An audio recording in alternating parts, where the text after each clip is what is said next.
Hello and welcome. It's episode 45 of Cometh the Fall, A Soul Divided. Hello, folks. Hello, raiders. Thank you, Momo, very much for the raid. Welcome to all the new folks.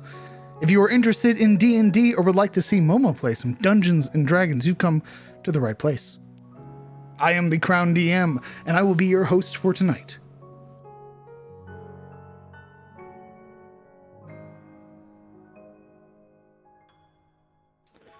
Let's see. Daisy, thank you very much for the 4 months. It's incredibly kind of you for sticking around that long. I appreciate it. And Crimson Anubis, thank you very much for the 10 months. Insanely kind.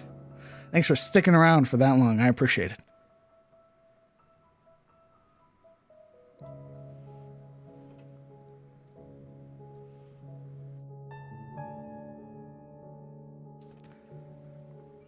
Oh God, I usually do my little intro of saying hi to folks.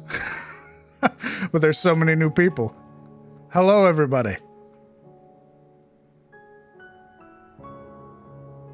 For those of you who may not know, or are perhaps new, hello, I'm the Crown DM. I am a 5th edition dungeon master who runs games set in his homebrew world, the world of Aetus.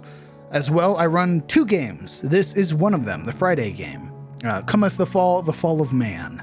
It takes place on the western continent of Tyros. The party is currently level 4, and they are exploring the Southlands. They are about to meet with one of their companions, an ally of whom they have saved, Olwyn Goldmane, a unicorn. As well, we run another game on Sunday, Dawn of Anor Lure. It is a high fantasy, level 11 adventure that takes place over on Momo's channel.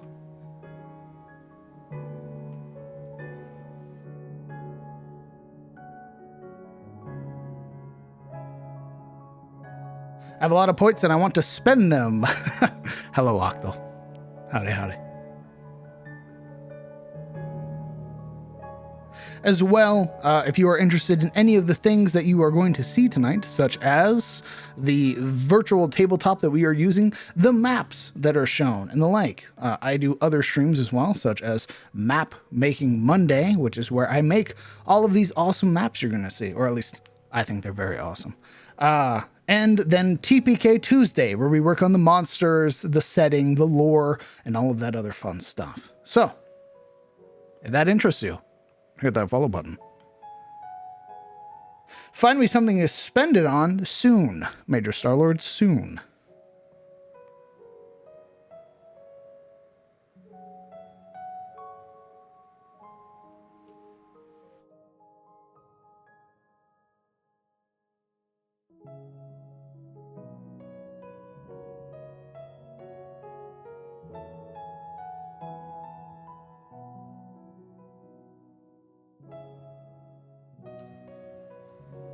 Glad to hear it, Akuma.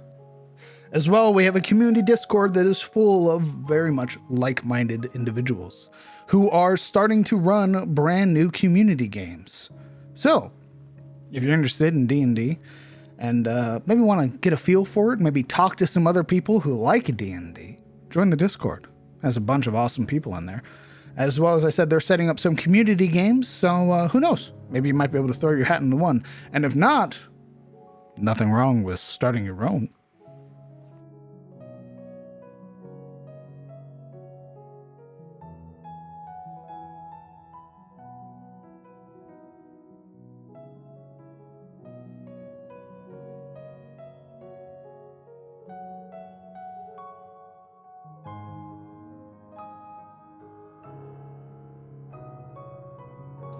Currently, we are just giving the players a moment to get themselves situated, to get their snacks, their drinks, and then we are going to hop over and get introduced to our players. They're going to hit us with a little bit about their characters. They're going to tell us who they are, what they're playing, and then we're going to figure out what happened last week for all the new people that are tuning in, so you can get at least a little bit of better understanding of where the players are currently at. Until then, if you have any questions, anything pertaining to the games, the characters, anything like that, feel free to ask them. I love answering questions. Hello, Mystic.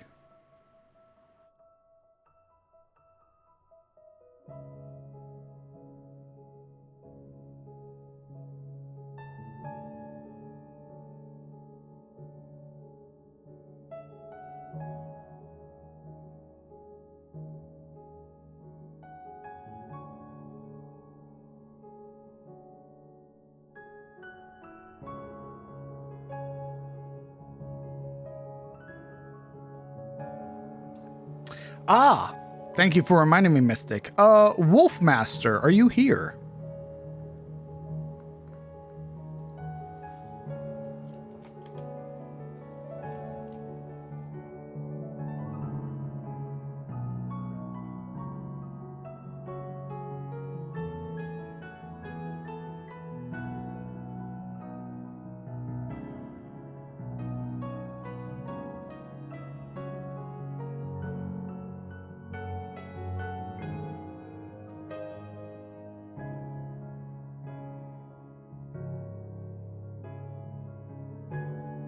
Hello, Jacob.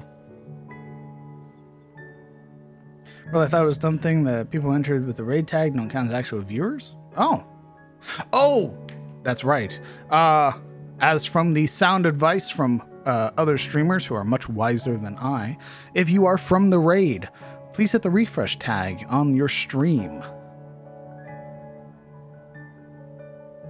If you would be so kind.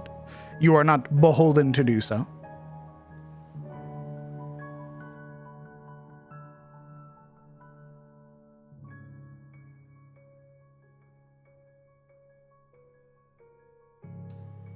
Sir Pup, thank you very much.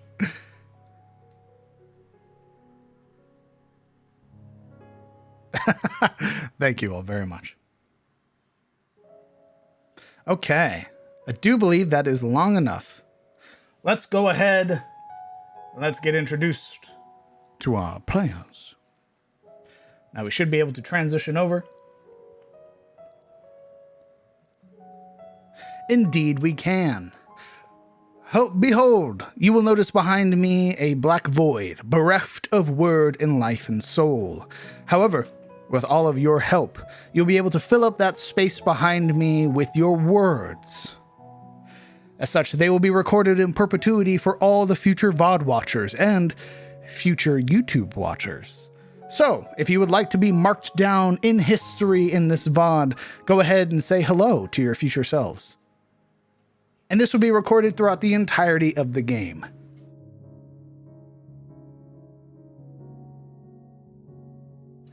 The Void, yes. Let's go ahead and tell them we're unmuting. And let's go meet our players. Gamers.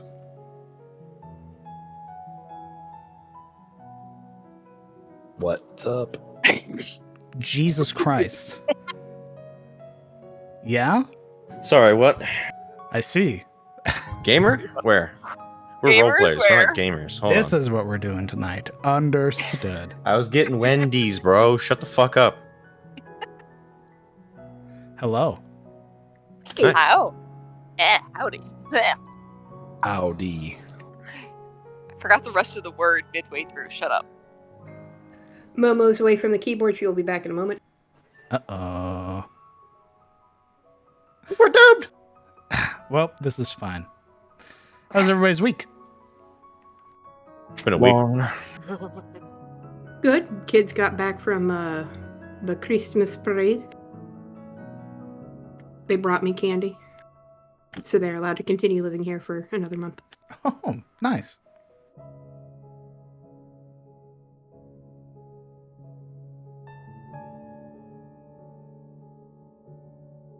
Let me double check something.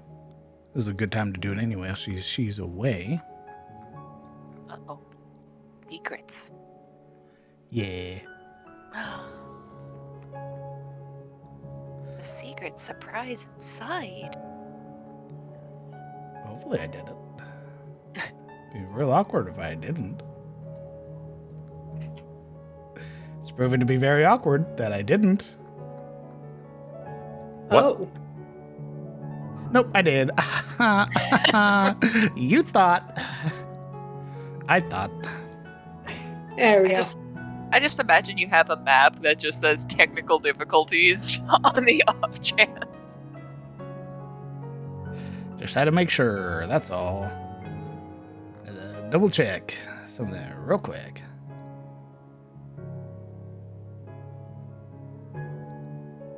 There you go. Now show me the scene. Okay. I I love need- Wendy's. I need to make a note for myself to discuss something with you later, Ground. Uh-oh. That's always worrisome. Oh, no, it's the parameters for making up one zone type of spell. You're very low level. Get a few more levels, then we can talk.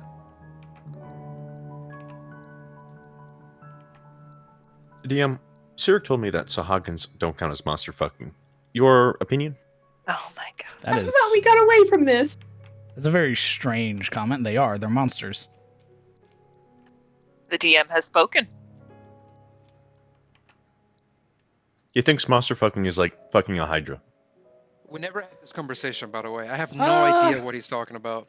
Well, hydras generally don't pass the The like, Harkness test. that one. I don't know what his obsession is. Keeps bringing this up. I don't know.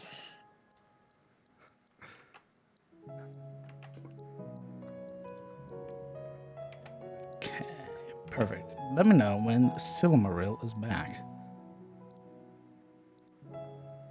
Hopefully she's back. This gives me ample opportunity to set something up. Whoa! Jablaine, thank you very much for the 10 months. I appreciate it. Thanks so much for sticking around. Jesus, 10 months. Jayhawk, thank you very much for the 3 months. Keep up the great work. It's been wonderful 3 months hanging out with everyone. Well, thank you very much.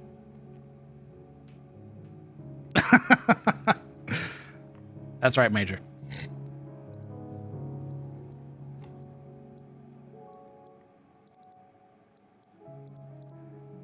Okay, perfect. Give me some time. Why are they so muted?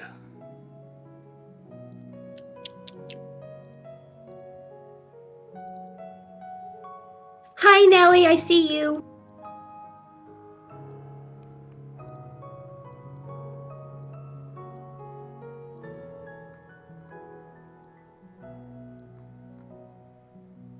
How odd. But very well.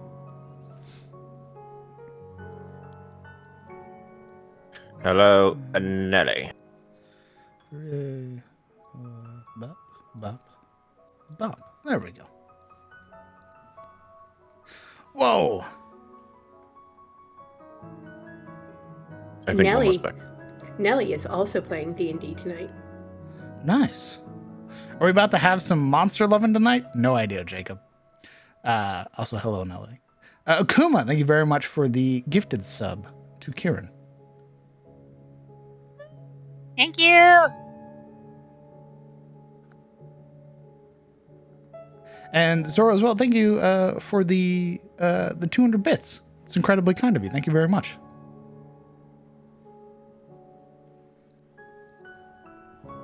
Did not mean to open that. Pitter patter, go get at her, Nelly.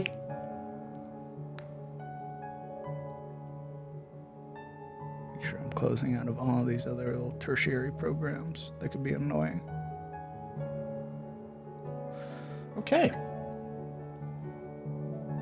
Okay, question to the party real quick. How many of you would sleep with a monster if given the chance? All right. This is what we're divulging to already. Wow. It's Bizzle's fault. Look, I'm a pioneer, okay? My answer is yes. Depends on the monster. Depends on the monster. Oh yeah, it does. I don't put a do- handy dandy chart. Yeah. I don't do bugs, bro. If it's a bug, I'm out. Wasp be like, no! If it's a bug, I'm out, brother. Want that slick ovipositor action? Oh my. Nice. Cursed. Cursed. Cursed D&D. Got it. Fantastic. Well, hello, everybody. Nice to see that you're all here on this Friday evening for episode 45 of Cometh the Fall, A Soul Divided. What we're going to do is we're going to hop right into introductions.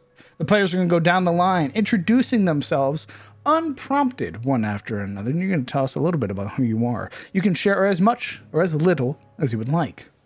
Starting with Alaric. Hi, I am Cyric, and I play Alaric Crevane, a level 4 barbarian, Path of the Beast. Alaric was born in the island kingdom of Karim, a region steeped in reverence and worship to Shelier, the Grove God, and Athos, the Allfather and Creator. Mostly composed of native wood elves, they who form the other half of his lineage, making him a half-elf.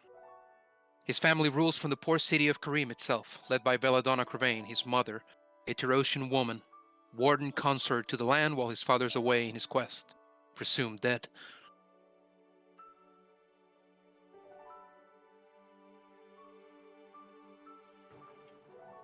Oh, I play Kellen Alday, variant human ranger.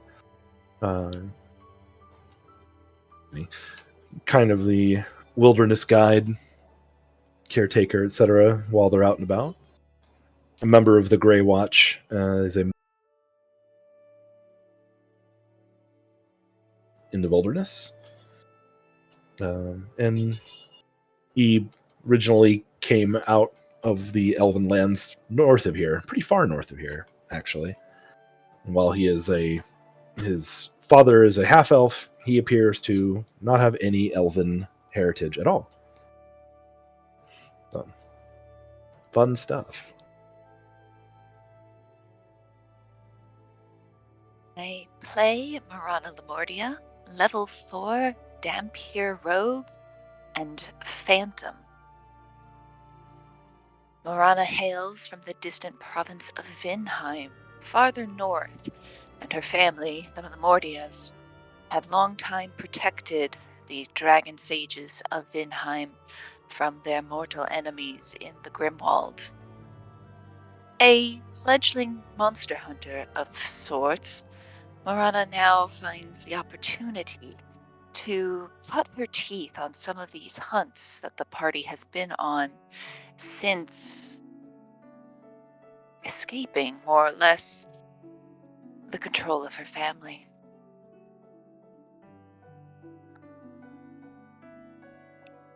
Hello, I'm Sparks.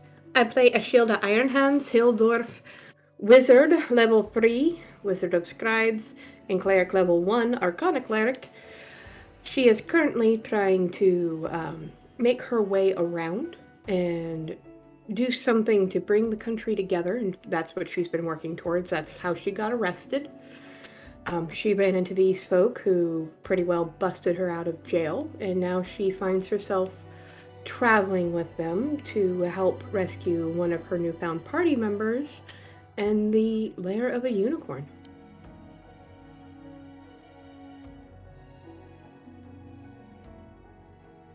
Greetings. I am Siluril von Ashfeld, ward of House Ashfeld, the Swanblades. I'm a level 4 high elf fighter who finds beauty in every battle. And I would lay my life on the line for house and home. I endeavor to seek the truth and the hidden rot that finds itself squirming through my family. And hopefully, I will stop at nothing to find out why all of this has happened and how I can make a change.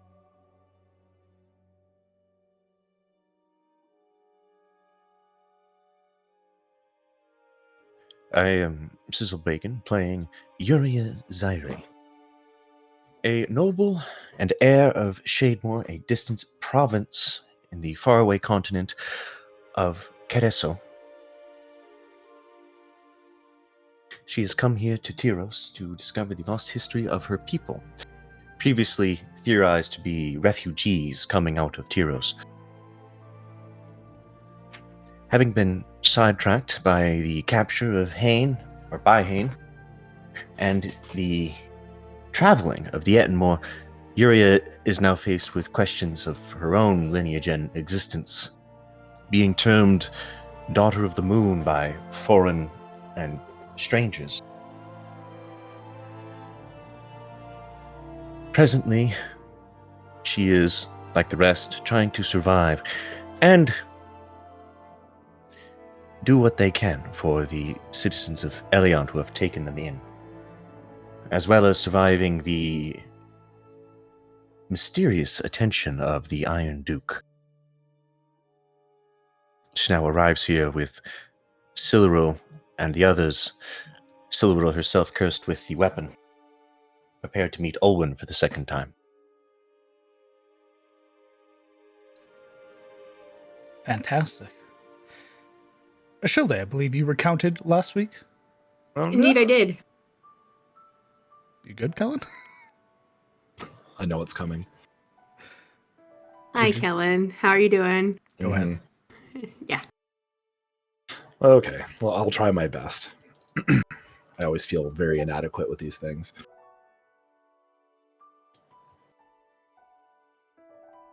Put my game face on.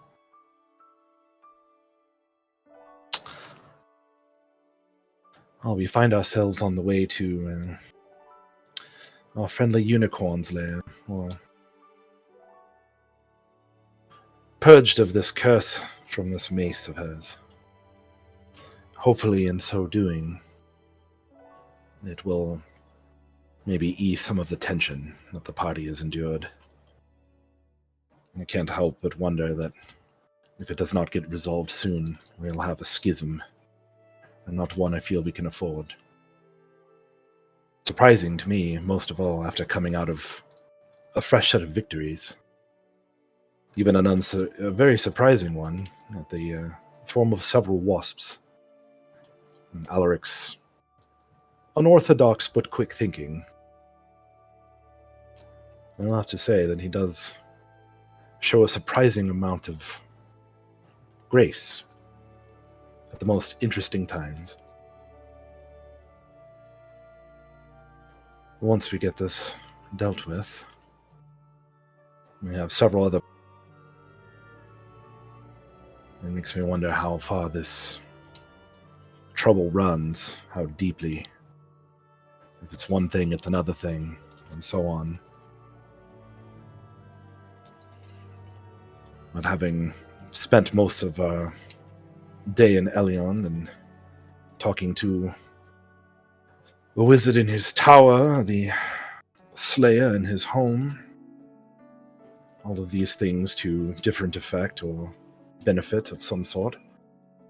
Having items that we've possessed for a long time identified, finally. Morana learning some craft from Reynold. All of these things are only going to make us stronger, I hope. But as we deal with this current situation, I hope that it is a much better salve for what seem to be deep wounds.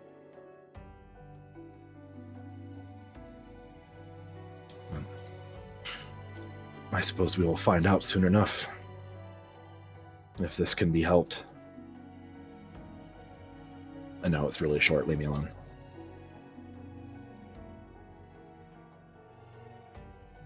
Oh, all right. I mean, it's simple, right? Hit the highlights. Okay. Give me a moment. Were you hoping for like a 10-minute exposition?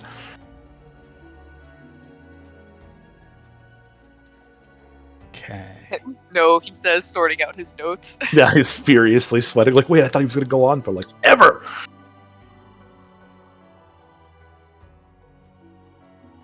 Okay. Having arrived inside Olwen Goldmane's home, as the trees had parted with Olwen's tear, the light bathing over you as you emerge from the forest, now here within this golden landscape.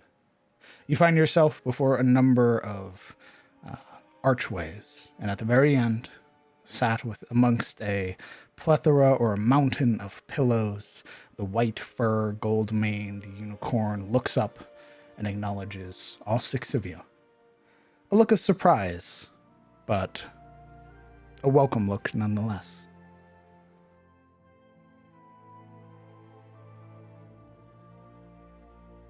What are you doing, party?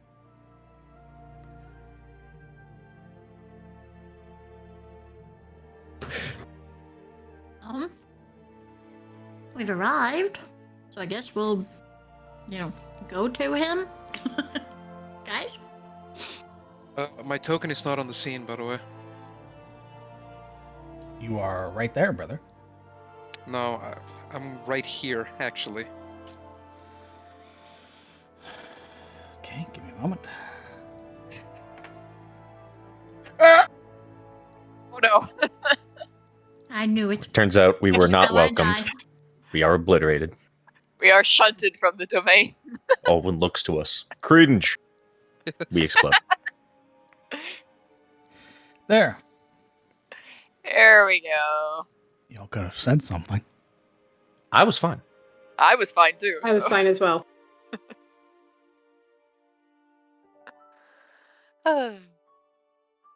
What are you doing, party? You're able to move your tokens. There's no restriction currently. Shield is just kind of looking around this grove in awe. I think the first business is to curtsy politely to the unicorn and then start making our way forward. My charisma's a 10. I'm not Silver, continue. Yuria would Yuria would keep close to Silveril, sort of flanking her, staying slightly behind. Sort of observing Olwen, giving him sort of a courteous nod. Her eyes would dart between Olwen and Silveril, noting changes to Silveril's attitude or physique as she nears the unicorn. Yuria herself, in this glorious and golden landscape, would look very much like a black smudge, looking very much out of place in her gothic garb. The only thing glittering off of her is the silver embroidery of her helm, gauntlets, and the slight shimmer, I believe, of the metal of her breastplate. Shilda would kind of turn to Kellen, who's still standing beside her. Right, so are we allowed to approach, or how does this work? Well, it's not really my domain, but I believe the others are moving in, so let's go. Right.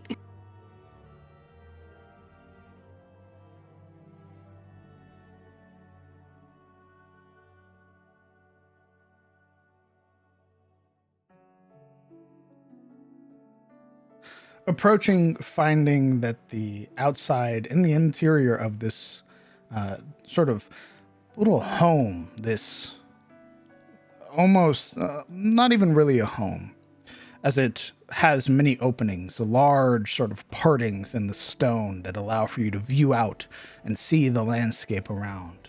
Almost like that of a gazebo, albeit more elevated. Finding the steps that are ascending, you would find beautiful blue and gold that marks the ground here in the form of rugs and tapestries, as well as plants that adorn the nearby walls, growing out of their urns and pots and clinging to the walls, just beginning to spiral around them, becoming one with the building. Olwen sees the hesitation there at the entrance, and you would feel that prodding voice that emerges from Olwen, almost soothing in the way that it talks. It is good to see thee again. Please, enter. Sorrel would nod, kind of dipping her head as she stepped upward.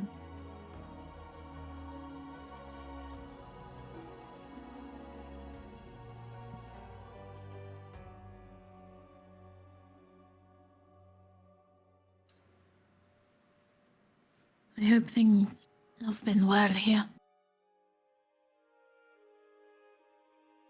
No more attacks on you.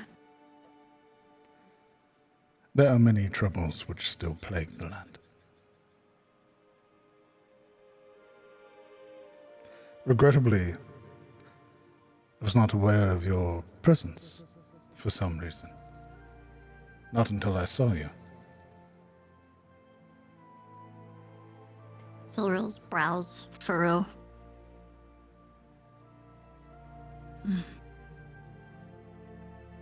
Is there something blocking you? Those ethereal eyes of Olwyn almost seem to settle on you, Celero, as you ask that question. I believe you possess the item. There's like a moment on her face, like, oh, right.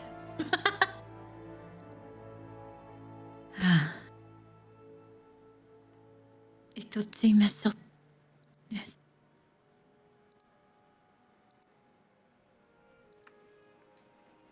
Most peculiar.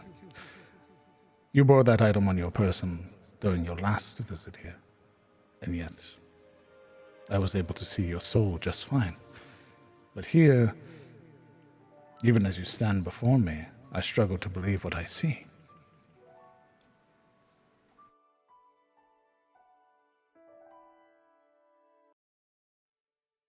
Be sure that I am struggling as well. As she speaks, they are forced words. Like she's forcing herself to feel this way. Looking up to the others. Please, you needn't linger. Make yourselves at home. You are guests here. Appreciated. Your home certainly has grown since we last met. That was but one sacred pond. There are many scattered through my domain. This is my home, where I find the most rest and comfort. You can just move them around. Indeed, I can. What a beautiful thing.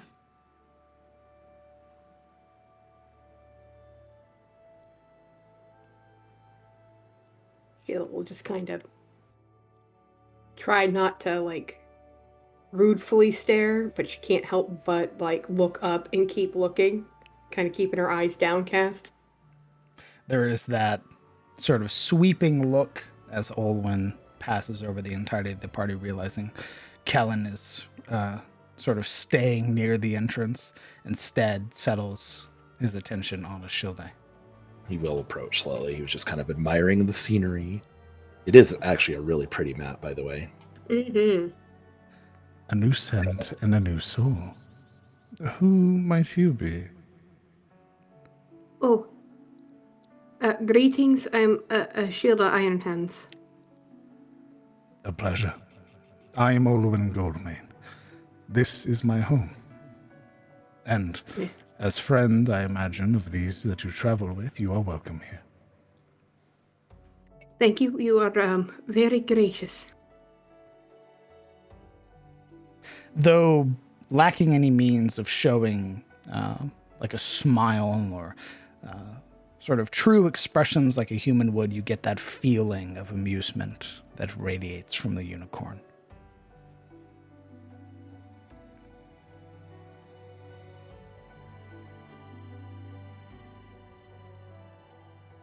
Because my vision has been blocked for some time, I assumed you had gone beyond my range.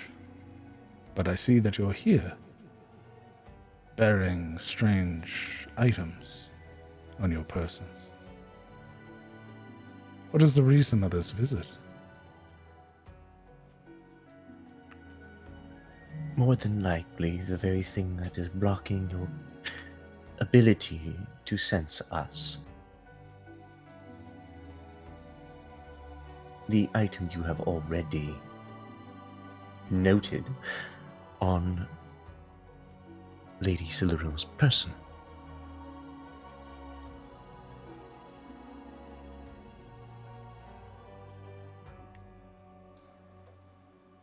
Approach.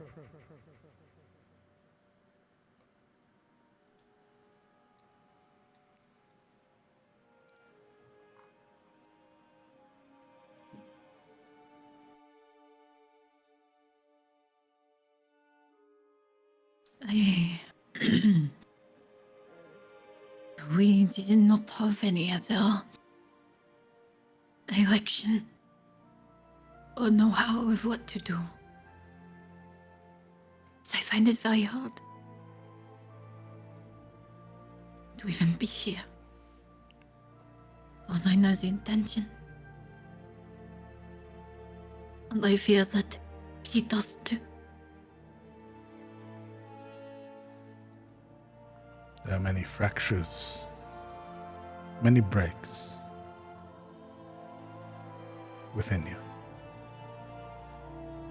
Something I have not seen for quite some time.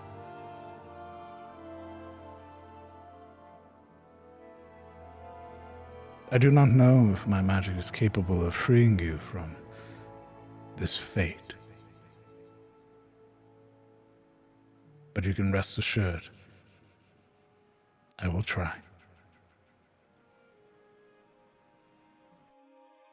As long as, in doing so, you do not put yourself in danger. With 6 adventurers at my side, I doubt much danger will come my way.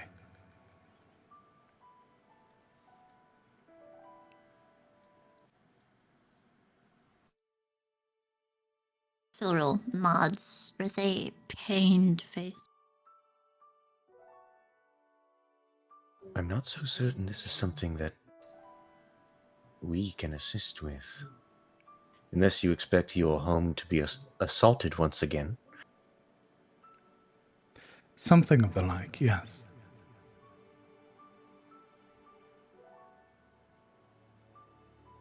Explain.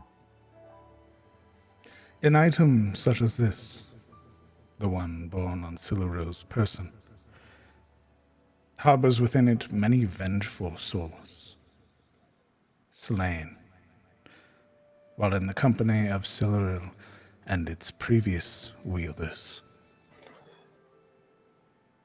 For all that you have killed, for all that you have slew, it is there, within that. The horn gestures to the flail. Cyril is now holding the flail. She kind of looks down, not knowing she's holding it. And her eyes kind of widen. Subtle though their screams are, I can hear them. They will need to be freed, exorcised, so to speak.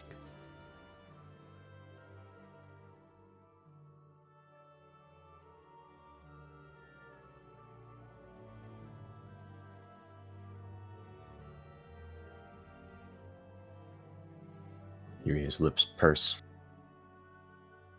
But why? They are inside. Can I not stay?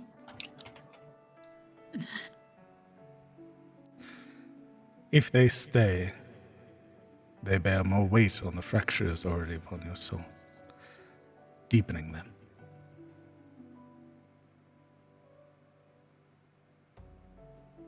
Then why do I want them to stay so badly? The will is not your own.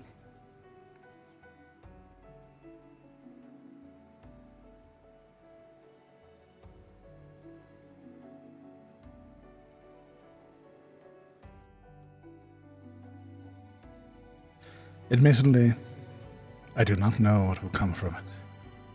Though I can hear the screams, I do not know the creatures. There has been much of your adventure I have not been able to witness. I say this as a warning. If you intend to help, I do not know the perils that will emerge. But you can rest assured, I will fight by your side.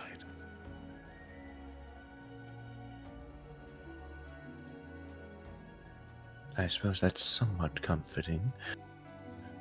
I admit I cannot recollect everything that has been slain by Sildaril, and certainly don't know what has been slain before her ownership of it, but there is one entity within that flail that I know of, probably the most worrisome. That would be the thing that I suspect conquers Sildaril's will. A white dragon. An old one, I suspect. A chosen of Tiamat. The chosen. A chosen. There are others.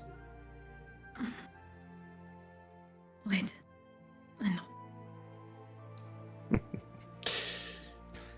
You needn't worry. The magics here which will bind the souls will not be able to free a spirit such as that. As such, the vessel it is born within will need to be destroyed. Plausible, but very dangerous. There are risks involved.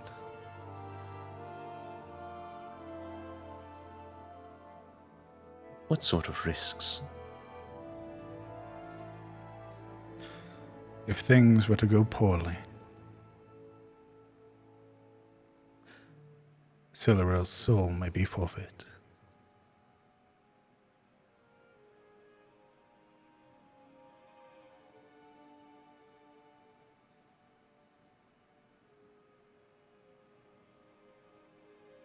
As opposed to her body, which will be forfeit should she keep that thing on her person. The difference being that if her soul is destroyed, there is no afterlife. No God to welcome you. Utter oblivion. Isn't that thing gonna destroy it anyway?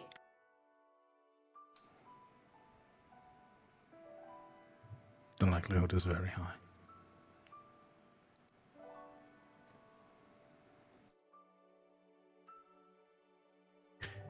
Yuria's fingers tap along the sheathed scabbard of her blade as she considers.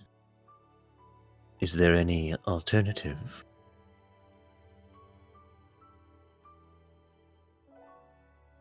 Any path less perilous than the one brought before us? Accepting your fate. Welcoming the spirit bound within your flame. Serving together instead of as one.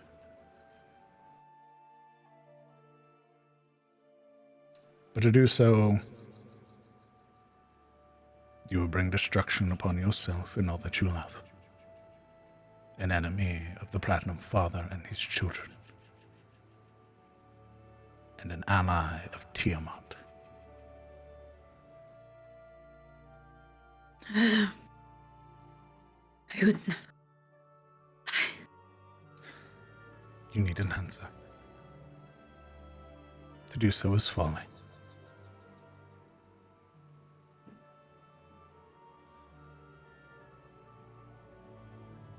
To your allies, those that have traveled with you,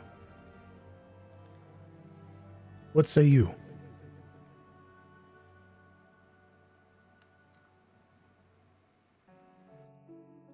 I think that it would be more risky to let time pass and see what may happen. If there is something to be done, I believe that it is to be done here, Olwen. And Alaric, as he says this, having stayed quiet this whole time, deferentially lowers his head to the unicorn.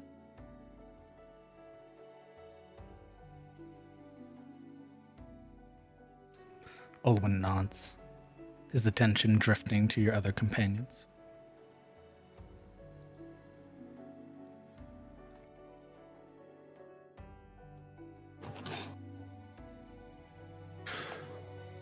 Well, I don't really claim to understand what's going on or what you're trying to do. But if we can help, we should try.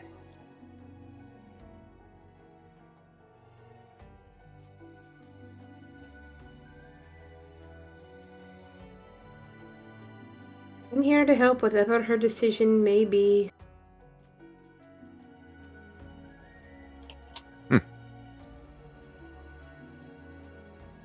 Do I hear reluctance?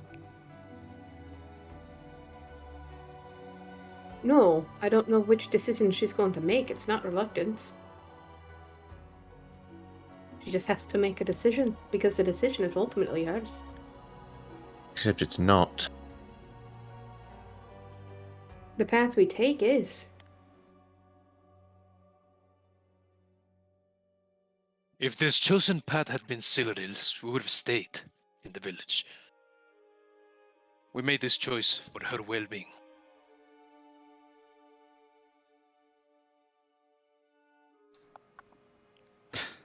Marana. Hmm? What are you thinking right now? She's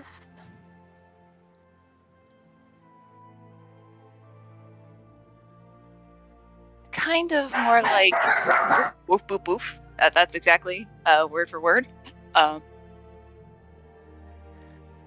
But more so kind of trying to ramp herself up with this, like with everything else. She's not sure if she's ready for it, but this is what's happening. But there's also a curiosity when Olwen speaks of spirits that are trapped. She knows that on their adventures, not all of the things they've come across have been good, but what of the flail's previous owner? What of any spirits trapped in there?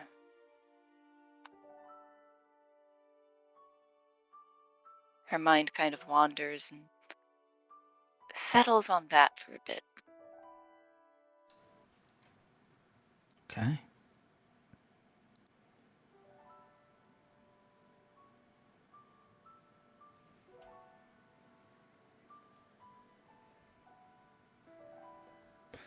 If there are any preparations you and yours wish to do, now is the time to do so.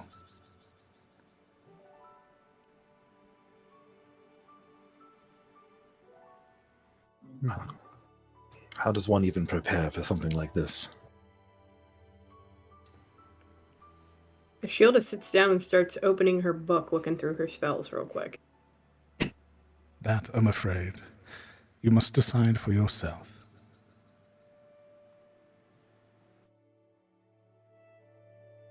Owen moves, now finally rising upright to begin sort of stepping out of the numerous pillows that are here. It begins to approach the pool, sort of walking past Siluro. And as he does, you would feel that hold, that icy cold grip on your person relax, even if just a little.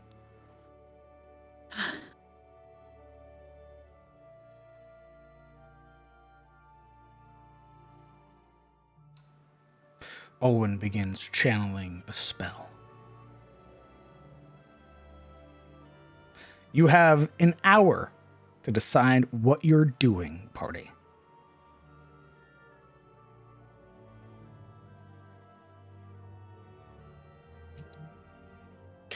He mentioned spirits. So it sounds like spirits are going to be coming out of this flail, and they aren't going to be happy. Can I do an Arcana check to determine how one prepares for potentially fighting the spiritual ethereal? Any history on spirits? Is that what you're trying to learn? Yeah. Sure, I'll let you roll on Arcana.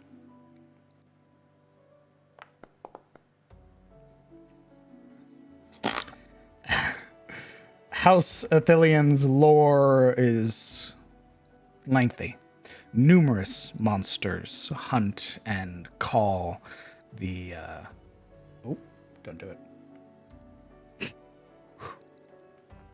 Numerous monsters and entities call Shademore home. But let's see if there's maybe just something, a wee bit of something you can potentially figure out. Just a wee bit of something? With a 7, a wee bit of something.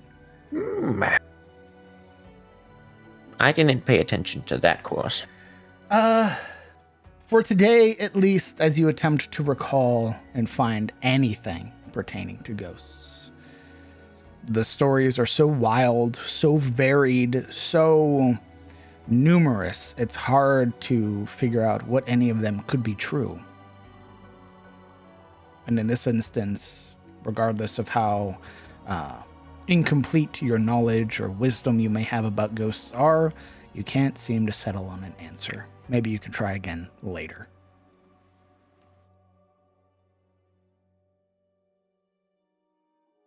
Within an hour later?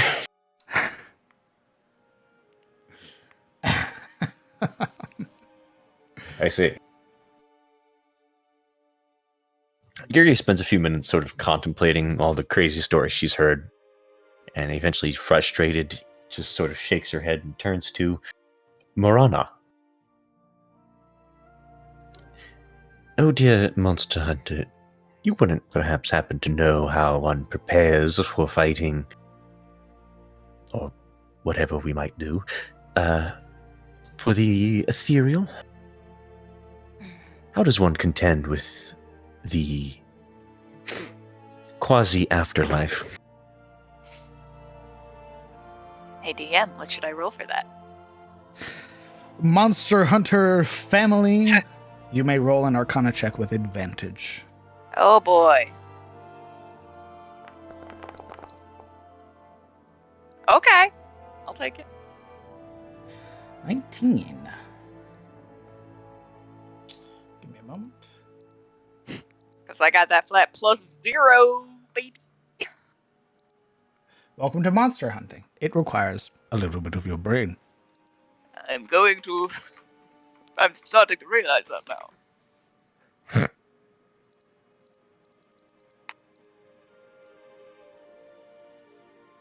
Give me just a second. Well,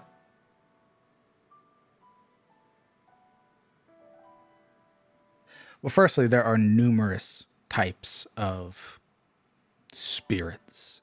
Vengeful, calm. There are those that seek death and destruction, and those that simply seek answers to the why they were wronged in life. They are numerous, in fact. Ghosts, banshees, wraiths, shades. You would know that at least most of the incorporeal undead, these spirits, require often anointed weapons to fight them, at least fight them effectively. Some of your troop possess weapons which will help, being imbued with magic and bearing arcane sigils upon their person, allow them to touch the undead, these specters of a past life. Some of your companions, not so much. You will need to see what type of spirits emerge, and if they are anything like you've heard of in Malgrove, anything that might have emerged from the Grimwald.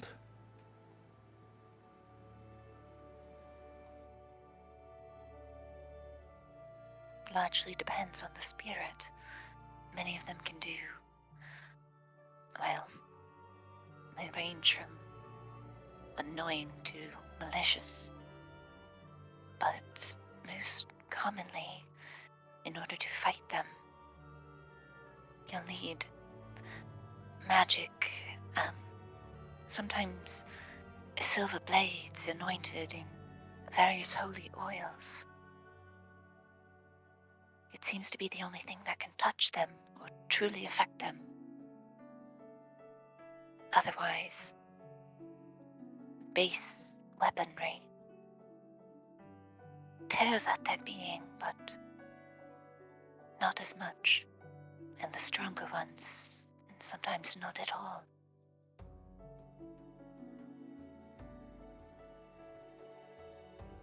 And so to make it short, magic and the power of the gods.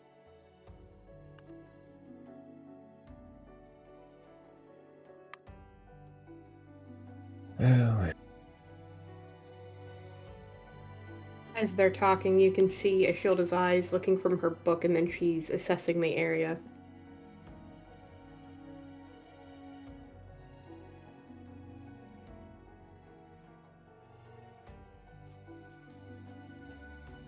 What are you attempting to find?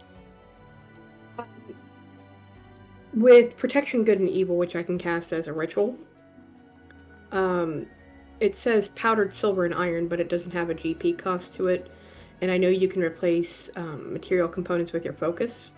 Am I able to do so in this case? Because if not, I'm looking for holy water. Does it say that it consumes it? No. Holy water or power... Oh, yeah, it does. It consumes it. Holy water or powdered silver and iron, which the spell consumes. There you go.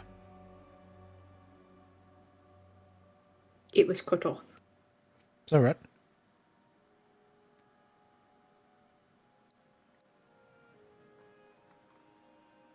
Right. Next on my list, I guess, is powdered silver. All right. Looking around, there doesn't appear to be any of that. I know, but I'm talking on things I need to be able to work. Ah, gotcha. She would, she'd go to Kirsten Dorvin and stop herself, look at the unicorn, and then look back down at the book.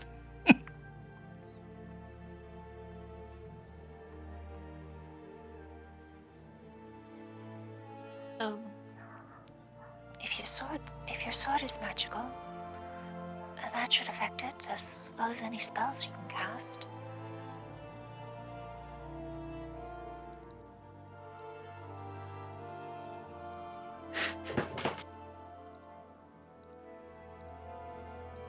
yeah, my sword isn't actually magical, is it? No. I don't think so. No, it is And not. Yeah. And Yuria, upon hearing that her sword, if magical, would help, frowns slightly. Her hand ceasing its tapping along the sheath.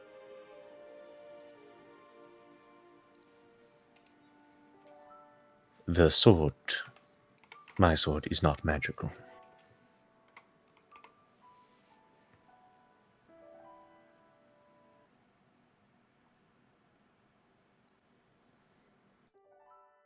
I wasn't certain.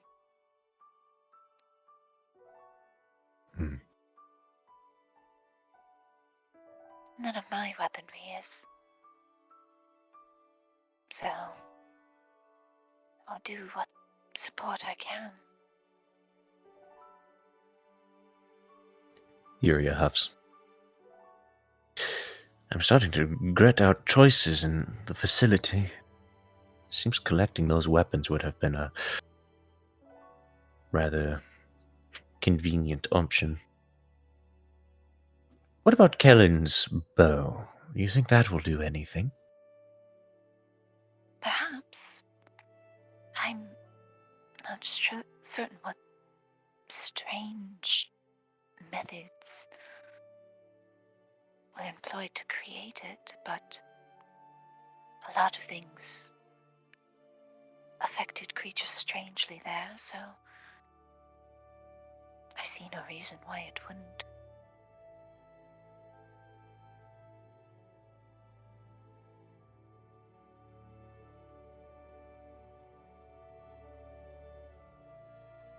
Hmm.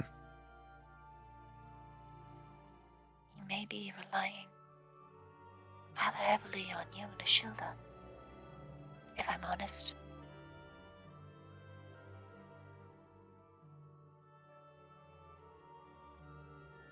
How likely do you think the spirits will know that?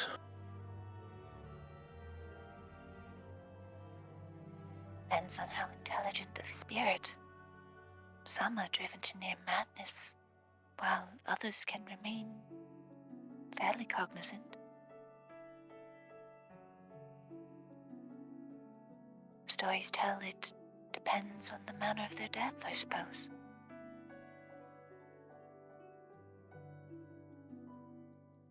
Well, what about you and Alric?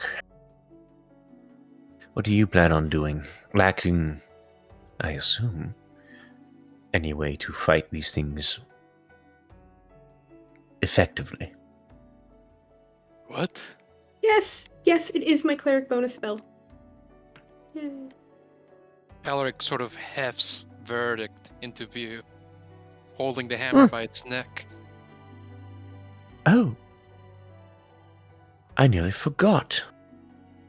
About my hammer? Well, you've been tearing things with your arms recently. Besides, we've had other magical weapons to consider. When she says that he's been tearing things up with his hand, there's this nonplussed look to him, as though he's failing to recollect the moment itself.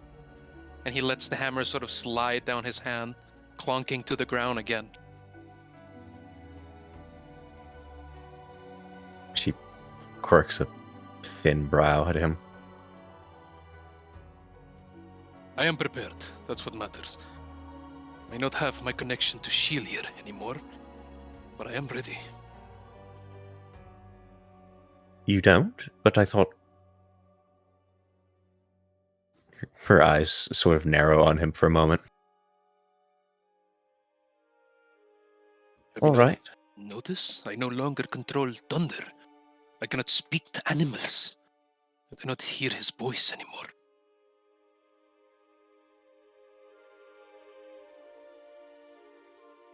You seem to have handled the wasp fairly well. I assumed maybe you were communicating with it in some way. I was not. Just being kind is all.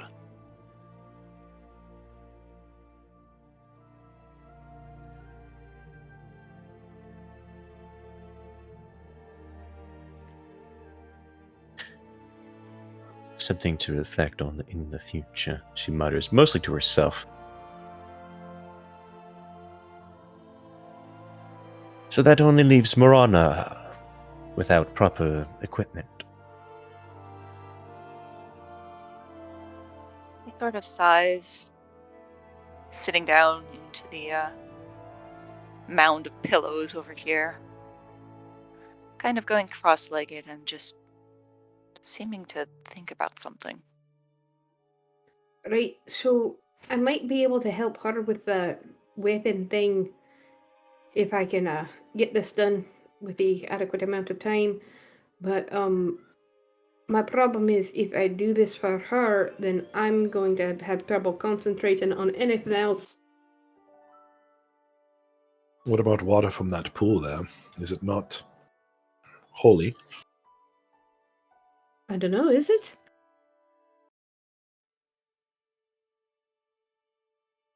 Perhaps Owen will let you bless one of your weapons temporarily. I mean, if that's holy water, I can do a little bit more than that. Olwen looks up from the spell he is casting. The blessing of Palo is vast, but I'm afraid this is no pool of holy water. It's not even water. Oh,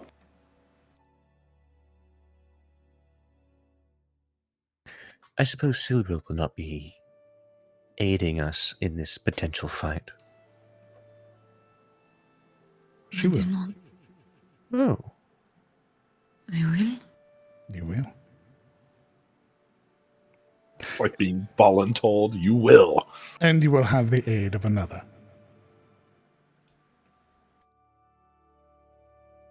She yourself? looks incredibly confused.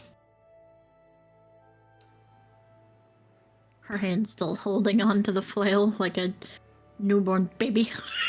He makes no moves or any sort of look as though he is going to take it from you at all. So there's no fight or flight that is born from that comment. But as you say that, Yuria, I did say I would fight by your side, but there is another, sworn to Pelor, who I shall invoke.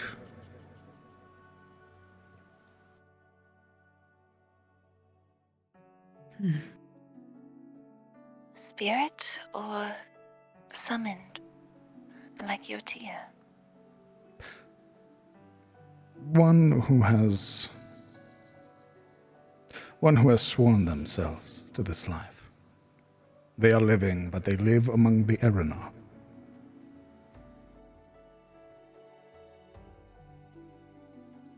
Gilda just kind of gets this look. Oh,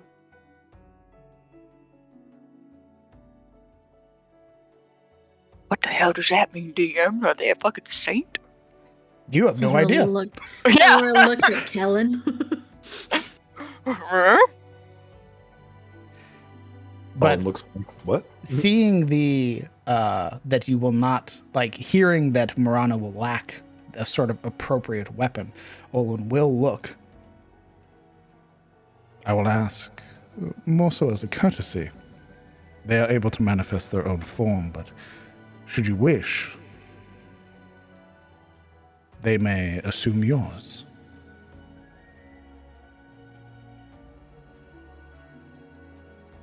Marana blinks. Like a flesh?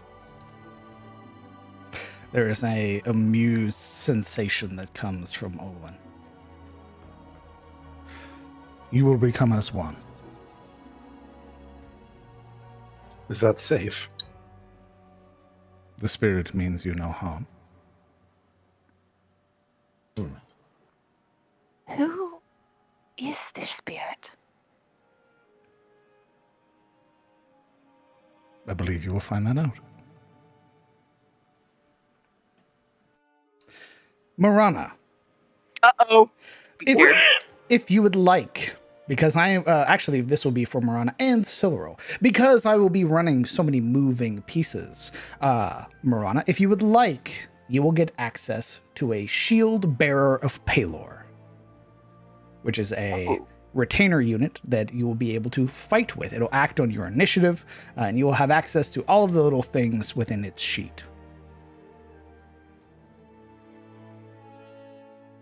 Ooh, fancy. Siluro, you will have access to Olwen Goldmane. Oh, fuck. If I feel at any time either of you are doing something out of character for those characters, I will take back control.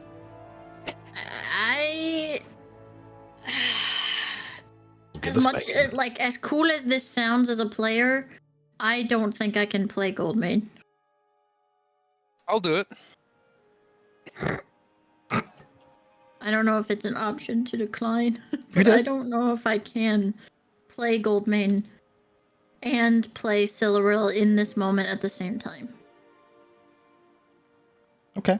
You wouldn't have to roleplay them. Oh, I know. I just mean choosing what they do.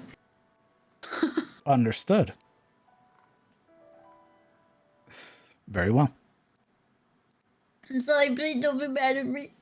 Nope. It's okay. It was just a So- means of giving you something to do while your character was going to be temporarily indisposed. So, that's fine. So I can either control this other warrior, or what else was the other option? The basically it's either you can control this other person, or they become you. Oh. So either they drop down as an individual unit, or they embody you momentarily, and you sort of take on this different guise. Would I have Marana's stats or their stats? You would have their stats. Ah.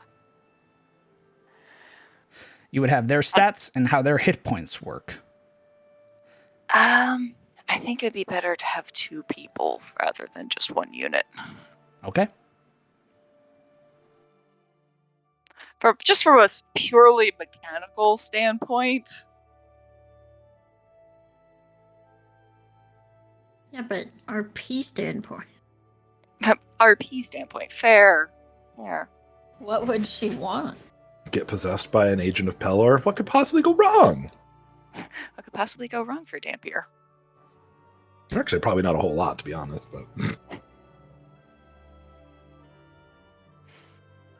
I even feel a little tickly. A little tingly afterwards. For a moment, she'll stand up. Owen, would it be possible to speak with the spirit beforehand? Should they answer my call, you will have plenty of time to meet them.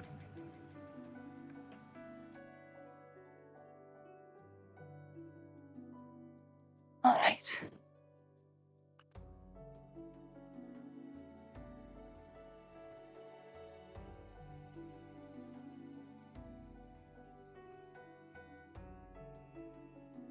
I should very much like to speak with them before deciding.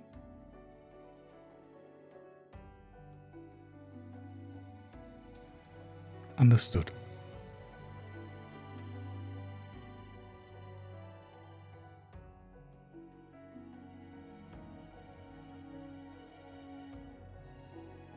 And while I appreciate the offer, Alaric, it was more so just an offer so that way Siluro could stay in the combat or the flow of combat.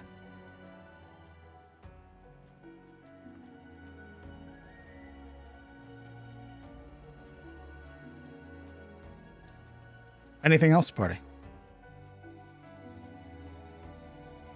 I don't know, just try and reach out and talk to this ghost beforehand. Callan will step forward, and I don't suppose there's anything else I can do to help. I'm not holy, I'm not a wizard, a priest. I'm just a humble ranger.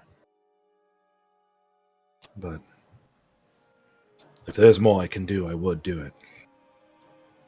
Perhaps you have an idea. What have you to offer? Myself. And unfortunately, that seems to be all I can offer. I have Then that is all I need. some limited magic, perhaps, but it's... I don't know how useful that will be. But if that's all you need, then you'll have it.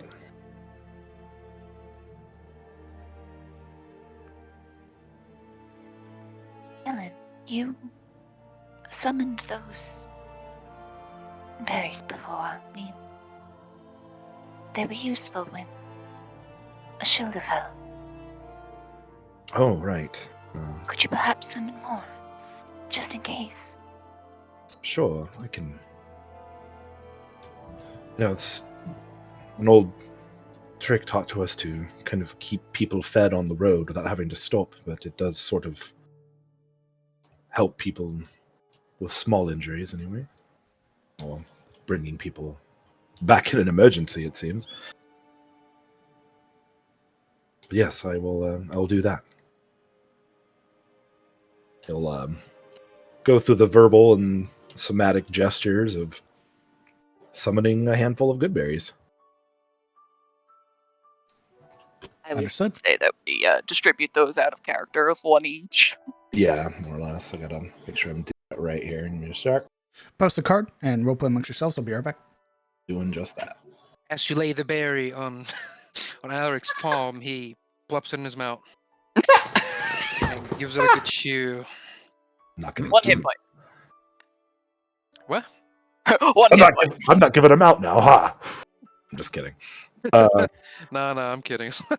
I've No, got I think that would be Ooh, funny. thank you. Oh, I've got 10 berries, so I'll immediately give everyone a berry. So that is -5. I like the idea that he goes to eat it and Kellen just like slaps his hand.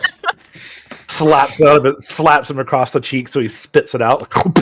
No, Bad. no, bad. what do you have in your mouth? I'll rub it. Right. What's in your I'm gonna- mouth? What's in your mouth? I grab him by the head and rub his nose and on the ground. No, bad, bad. Mm-hmm. What's in your mouth? Spit it out. Mm. A bad weird creature. You quit it. That's fucking hilarious. Spit it out. Mmm. I'm back. I heard the debacle Hello, from the back. bathroom. Ah, Hello, back. Welcome. Is that what you're doing? You're doing that now? mom joke. What do you mean? Whatever could you be going on about? Ha ha ha ha ha. I love Bach. It appears, at least, they've answered my summon. So remember, you all have one good berry. Enjoy. You would watch as from the center, from the pool itself, this beautiful golden light emerges, sort of cast upon the entirety of it.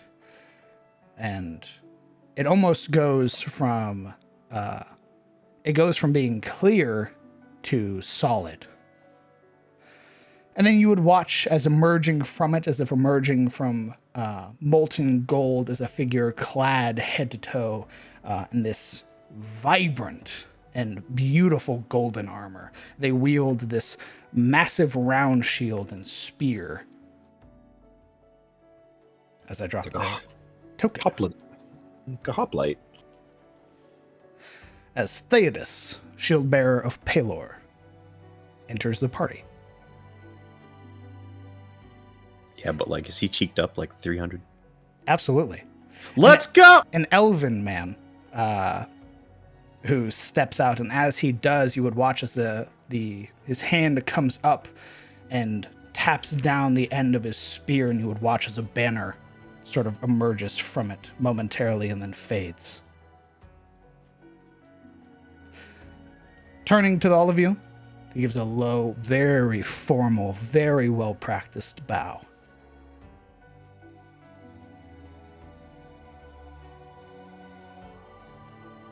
Shielda looks on the javelin on her back, and she just kind of walks over to the shield bearer. You get stabbed. Excuse me.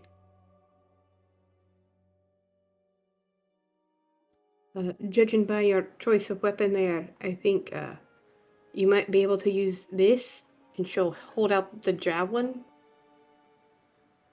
The figure's chin raises, studying your expression for a moment, and gives a shake of his head.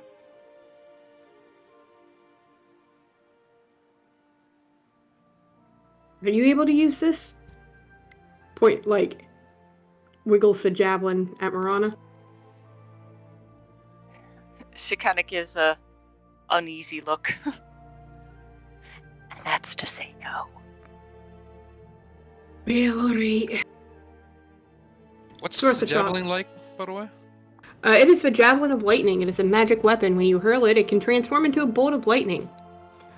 Forming, Yeah. like it's cut off, forming a line out from you. Target must be within 120 feet. Each creature between you and the target must make a DC 13 saving throw or lightning damage of 4d6 on a failed save, half as much. Yeah, you're getting grabby hands at you from Alaric. Meru, grab me hand. He's like holding out his right hand and like waving you in with like a self-same gesture. Hmm. Oh, you want this? Maybe. All right, here you go. What does? Oh, okay. Okay. Transferring items. Give me a All minute. right. I know you're a smart boy, so I want you to listen. Make sure that if you activate it, and she'll give him the activation word, make sure that there are none of us in between you and whoever you decide to activate that on. It is a magical weapon. That is how weapons work. No, you don't understand. If you activate it when you throw it, it's going to create a bolt of lightning and it'll fry any single one of us. All right. Now, my So- mother used to say I was smart too. Wait, what I'm telling you is if there's a line of horrible things between you and your target, you can hit all of them. But if we're there too, we'll get electrocuted. Okay? Right. Appreciate it. If I didn't warn you, then you wouldn't know. Right. Speaking Actually, as this lecture is happening, Olwen, amused at the antics of the party, sort of speaks. Theodos, you honor me by accepting my summons. Of which the shield bearer turns that well-practiced bow again. It has been many years since I fought alongside mortals. It would be an honor to do so again.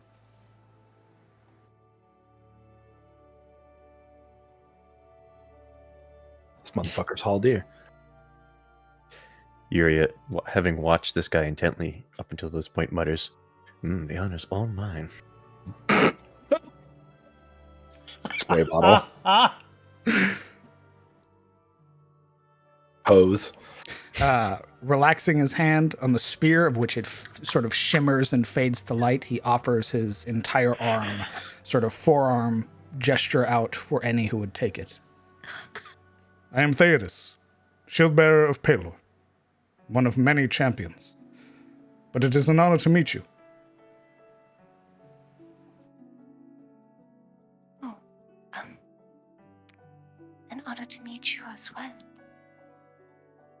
Verona kind of looks at this strange gesture and does her best to mimic it and take essentially his forearm in that kind of grasp. This massive difference as his fingers are able to almost entirely wrap around your forearm, sort of reciprocates it and gives this very firm nod. What are your names? Oh, well, my name is Marana Lamodia. She'll Kellen. slowly look to Kellen. Yeah. Kellen Aldane. Shield of Iron Hands. Alaric Wizard Cravain. and she'll look at Alaric. And Shield of Straight. Iron Hands. Wizard and also Servant of Ayun. Why don't you tell him where you're from too? Fight, fight, fight, fight. Takes a deep breath. Composes herself. It is an honor to meet you, Theodos.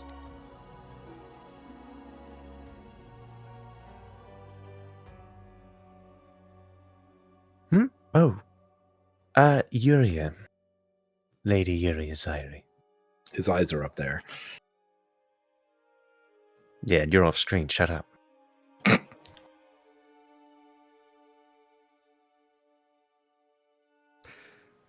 Despite the very stoic expression he had bore upon exiting the pool and emerging into the mortal realm, seeing the the bickering between what could essentially be siblings, if there was not such a drastic difference in height, is just amused. And finally, looking to Alaric to let Alaric introduce himself, as it was cut off. He cut me off! Girls are both pretty. Alaric Cravain. It is an honor to fight alongside you as well. His attention swivels finally to Siluriel.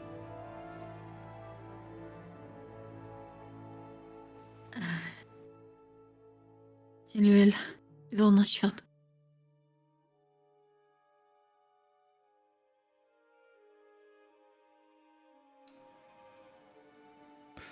For you are the one that I am summoned. My shield and spear are yours. Lucky. Shield just kind of looks and stares at Yuria for a moment. Oh, You see Uri's head sort of tilts as as Thaddeus turns around. I thank you for coming. An opportunity to fight alongside friends of Olwen is not one I would pass up lightly.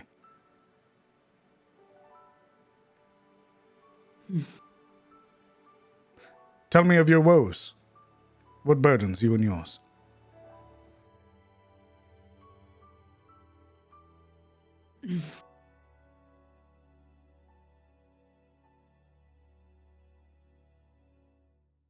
I don't think she's at liberty to actually speak of it.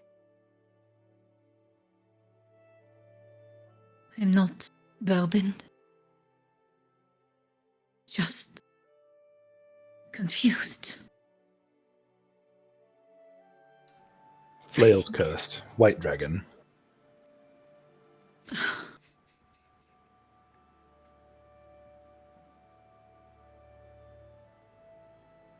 There is a Siluriel frowns at the simplification of Kellen's words.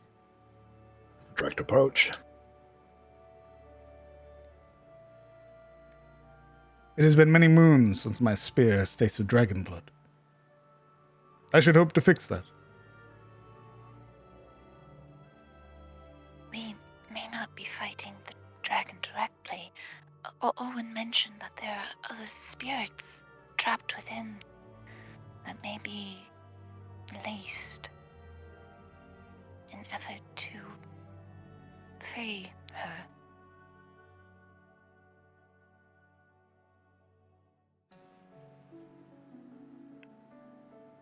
Very well. There's glory still the same. He also said that you might be able to aid me, ill-equipped as I am. She kind of gestures to her bow and very non-magical rapier. Spirits are vexing creatures. They bear many strengths against weapons forged by mortals. My spear will see to them, and I shall fight by your side, so you may also prosper as I do.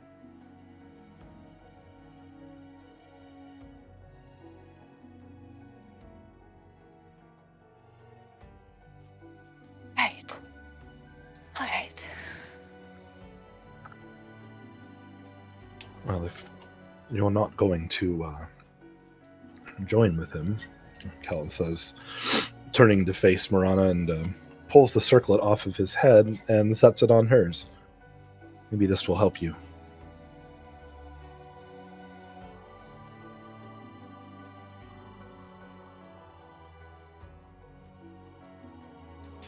Fucking transferring items again. Hold on.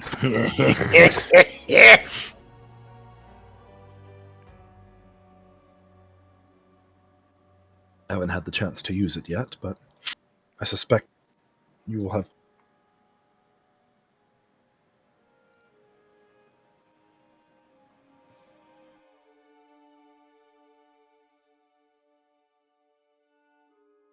Ooh, is it a classic cutting out? Yeah. It is. Methinks so. What's going on? You cut out. No, I stopped. That's all I think I had to say. Oh. Okay. And she just says, "Thank you. I'll make sure to use it." That's it. To my knowledge, it's fully charged, so make use of it if you have need.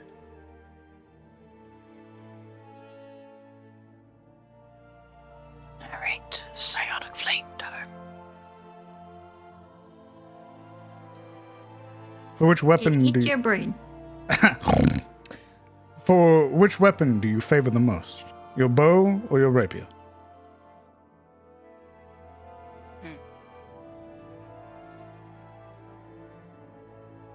The whip.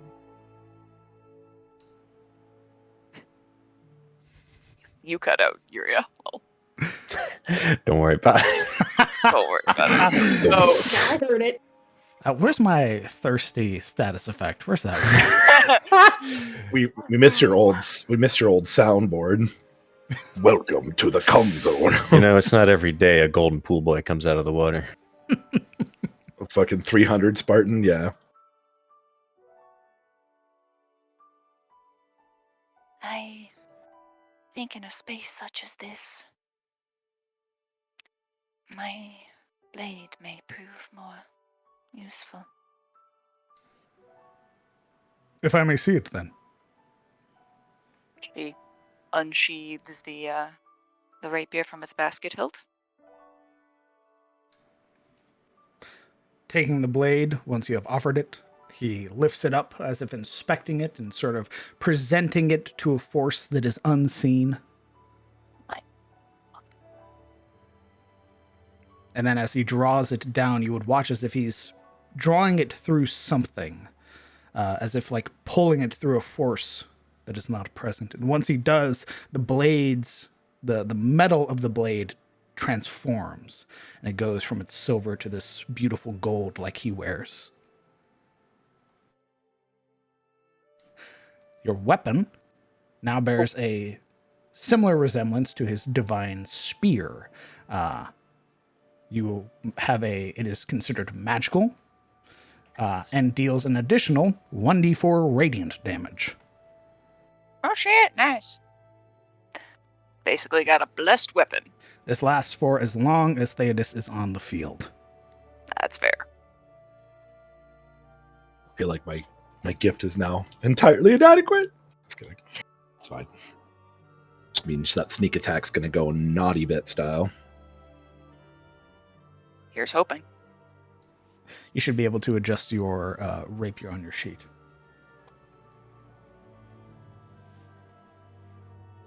Easy. I'll probably just roll the 1d4 radiant separate.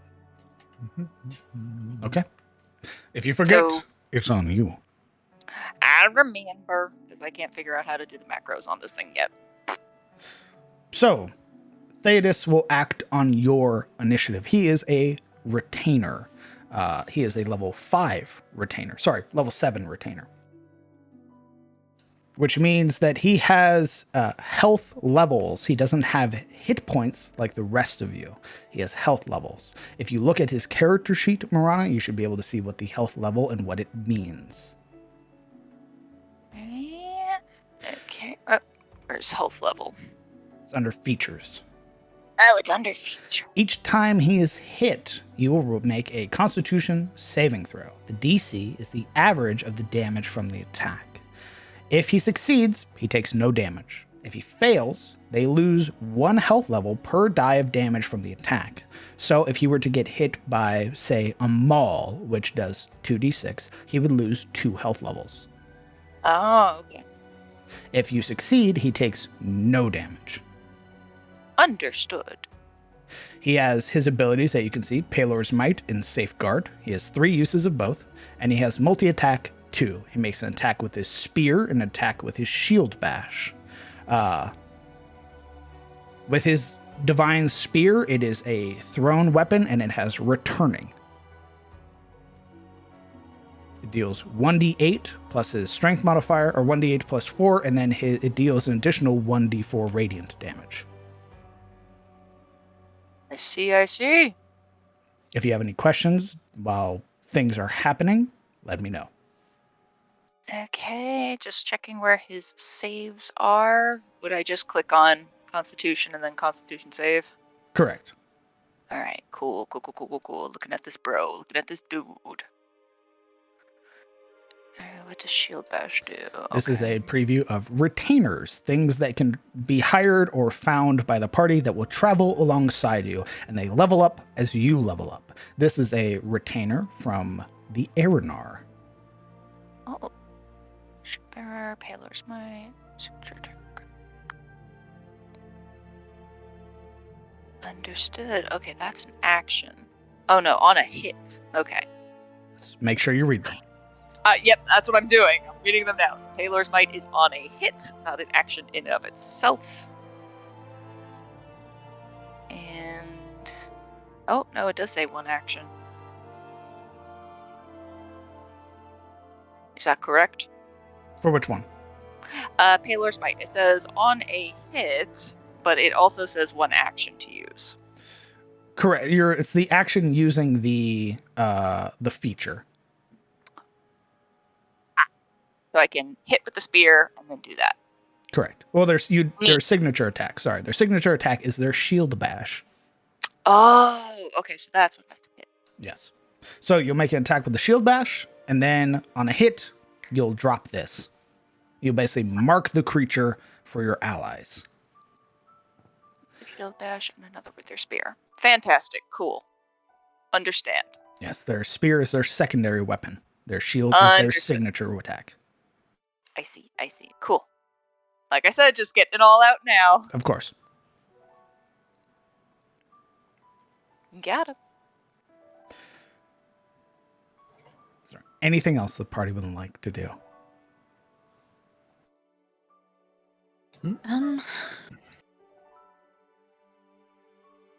Silro would ask what she will be doing during this.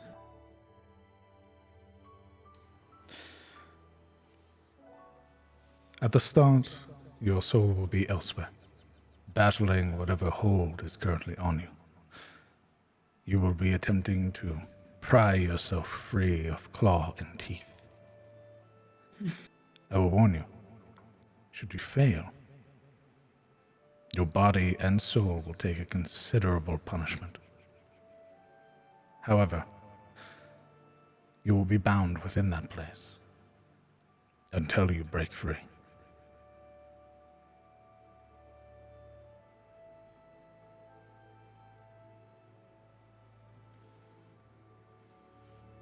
I don't suppose there's any way we can help with that.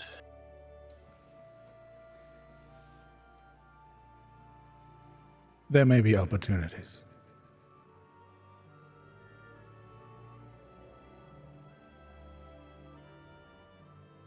But you will need to choose, as her body and this domain will come under attack from the spirits.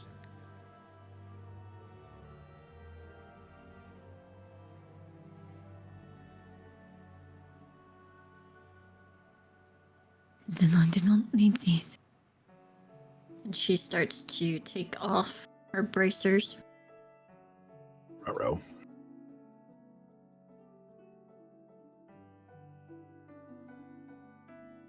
They are the bracers that were crafted. They will allow some healing, should you need it, to anyone who is around other healing. Yuri would get up,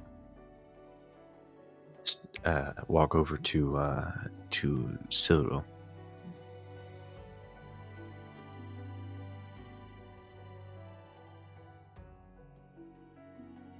She would open her hand up to the bracers.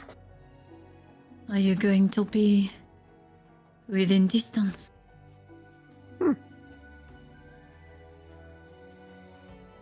A pointed question. If I need to use them, I will try. They only work within 5 feet. Well, perhaps they're not best for me then. However, she undoes the clasp of her cloak, drapes it over her arm, and offers it to Silro.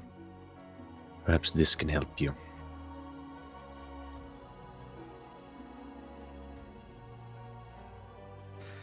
We're changing out magic atoms. She looks. Little She bits looks at a at the time. cloak like, That's what we're doing. "What? That's what we're doing. I'm gonna be a soul." What is it for?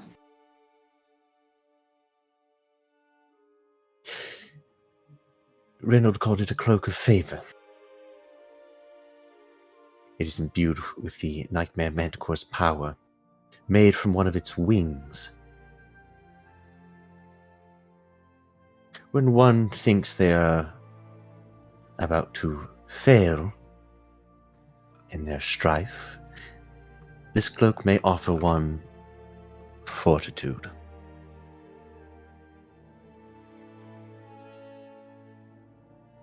Whether it works within wherever you're going or not, she shrugs.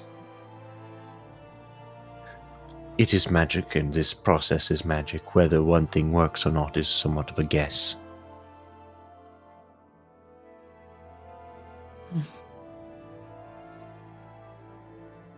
Are you sure you will not need it here? I do not know what is inside.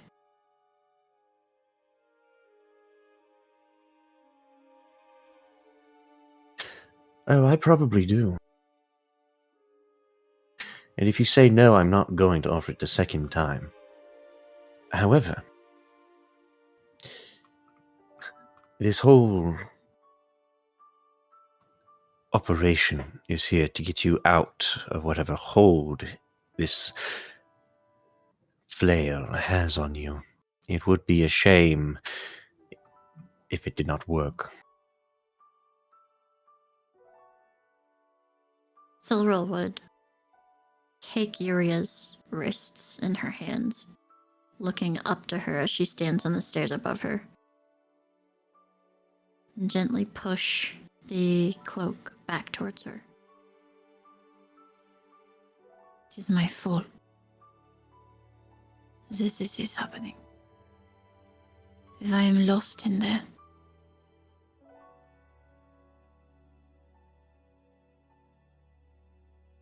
or if I come out, the thought of any of you not having something that would protect you when I cannot,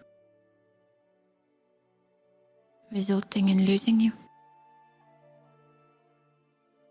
then it would be a life I had not won.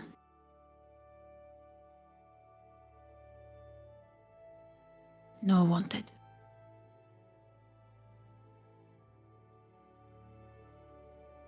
She quirks a brow, sort of a dubious look on her face, eyeing Silril sort of expression for just a moment.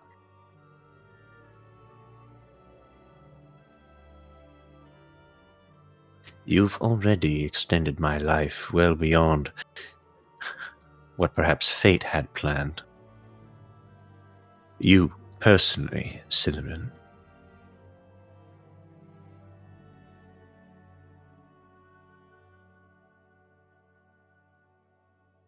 I would hate to have to cling to that debt forever.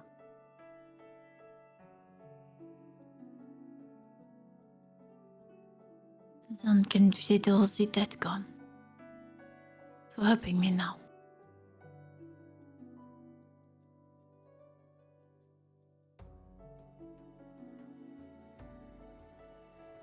She sighs and puts the cloak back on her shoulders, sort of adjusting the chains.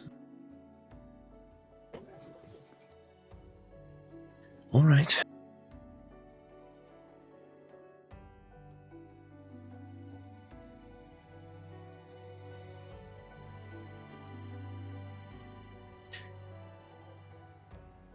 Lady Ashford? Lady Xylee. Do remember your lineage.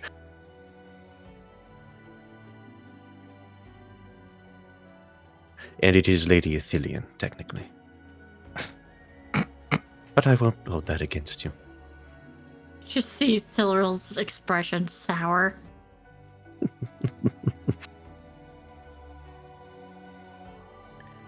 Right. Cling to your pride when you're in there. It's helped me. If you think you are nothing, it will win. And you are far from nothing.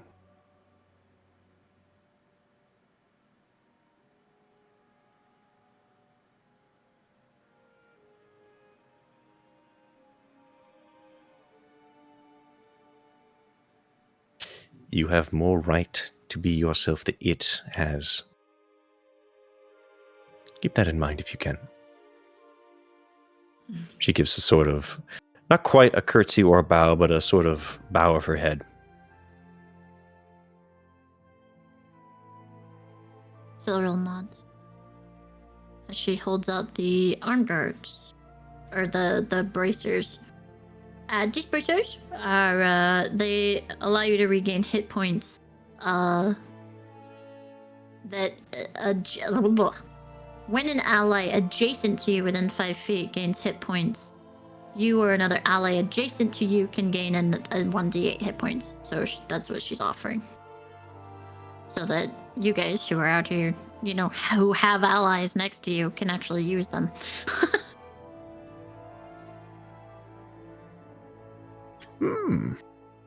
You'll probably need she to... won't have allies in there, I'm guessing, so there's no reason for her to have it. You'll need to unattune to them first. They are not attuned. Oh. Correct. Much And like my your cloak is- cloak, they are not attunement items. Neither are my temporal arm guards. My cloak is an attunement item. Your temporal arm guards are attunement. They're marked by the star. The star, I don't see a star. You look on your sheet next to Nisathris's Wrathful Bite and the temporal arm guards. They have a star next to it, which denotes attunement. Maybe my box is too small because I don't see a star. It I must see a be. star next to Nisathris. Yep, temporal arm guards have it. Bracers of Respite and Olwen's Tear do not. Weird. Maybe it's the type of sheet I'm using? Potentially. If you scroll down to your items or your inventory, that's where you'll find it in your equipment. I'm going to change my sheet. Hold please. Just to make sure I can see it next time. Or when I get new things, I'd like to find a sheet that shows that, because it does not show it to me. Ah, there we go. Now it shows. Perfect. I'm pogging. Okay. Why the heck was I using an OG? What the heck is that? Some nonsense. OGL is OGL. another type of character sheet. Who is taking the Braces of Respite? It's for those of you that are standing next to each other, essentially. Normally, I would use it because I would stand next to Alaric and fighting, or next to people, and then when a shield they would heal, or someone else would heal, or I heal myself. I can also heal others. That's why I had them, was so that I could, I should take them on account of being at the front and probably getting the most heals on account of getting hit the most. Well, if you should only take them if someone's going to be standing next to you, because they only work in a 5-foot range. Probably this Leonidas looking guy. Yeah, they're like a back-to-back kind of thing. Yeah. I don't know. Can the retainers get healing like everyone else? How does that work? Yes. However, they sort of recommend against it because they have health pools and not like, or they have health levels, not health pools. That's kind of what I was So wondering generally, you about. want to save those healing for like your companions. They go unconscious just like PCs do. They do death saves just like PCs do. And they can also use magic items, but Theodos is very Tarosian in that he is going to use his equipment and his equipment only. Of course. What a good lad. However, there will be things that once, actually, this is a perfect time. Olwen will be distributing to everybody a healing orb. Everybody will be marked. So, at any point during combat, you may burst the orb that is beside you, and it will give you a hit dice appropriate worth of healing with his modifier attached to it. So D6, D8, D10, and D12. You just need to tell me when you are spending it, and I will roll it, and you will get that healing. Right. Wait, do we get one dice of each then? Or one of each You dice? get one that's appropriate to your class. So yours is either the D8, I believe. So we get like a free yeah. hit die to use. Correct. Which will, actually, this is a perfect time. I can mark you all with it. Oh my god, he's marked. I have the picture of Olwen sort of like doing like spit bubbles that like grow out and like float around the party. It's far I more. envisioned them coming out from like his mane. It's far more tame. It is like off of his person, but not spit. They are basically like the motes of light that sort of drift through his mane, sort of swell in size, and then they flow towards a party member and just sort of begin circling above you. Yeah, Silver would look to everyone and say, They walk when you're next to each other. So two of you, or someone who is fast. and she looks to Marana. Could use them to be there for each other.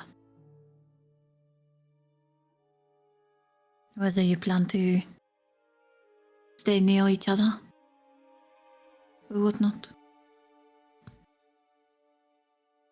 Marana thinks for a moment and looks at her glowing gold blade now and will step over to receive the bone bracers.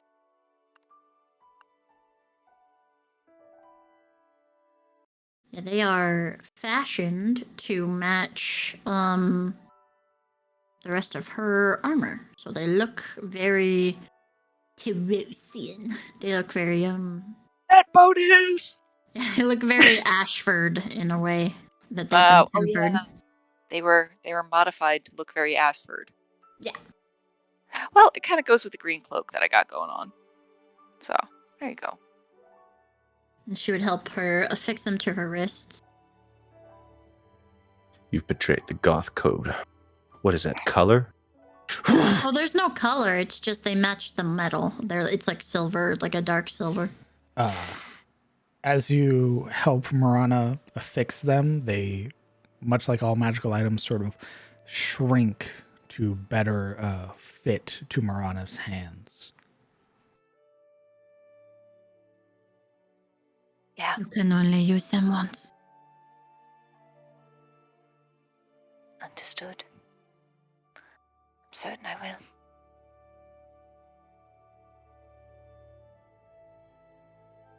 I am trusting them to you. Keep them safe. There's a long stare for a moment and a nod.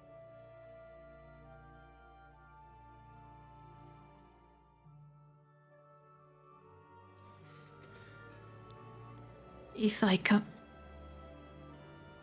When I come out of there, wherever I'm going, I expect all of you to be here.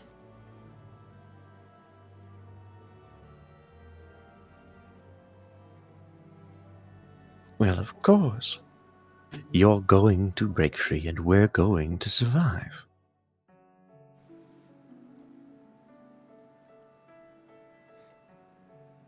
Right.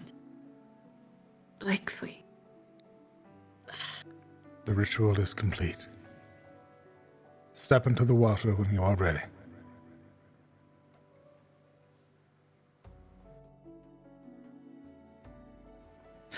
Amongst all of this, as Olwen sort of looks about and Theodos readies himself for combat, Uria, in your head alone, you would feel that presence of Olwen. This sort of pleasant, if somewhat political smile on her face sort of freezes as her eyes shift over to side-eye the unicorn. He doesn't look at you. His attention is elsewhere, surveying the land, but you know he is speaking to you.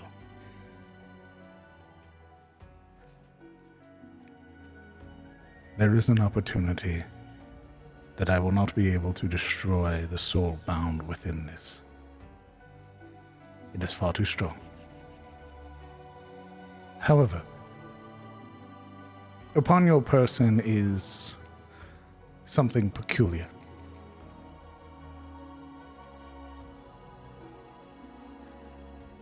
If you are willing, I would ask that when there is a stillness, you drive your blade into the flame.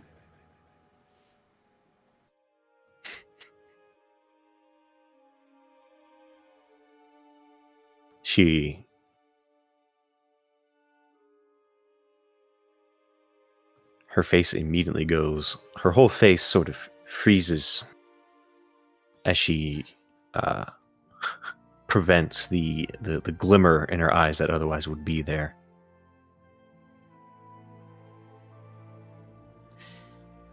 And returning back, responding mentally. Just say when.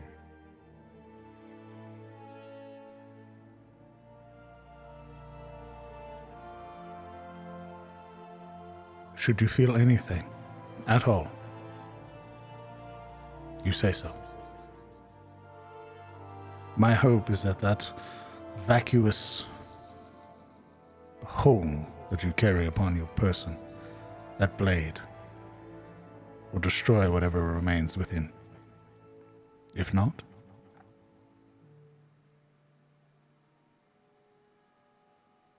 I do not know.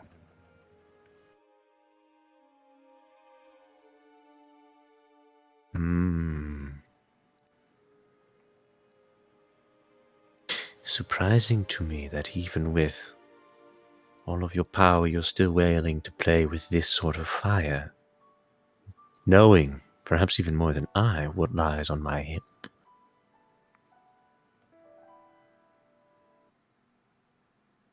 It is good, then, that I plan to do so already. It is why I offered it.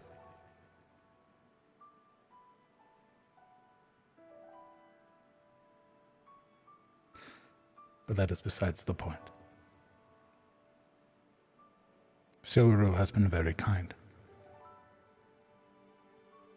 She has kept me company during moments of loneliness.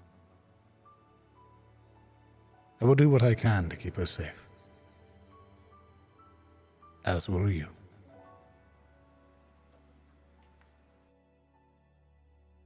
You feel that connection severed. She adjusts her cloak. And then, aloud, she says, "Oh, and is there anywhere we should be standing? The rest of us, I mean." Of that, I'm not certain. Around the pool would be my best guess.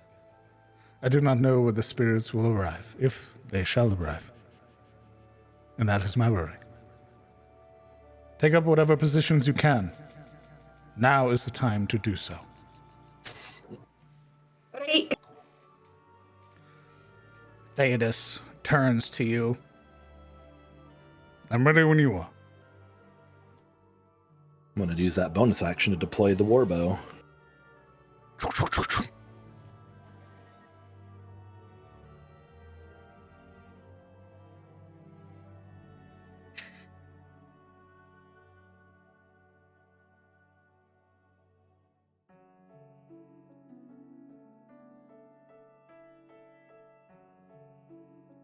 Yuria saddles up next to a shield.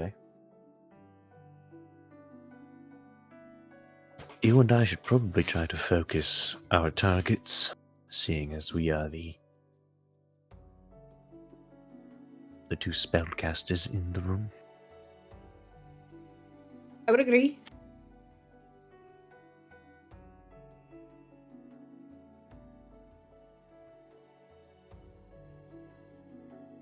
Very good. She unfurls the shield in one hand, leaving the blade, for the moment, in its holster. Is that where you were remaining, Alaric? I believe so. Actually, The there Vanguard. is. Indeed. Very well. Olwen looks at you, Siluro, and gives you a reassuring nod. Whenever you're ready. There is a struggle on her face, this ever-shifting expression of almost fear and anger, and then like a stoic, I know I have to do this. It is just a cacophony of almost a fight. Very evident fight that is happening even in her own like psyche. But hopefully she would willingly step in. There's a reason I asked, because the choice is actually yours. That compulsion you would often feel outside of Olwen's domain is not as present. It is faint.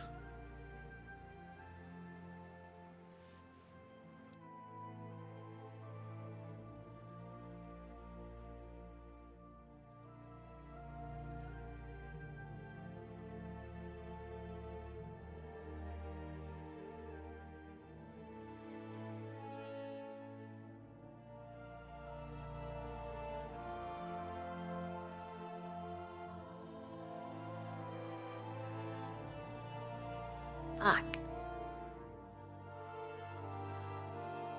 Would look to kind of everyone one by one and just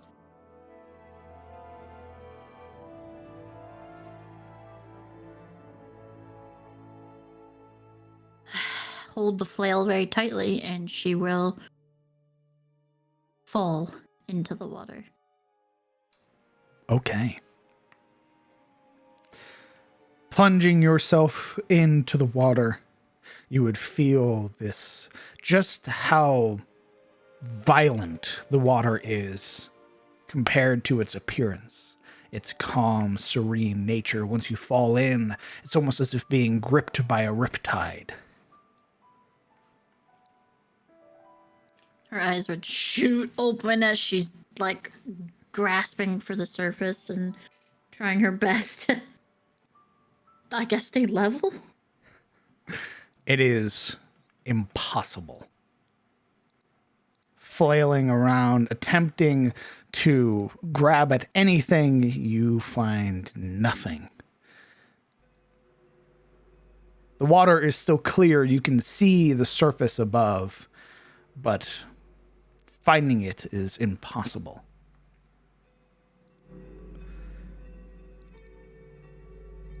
She would cry out for help. Like, something is wrong. Something's wrong. This isn't right. As you cry out, water is the only thing that greets you. And eventually, you would watch as the world around you begins to change, begins to shift, and the water recedes, and you find your footing, albeit stumbling as you do.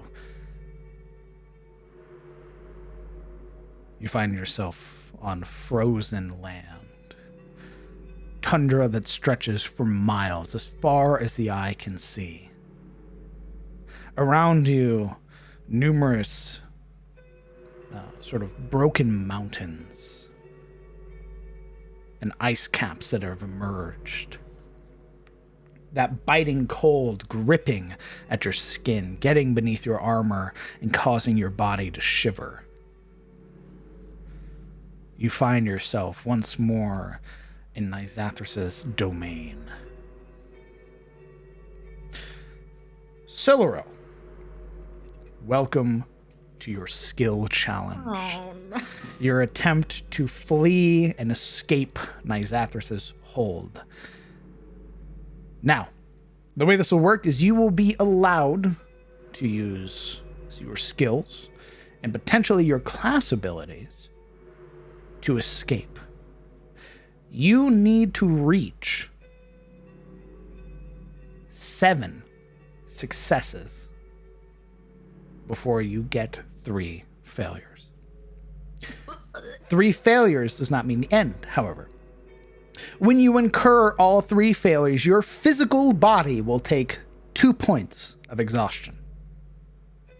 And the failures reset. You have a total of 3 times. And if you fail and reach 6 points of exhaustion, Siluril von Ashford, you are dead. There is no coming back. Your character is gone.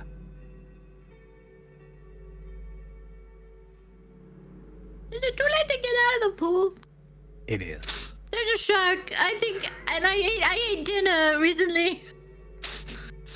Sure, just succeed. Natural 20s will remove a failure from your total. A natural 1 will add 2 failures to your total.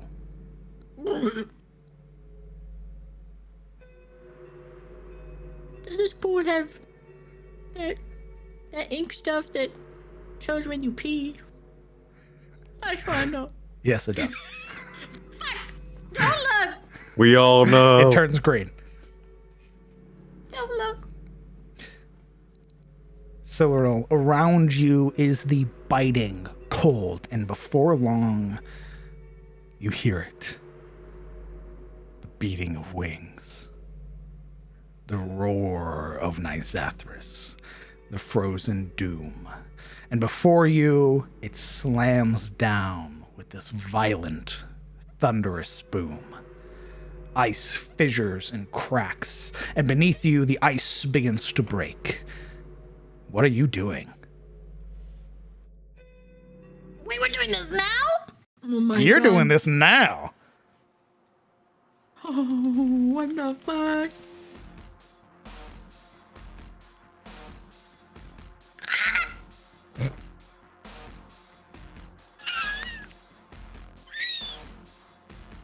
Okay.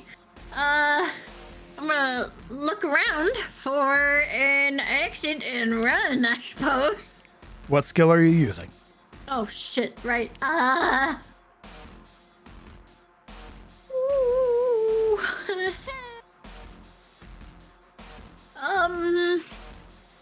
I suppose I can do oh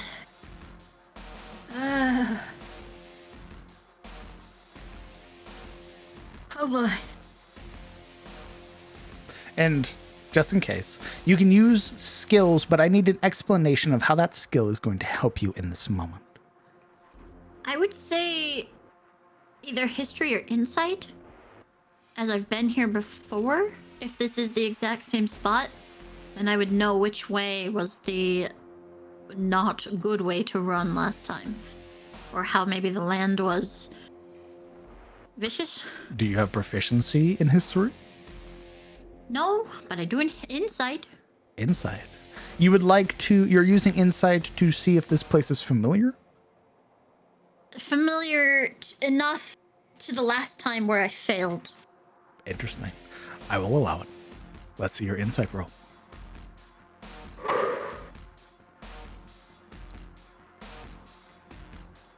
A 22. Peering around, taking a moment to begin to look, yes, there is a striking resemblance to the area that you are in now, to area you've been in previously. And as you peer around, you would watch as those fissures begin to break apart, and from them, bones begin to emerge, beginning to cut off points of your exit around you, almost forming this arena. What are you doing? I'm running. I will use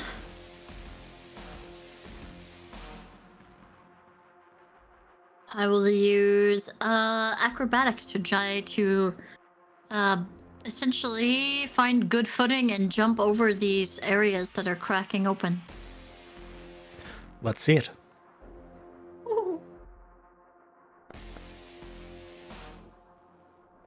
A 17 is enough. 2 successes.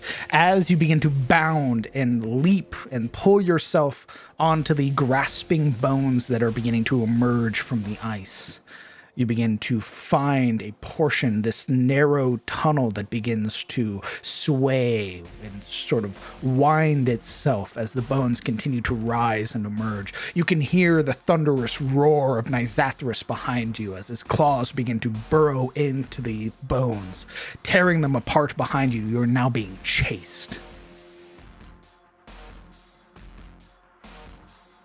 What are you doing? Oh, fuck. Okay.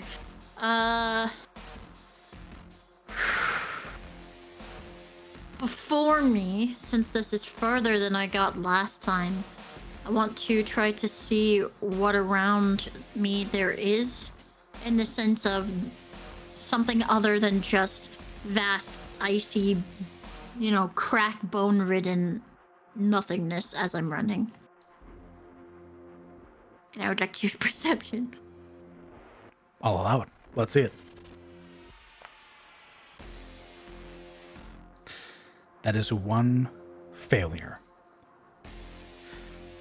As you begin to run and peer around momentarily, you would find that exits you are seeing are closing off. Behind you, Nizathras is getting closer. That massive maw, those sharpened teeth that were bore on the flail are now attempting to close down around you.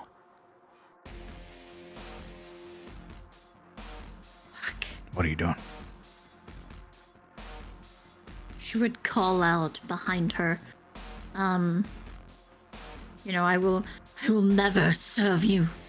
As she runs and bounds in an attempt to get away, finding nothing new or nothing different that she can see.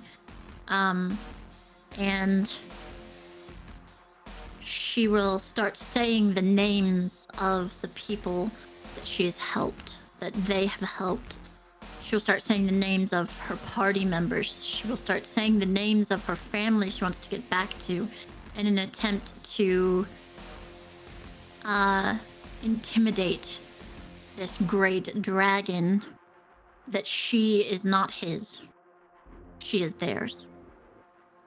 Very interesting. I'll allow it. Let's see it.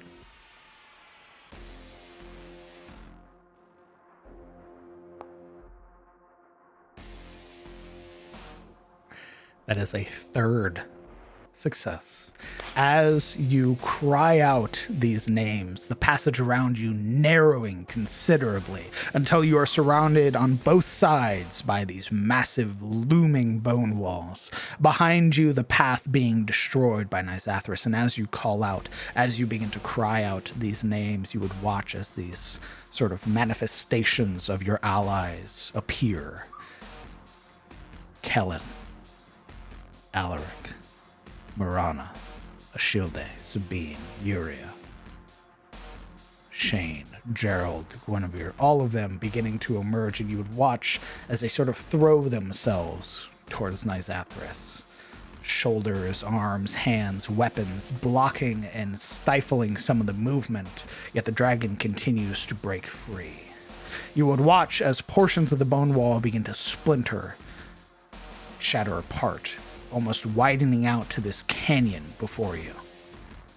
You would feel the ice still fissured beneath your feet, beginning to give way. What are you doing? I will say, for skills that you failed to use, you can use them again.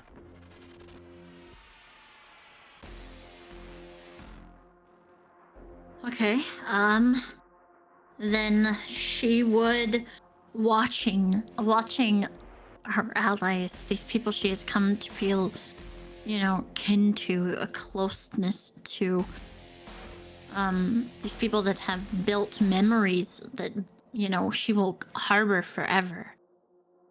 She will look around, seeing the bone wall that is splintering, and look for a weak point. And I will try to use perception again. Let's see it.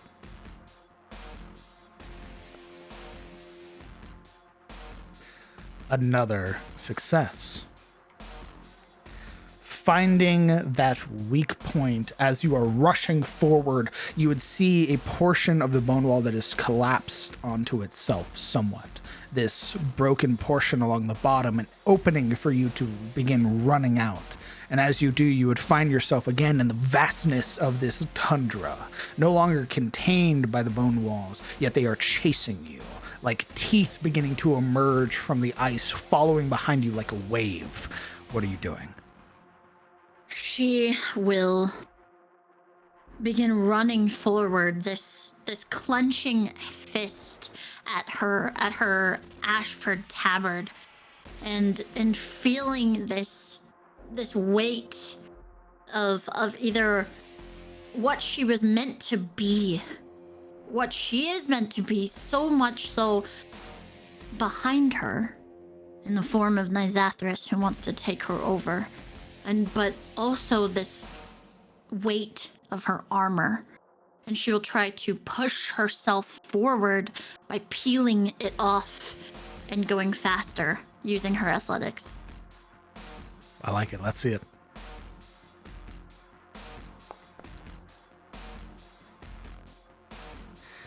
That is another failure. As you are rushing forward, attempting to peel off the armor, you would feel it almost gripping to you, holding you, as you would realize it's not just your armor. You would see that almost like the flail, teeth begin to emerge from it. Sinew, wings begin to wrap and take hold of you. As you hear that bellowing roar, you will serve. As Nizathris emerges from the bone wall, now chasing you across the tundra. What are you doing? Oh God. Okay. She as these they're very blatantly his, right?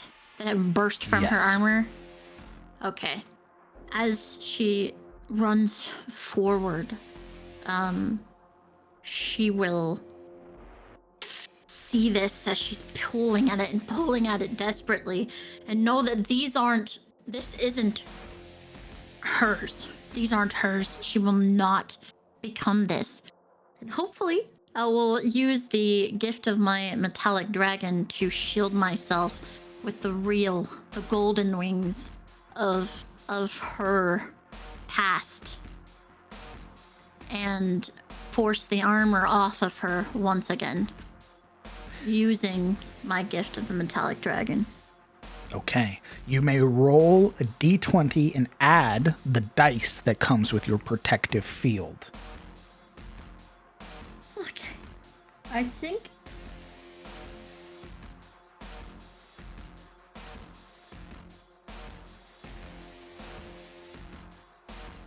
Where's my proficiency bonus?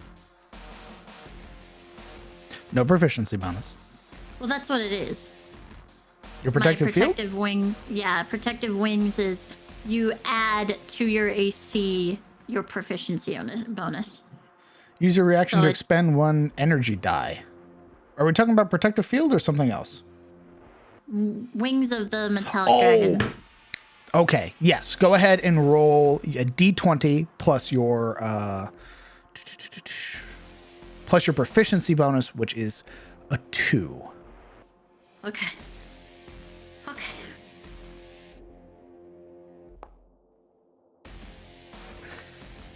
That is another success.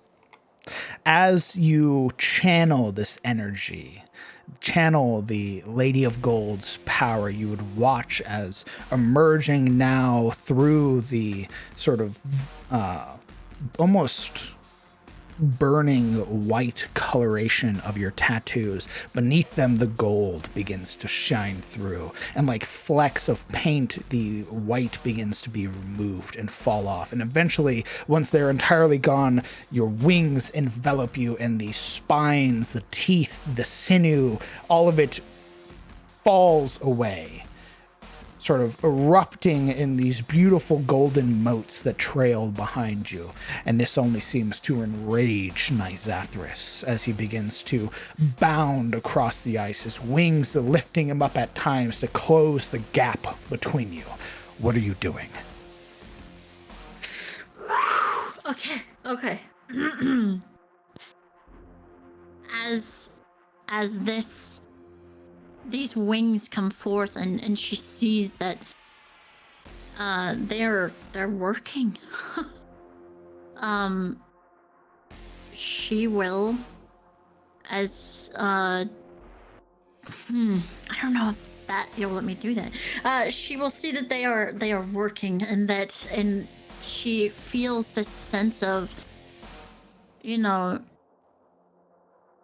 for what it had been before, had been, abandonment almost from her dragon.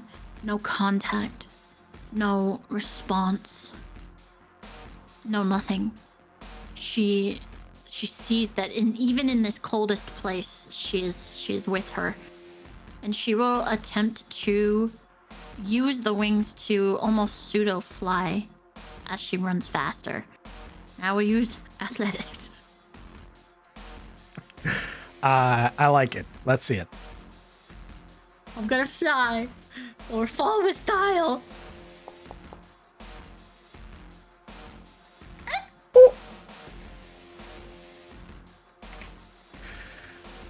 Fly you do.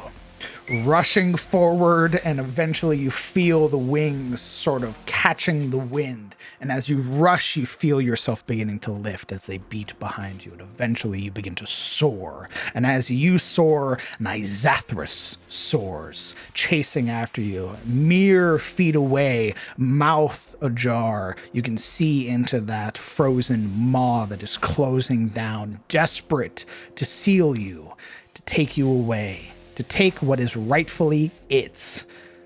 You will serve. What are you doing?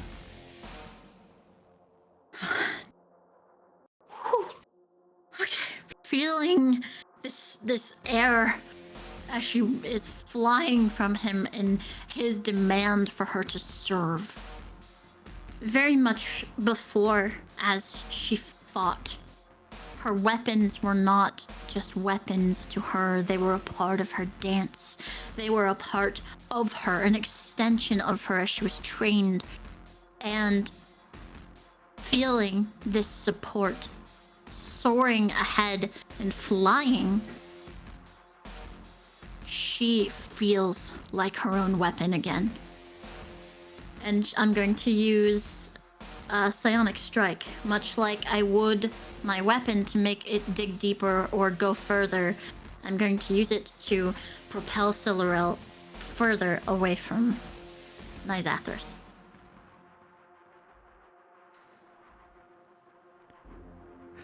I like that. Roll a d20 plus your psionic dice. Which is what? I'm shaking. It's a 1d6, aren't they? Or am I I wrong? don't know. What do you mean you don't know? You've been playing this character for almost a year. Rolling a psionic energy die. Right. Give me a second. Take your time. It should say on your character sheet somewhere what your psionic die is currently. 1d6 plus 2. It'll just be the 1d6. Okay. d20 plus 1d6.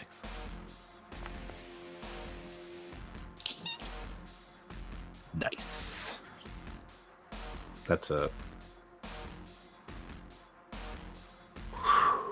It's a good roll.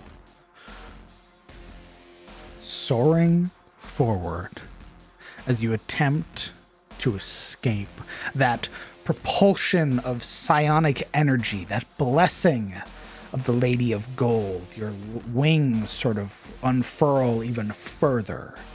You can feel the streaks of light that begins to emerge off of you, the desperate howl of Nizathris. As driving forward, your body connects with what appears to be glass, shattering through the entirety of it, out into this brilliant, beautiful, almost cosmos. A myriad of colors that blend with stars that are so numerous, some you can't even see. You would hear that desperate howl, that cry, attempting to reach you. But you are free.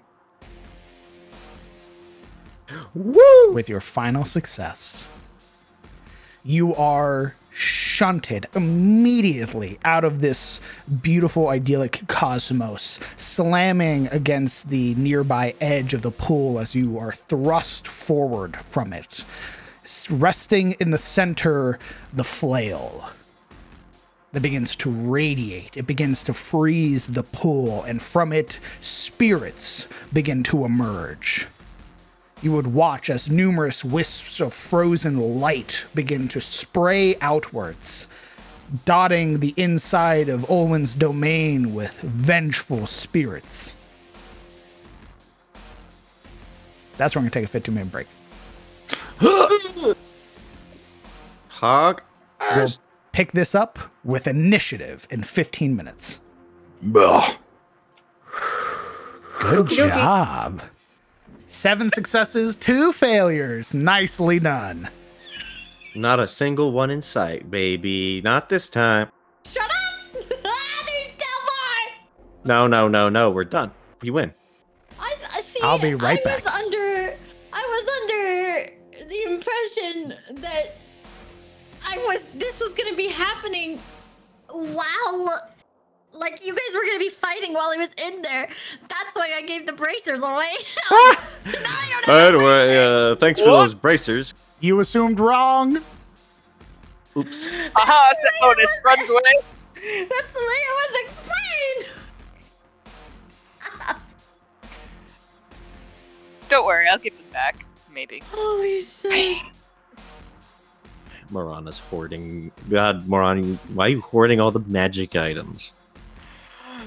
Why? You got Rip. those circlet. You I got was the given a circlet. bracers. Why are you so greedy? Oh my god. I deserve nice things. Do you? I do. Why? Because Why? I do! Can't fight crime if you ain't cute. Why is it so loud? Oh, that's why. Honey, quantity doesn't necessarily mean quality, okay? Having a ton of shit doesn't mean you got drip. Fuck, man, Wow, that's so that just cool. kind of encompasses your love life, don't it? How you feel now that you're free? Well, that was so sick. I flew. I flew. I believe you hit space, bro. I broke it. I broke the You sound. broke Nizathris' condom. Oh, I was like, I'm gonna try fly. In my head, I was like, I'm gonna try flying. This is his domain. It's never gonna end if I stay here. If I keep running, it's never gonna end. fly, you fool! I So was it'll be I like, gotta go up. yo, man, fuck this. I'm going creative mode. I turned on admin mode. Oh, Nizathris no. screaming admin abuse as he chases him. You can't do that.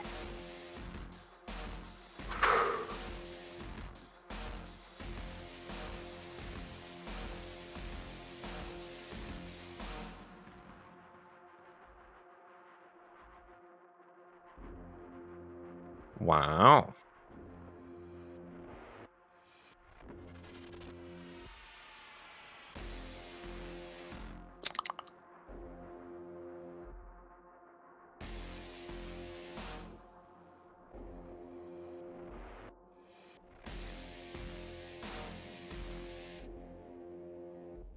Exactly, Zebus. Exactly.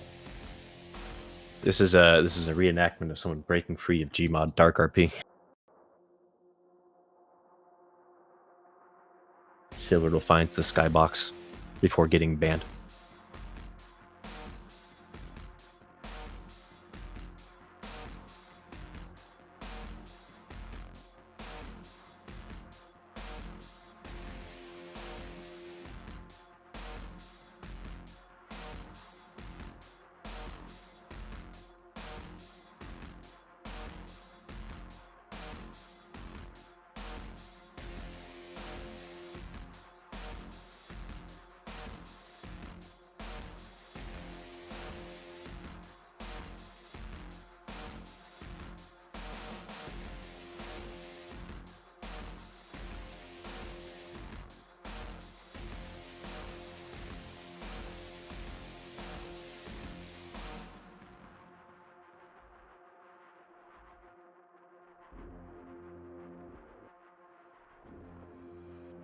I return.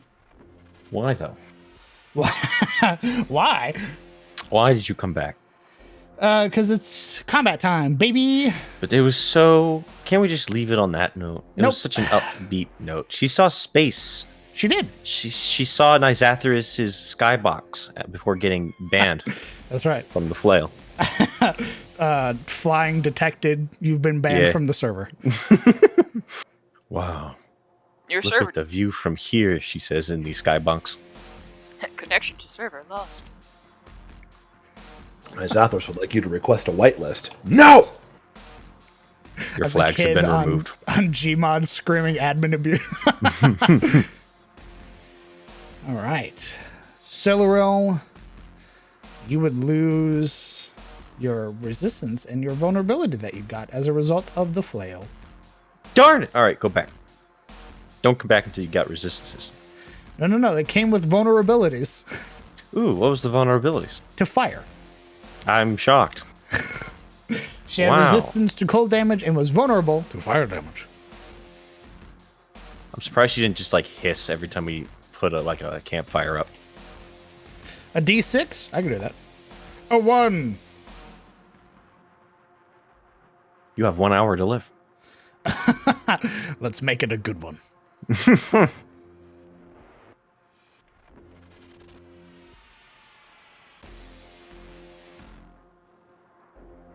I'm a little worried. Why? Well, because this fight includes Olwen and a hot pool boy. What's up? Why are you worried? What's the matter? You know, in character, that should be a relief. But out of character, I know that this combat has been balanced for that. I don't know what you're talking about. What's up? What's the matter? Why are you so worried? I'm not. I'm vibing. I wonder what is gonna balance out the fact that Olwen's here. Hey. Wow. Smile. Oh, Smile. boy. Wow. Why are you so worried for, huh? What's the matter? Because I have gamer sense. What?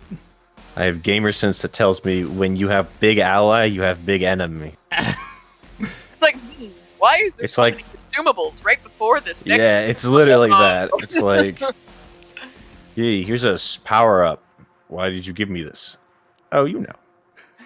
Like, oh wow, there's a whole bunch of health potions here, and more ammo, and oh no. It's the Murphy's Law of video games. Right in front of this big empty room with walls? The more they give, the more they plan to take.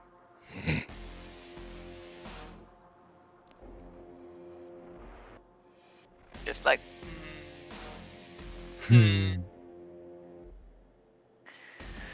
oh boy, here I go spending money again. On Oh what? no, what? On what? More art. You fool. We're happy to have you, Gaming Void. Always glad to see you come back around. And also, I missed it because I'm a fucking fool. It happened at the same time it just popped up. Now, I don't know, Nelly, if you're still here or not, but thank you very much for the sub. I really appreciate it. Thank you very much. Yeah, Nelly. You nerd.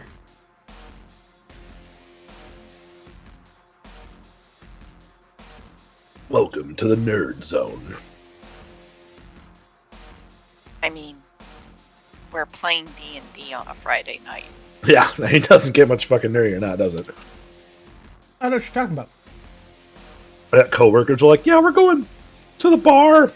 We're going out to this place. What are you doing with your Friday night? And I'm like, Dungeons and Dragons? Oh, that's cool. Mm-hmm. The adult version of that's a choice. Yeah. You're all gonna go wasting your money. No, absolutely not. That's what I thought. That's what I thought. I wasn't complaining. I was just stating like the disparity between different types of people. I mean, yes, I can drink better for cheaper at home. While playing D&D. I won't. Liar, you have before. I've seen it. I know. Right It's now, pretty Four having, big entertaining. Just saying. Right now, I'm just having soda. 'Cause that's What a- what I had. What a fucking teetotaler. I know you've got like some tequila hidden away. I mean, I physically own a bar in my home, so like I don't hide it in my house, but I'm like fully aware. You're like, that's all I have, she said, lying through her fucking teeth. I don't have anything I want to pour out. There. That's the truth of the matter. I could have more coffee though. Coffee though would be a mistake. I'm saying, you want to be up till 6 a.m.? What the fuck? I Yes. haven't. My guys, I haven't. Like all week. You dummy. It has not been a smart decision. No. 0 out of 10. Do not recommend, guys. Foolish mistakes made on your part. Many. Numerous. Don't do it. Incalculable. Incalculable. That's what we call projection. That's actually talking about myself, so, you know. Well, speaking of mistakes, I'm gonna bother this animal. Nice. Oh, she's so bothered. She's like, I'm trying to sleep. That's a perfect time to bother them. Mm-hmm. Oh god, it's almost 10. I gotta feed my beast, speaking of which. But hot coffee is so good. It is. It is so good. I could also have it iced. Quirky cursed. Ooh, that's a whole thing.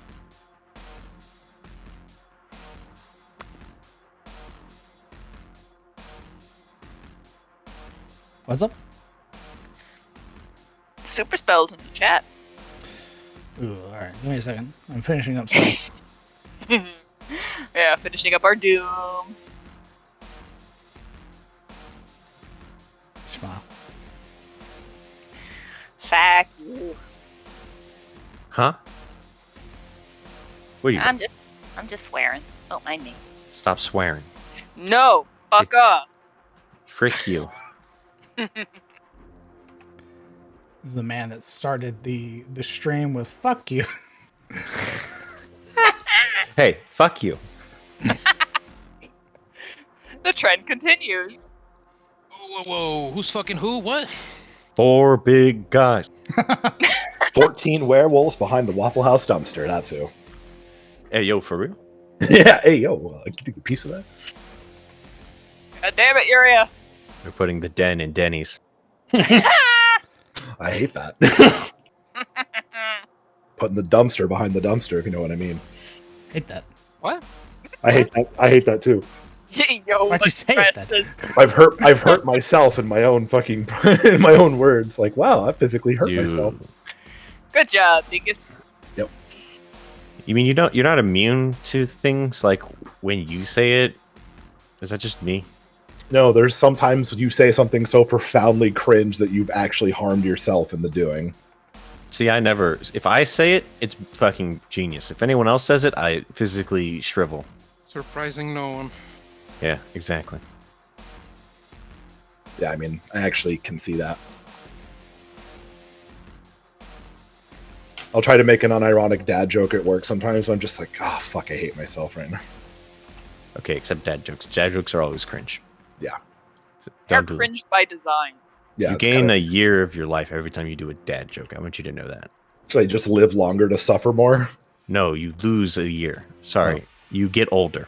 So say like, man, dad jokes make you immortal, but you're also the You get cringiest being in the universe. to retirement Oh Uh, no. every time. Closer to fucking khakis belted up beneath your chest. Correct. And belted up right beneath the nipples. Yep.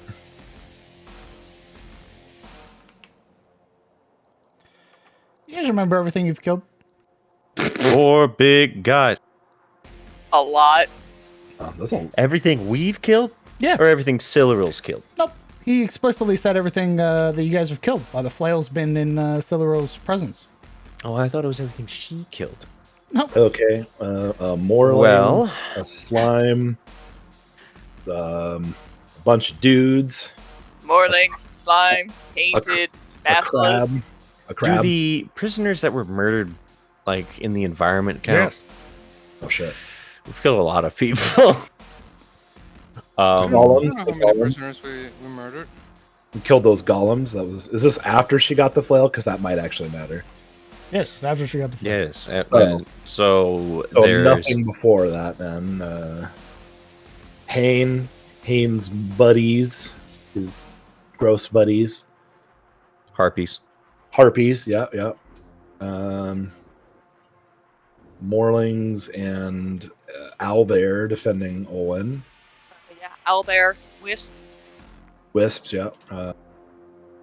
Couple of not basilisk, king basilisks. Yep. Mama basilisk. The wyvern, the Oh, yeah. or sorry, the manticores, Manticore yeah. king. And Yeah, its yeah. mate. And its mate, yep. Skeletons. Let's see. I'm going back to my notes. We killed Hane, his bodyguards, the 2 sleepers. Presumably all of the prisoners that died trying to escape, and all of the orcs that died, as well as all the knights that died during the assault. The harpies after that. Bum, bum, bum. We've been very busy. I don't think we actually killed any Kingsmen, so that's Nope. good. Question mark. No, we just injured a few. Anne Oh yeah. got axed along with those cultists. Some giant snakes. Oh yeah, some giant fucking snakes. Quirky, cursed items are a lot of fun. I just posted one on the server, and I played in a game where a sword grew a gauntlet over your arm, and it kept growing the more you killed with it. Eventually, it would probably eat you. Oh, nice. Let's see. After the harpies, the next thing we kill are the pack of Morlings that assaulted Olwyn's while he was healing. Then it would be the owlbear. And then the owlbear. Keep going. Hold on, I'm looking, okay? Calm down. I don't think we actually killed anything for quite Relax. a while. Because then that was when we went to Elion's, and that's basically where we got the contract to go after the big beasties. The boars. Yeah. Oh. Well, that wasn't. Well, I guess it was kind of. They got killed. They were like. We ate them. We ate them. I mean, us and literally everyone in Elion's. Yeah. Yeah, they're dead. Fair enough. We killed Duskbrand's patients. Multiple times. Oh, he shows up. I've had just about enough of you up to here, to the tip of my hat. Fireball. God. Time for you to pay the price for annoying me. I guess we'll learn if it's like everything we have killed or things I specifically have killed. I think it's killed in your presence. There was that one cultist, I believe, that got killed by the Kingsman when Kellen was 'Cause searching. I haven't had the killing blow of many things, so. You guys ready? I guess so. Oh, brother man. Alaric, Oh, I have a DM. I want a DM. you have this one moment. Chickens. Let's Yes, see. chickens were killed.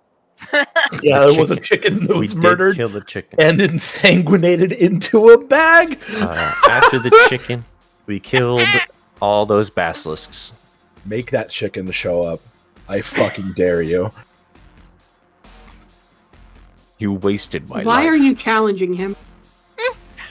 Yo, I don't know about you, but the chickens in Skyrim, though, you kill them and you're dead. It's like the chickens in Zelda or whatever. You just like kill too many of them, they just come at you and murder you. It rises from the pool like a freaking kaiju. It's like, Baka! You're like, oh, Chicken demon. that's terrifying. Only thing worse than that would be like a giant duck demon. I would fucking run from that shit. Oh, yeah. Also, there were rats. Don't forget rats. Oh, Kellen. fuck no. Can No, you forget the rats? I was doing a pretty good job until you just said something. So, Oh, with the killing of the chicken and all the evil, is it going to turn into a Canadian goose that we have to fight? If it turns into a goose, it's just a TPK at that point. We're done. Goose are evil. and we'd all die. Yeah, it murders all of us. Because geese are the devil. They're fucking feathered cobras are awful. Party. Yes. Yeah. Who wants to roll a d4? Is this like roll for blame or? You'll find out. I feel like taking blame. Too late. All right. Never mind. What are their reactions as I burst out? We're about to get to that. Yeah, I was waiting for him to. A 3. A 3. Okay. Roll for blame. All of you watch and hear the very sudden just eruption from the pool as the water is sprayed outwards, the flail now hovering in place of where Siluril was. And you would see her, free of its grasp, sort of pressed to the edge of the pool.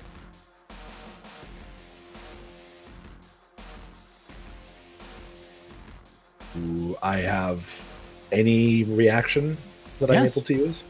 So, if possible, Kellen would try to run forward and pull her out of the water.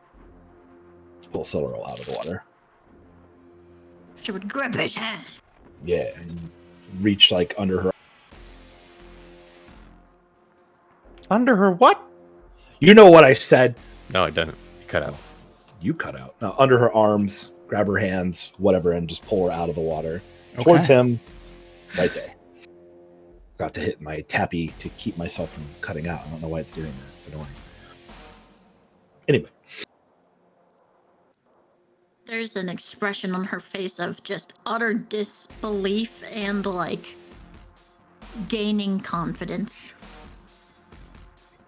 He'll hoist her up to her feet, but he's got his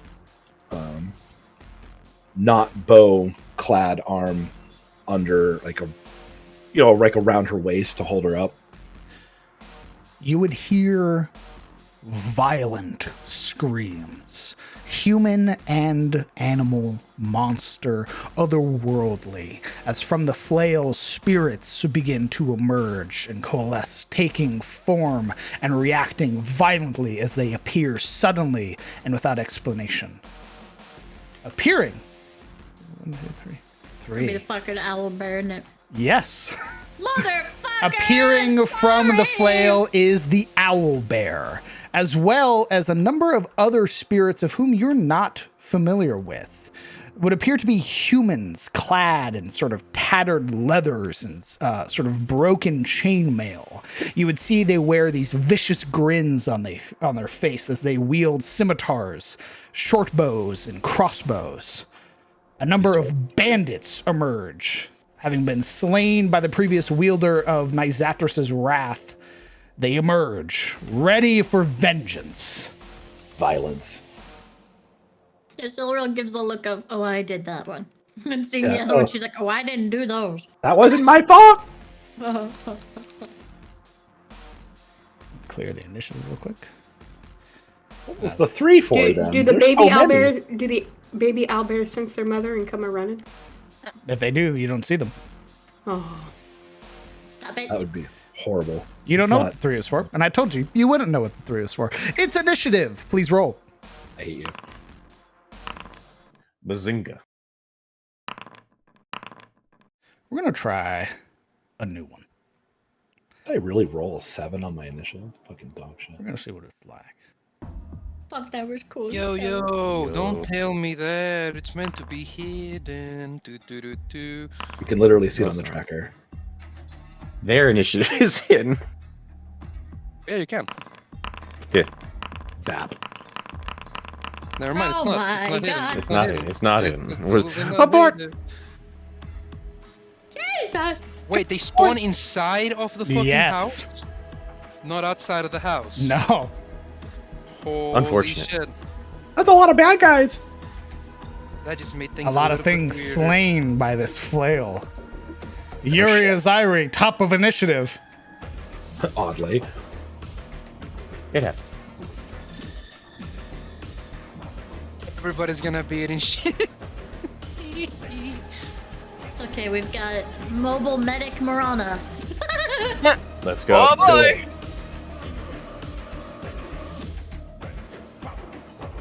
All right. Seeing all these dudes emerge, she's going to first off shout, form up. As we're all spread out. Yeah, you know.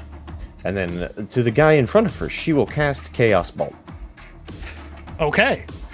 I believe casting in melee range imposes disadvantage. Oh, does it? I think it's any ranged attack unless you have the corresponding. Warcaster. Oh, Is it Warcaster? Yeah, if you try to cast a 2-hit spell in melee, you have disadvantage. Unless you very have well. Change of plans. We cast. We draw our blade and then cast Dissonant Whispers on him instead. Okay.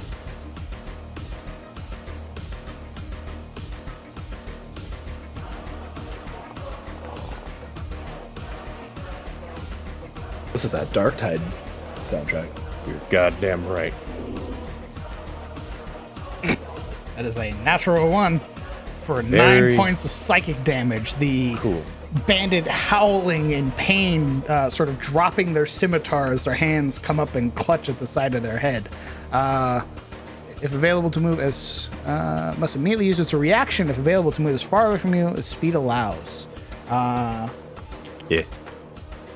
Which would provoke an attack of opportunity from Alaric if you wish to use it. Would it provoke an attack of Absolutely. opportunity It is from very- myself? Oh, yes, as well. Nice. I'm gonna smack that. Actually, can you use your reaction on your turn? Yeah, you should be able to. You just can't use it for the rest Spark of it. the round. Yeah, go ahead. I might give him the number 1. 16 definitely hits. Caving in the back of this spirit's skull, followed up by the Gogglad swing. Both of you catching this spirit as it attempts to flee, killing it as it fades into nothing. One down. Nice. 20 million to go. Ah. All right. Bonus action. We are going to cast Hexblade's Curse on.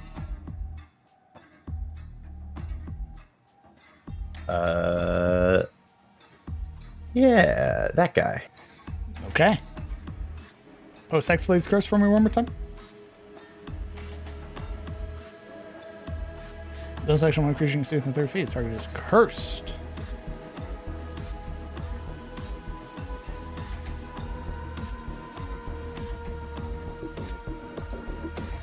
Okay. All right, now we are going. Shadows begin to form around the bandit captain. Huggers.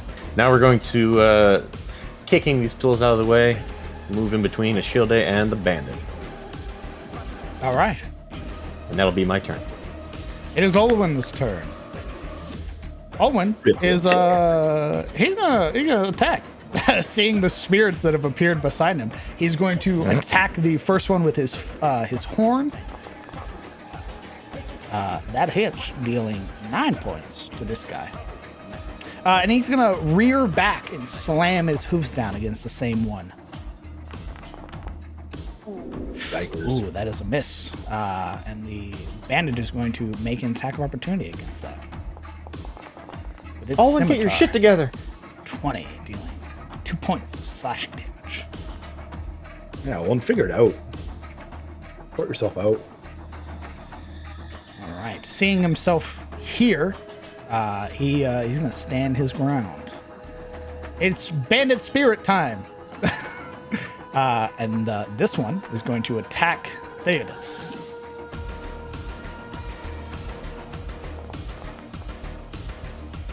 A 14 misses. That's 17 armor class. Yep. The next one is going to go, and it's seeing Olwen's already been struck. It's going to attack Olwen, and it would have flanking. I imagine Thaddeus like defends from his back before he even realizes the dude's there. It is Where he's this just moment of like the shield going, like sort of turning before even realizing and catching the scimitar above his head. He looks around. He's like, "Oh shit!" An 18 would hit, dealing 6 points to Olwen. Celeral, you are being harried by the owlbear matriarch. Standing with Kellen, she will pull forth her Ashford's Whitehunter, and she will look upon the owlbear, and speak. You nearly got away last time. Come to face me. Let's continue our dance. And with her Zweihander, she will attack. Let's see it.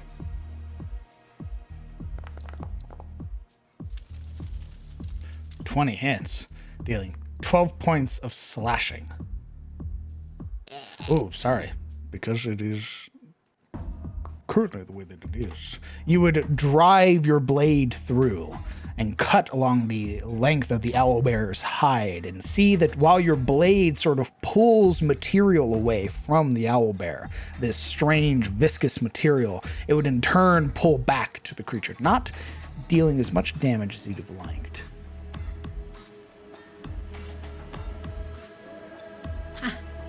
I'm not magical, guys.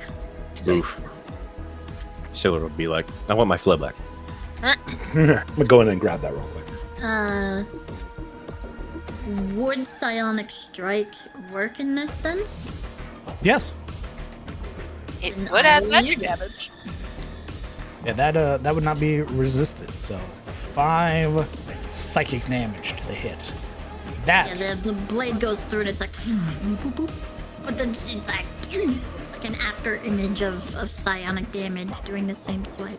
that strange material you had pulled away from the owlbear almost bursts from that psionic energy, actually connecting and causing the creature to recoil harshly. What else are you doing on your turn? Well, they don't have extra attack. That will be it. It is the spirit. He's gonna make an attack against you, Yuria. Actually, sorry, he would stay where he's at. He's gonna pull out his light crossbow. Fuck. And he's gonna make a shot. A 10 misses. Armor does work in this game. It is the owlbear matriarch's turn. She is going to lay into Silveril with a vengeance, making 2 attacks. 26 to hit, dealing 15 points. Oh, fuck. And then swiping with her claws. You are the source of her rage. A 15 misses.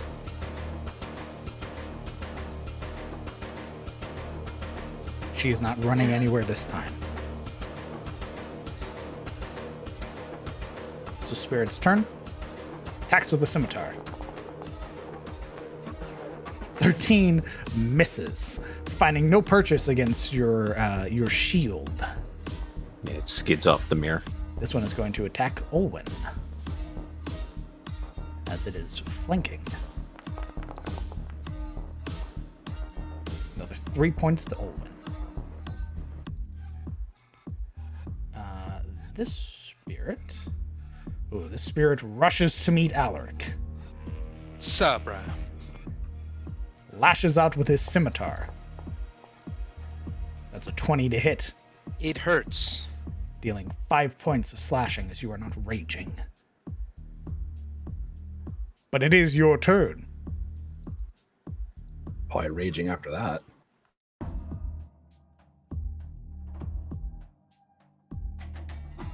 Yeah. Yeah, Alaric is going to rage, actually.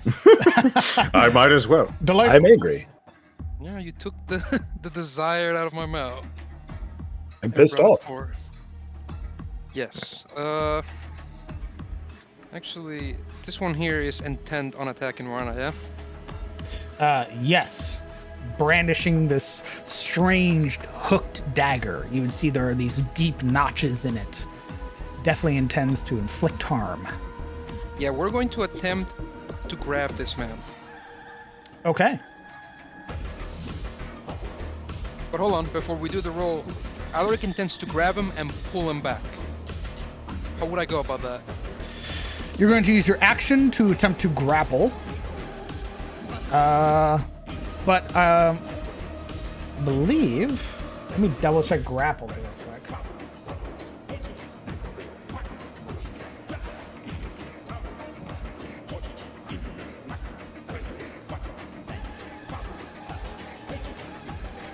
When you move, you can drag or carry the grappled creature with you, but your speed is halved unless the creature is 2 or more sizes larger than you, or smaller than you. So if they were tiny, you would be able to move them, no issue.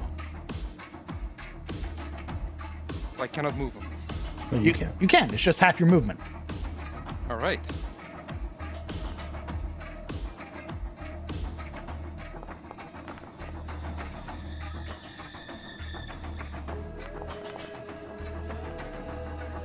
At 15. And remember, you have those bracers that Kellen gave you that helps with grappling, I believe. What they do? But it don't matter. It's already added to your bonus. As you attempt to grab him, the bandit captain is far too slippery, pulling himself out of your grasp. You would hear this low chuckle. Yeah, the laughter. They all laugh. You can Spirit, grapple what do you want? spirits. Yeah. What? Well, you know, that's my turn, DM. All right. Marana. Neat. Seeing this guy here with malicious intent, Rana is going to shimmy a little bit into a more advantageous position and try and give it a stab with her rapier. Let's see it.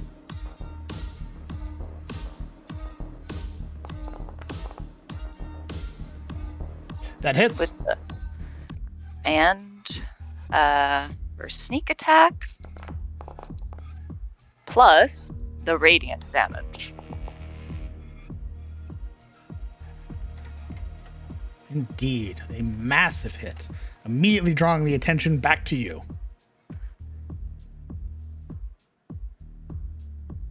To which she will probably disengage. Are these walls here? Just letting you know. Yes. Okay, understood. And just disengage. Okay.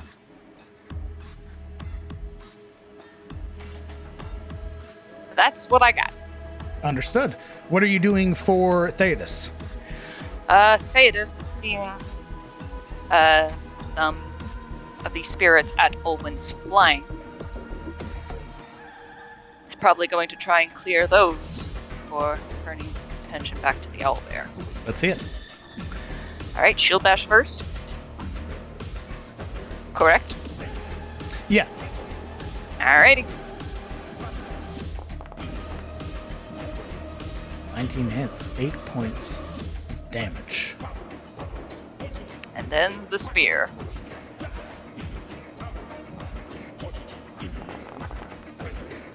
Jesus. That's a kill. That's obliterated. He's so hot. Driving the spear, Thetis sinks it from neck down through their abdomen, wrenching it free, and as he does, the spirit explodes with light. I bet it does. I think he God, I wish they were will... me. Jesus. Furia, stop! Spray bomb. I cast create water over Yuria for reasons. Yeah, he'll just turn to face the additional spirit. Perfect. Because that's both attacks, baby. All right. It is the spirit who got attacked by Olwen to start is going to retaliate with a scimitar.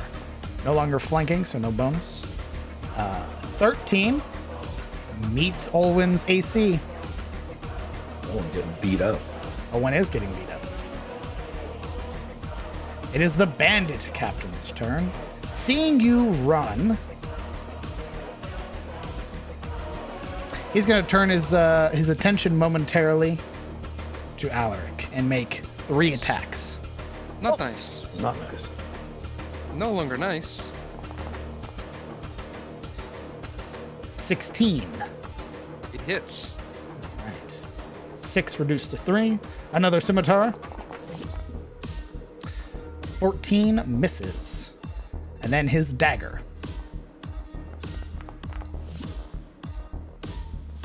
It hurts. 6 reduced down to 3.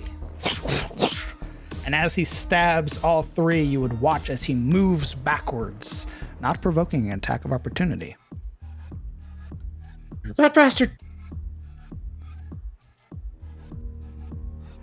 Well, we did our job. The bandit here, seeing you and seeing this sort of transformation of you, he's going to shoot you with his light crossbow. Oh! Zoom. Oh, He it's doesn't dangerous. want to get close. That's a good choice. Thunk. It shows well. Wow. That Getting 7 crit reduced down to 3. And he's going to back up. Ho, ho, ho. I love that guy. I bet it was cool in life. Why we kill him? Kellen, you're surrounded. Yeah, no shit. Sure love being ranged. The fuck? That's...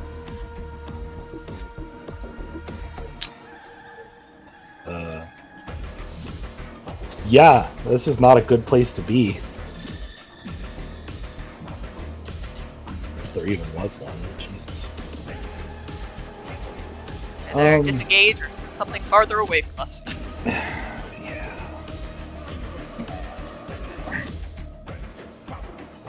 Yeah. Let's use my bonus action to cast Hunter's Mark on this guy. Pull out Hunter's Mark. Oop. Cast the spell. Thank you. Thing. Alright. Cool. And then we will shoot him. Okay. I don't know if there's a penalty for shooting while you're in melee. I was shooting something that was No. in melee with you. Okay. An 11 hits, Holy shit, really? killing him outright, Oh, as he had very low health. okay. Well, I'm trying to take pressure off of Olwen. Now we just gotta get pressure off us. So when it comes back to your turn, you'll be able to move around your hunter's mark again. Yep. Fantastic. But you have freed up Olwen a little bit. Yep. Okay, well, I'm kind of stuck, so that's it. All right. The final spirit. I'm gonna swing at Marab.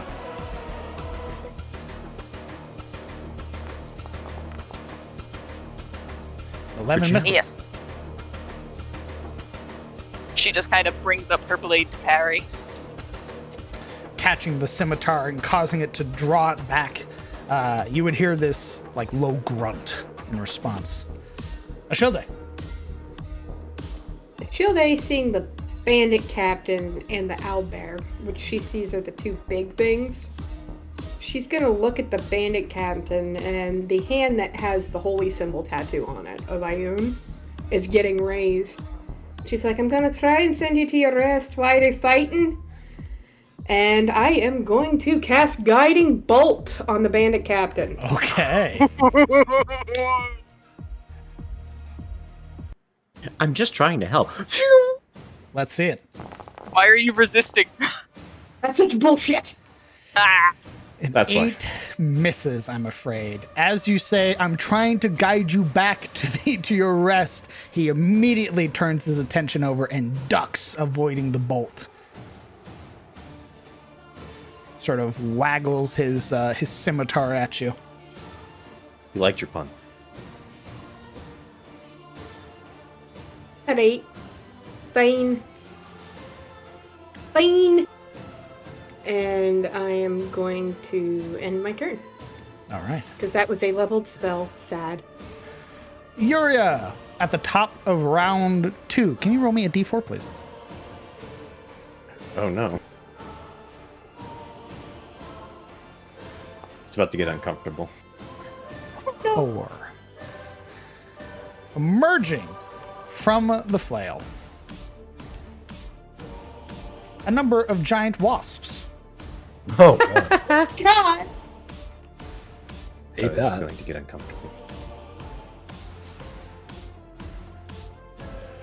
They also join the Vengeance Parade. And I love the Vengeance Parade.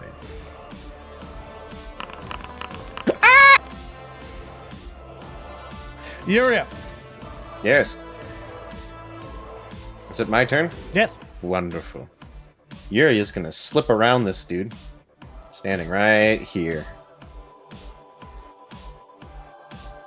Wonderful. And she is going to put her weapon away and lash at the air around her. And these pockets will start to open up. And from them, horrible, horrible tendrils, black and slick and very large and very angry, thrash out and start beating everything around her. As she casts Arms of the Shambling Horror. Fantastic. Post that card for me, please.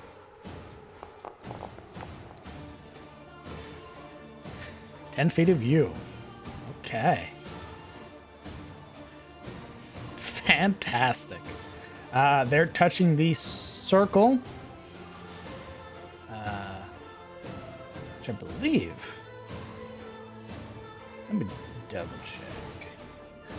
I think it was I think Crawford said, you know what?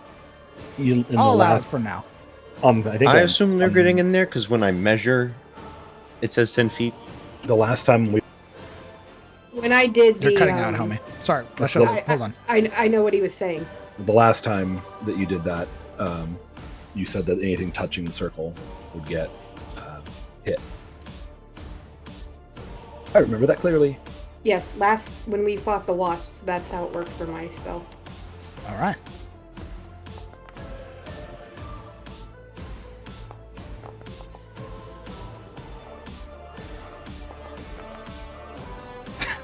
One wasp.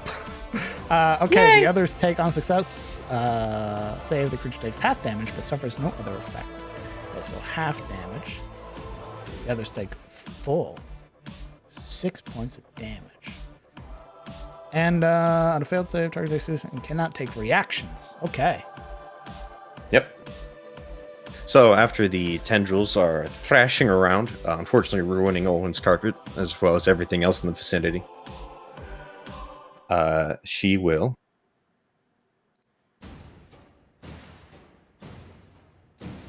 she'll just stand back to where she was.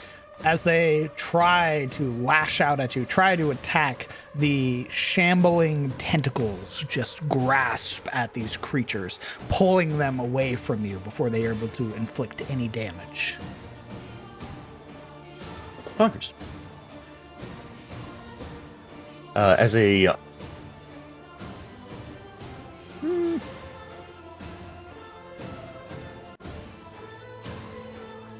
yeah, as a bonus action, we'll try to link up with someone's mind to establish a psychic connection for communication. Seeing the other party, sort of halfway across the room. Actually, she's going to attempt to connect with Olwen. Okay.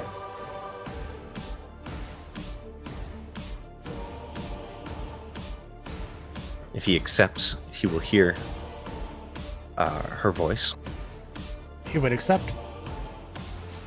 When do I strike the mace? You would hear. Not yet. There are still spirits bound within. She grits her teeth, and with shield up, she ends her turn. It is Olwen's turn. Actually, at the end of your turn, Olwen is going to use his legendary action to heal himself.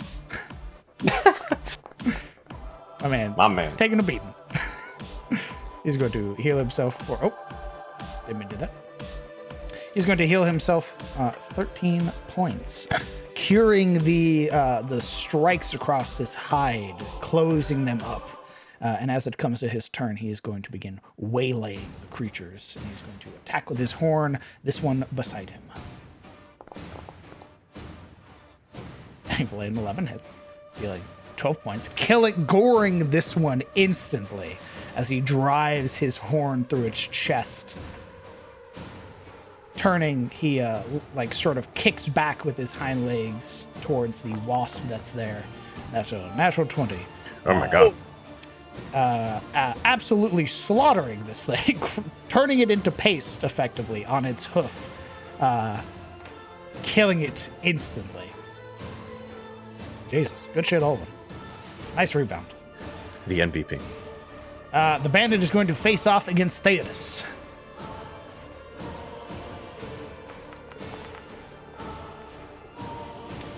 Hits. I need you to roll a Constitution saving throw for Theodos. The average you need to beat, or the number you need to, the DC is 4. Do you taste blood? You smell I think he's guilty. Theodos lifting the shield, catching the scimitar, pushing the spirit back.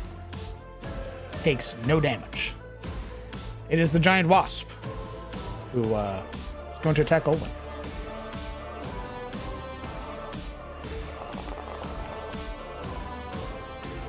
9 misses.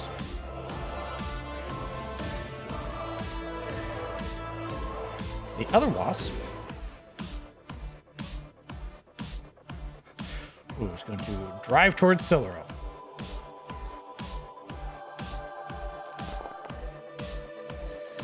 $15 misses. That frozen stinger finding no purchase. Siluro. Alright. Neato, Barry. She will. Okay. You are surrounded. You have the bandit captain behind you, the owl bear in front of you, a wasp on your side.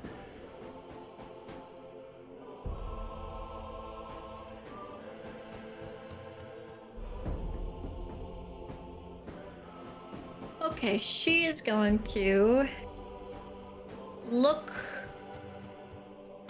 forward, attacking the owlbear, but I'm going to state beforehand she's using the temporal arm guards. Okay. She's going to teleport here and hope to flank the creature. See you, Cal. Indeed. Flanking would be here Through you, Ranger. underneath the lantern, which you are able to step under. Okay, cool. That moment as you swing, the world around you shimmers as everything transforms, these vibrant purples and teals as they rush past you, and you appear again on the other side of the owlbear. Go ahead and make your attack with your flanking bonus. What is that, man? +2. Yep, you get a +2. Do I just roll or Just Just roll roll? it at +2. Yeah. Okay, cool. Think What that- is a Okay, never mind. Got it. Sick. Striking down with your Zweihander and finding purchase, it is that same sort of feeling again. We're driving it through, leaves behind this viscous material. Okay. Boom. And following up, causing it to erupt as it explodes with psionic power.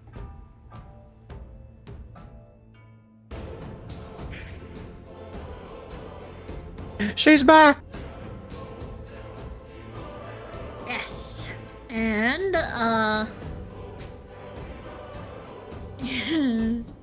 being around 2 enemies now, I'm going to use my second wind. Okay.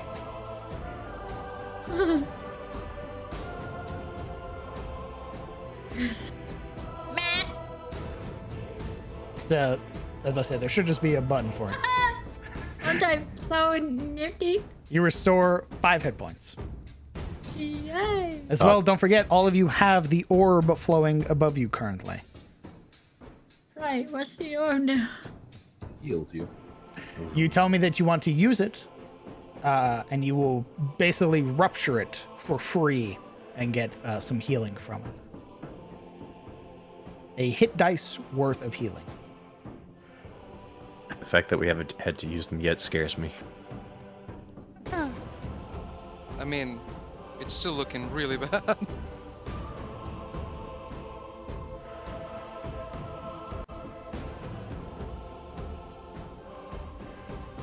And that will be my turn. Understood. Ooh, you did it for me. Wasn't ready for that. I don't know, it said in turn, so I was like, okay. The bandit moves. Actually, much like before. I keep thinking. He's gonna fire at you. Thunk. Tigers. That's a natural 20. Ooh. Wait, Oh, but wait. There's a funny breastplate. Mm. Alma does a thing, maybe. You activate the properties. Actually, the properties of the armor activate for you. So go ahead and roll that d20. On a 16 through 20, you negate the crit. You I don't. didn't negate the Thunk. You take 13 points of damage as the shimmering effect on the breastplate fades and the arrow drives into you. This sort of focused and almost cocksure expression immediately shifts to pain as she begins to feel the wet spilling of her own blood. At the start of the owlbear's turn,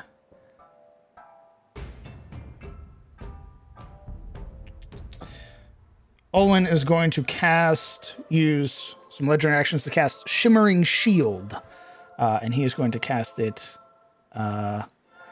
Given the current state of things, he's going to cast it on Sillarel, who is facing off against the owlbear.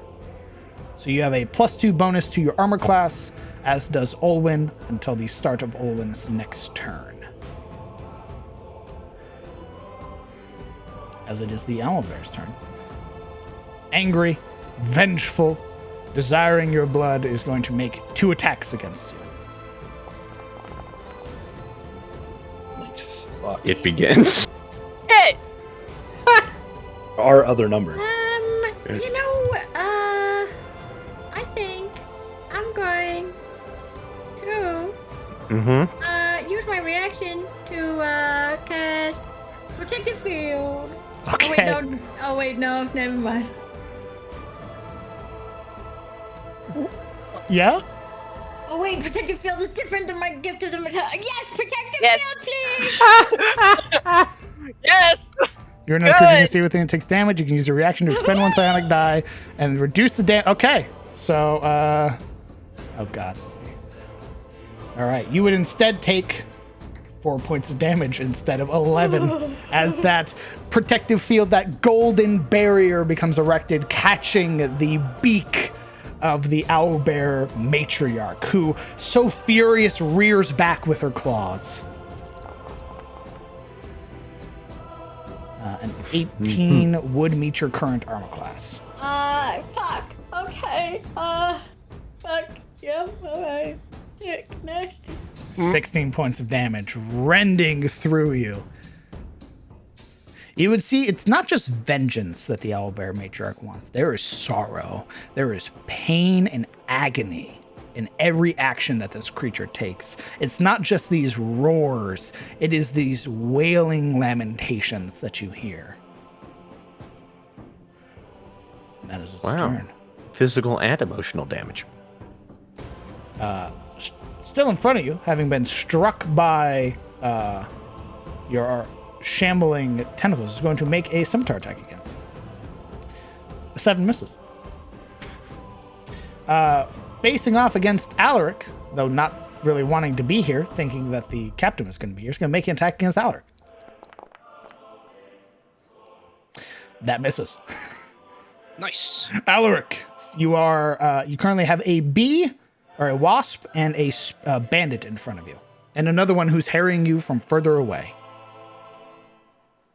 Just how we like it. All right.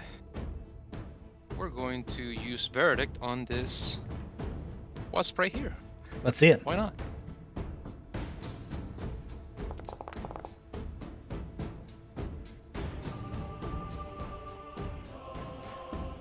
More than enough. As you drive Verdict through it, you would watch as that carapace just breaks and shatters, the just falling to the floor and becoming destroyed. Sweet. Now, we're going to force an attack of opportunity here as Alaric takes cover behind this pillar. Okay. Yeah, he would take it.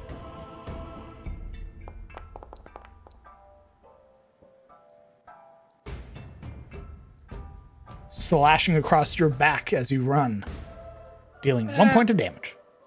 More like stroking his back. Gently caress your back. You feel uncomfortable. Still 1 point of damage. Oh, no, of course. All right. Anything else in your turn? Yes, I wanted to ask, how much is this as far as cover goes? Good question. I always forget the definitions. Cover.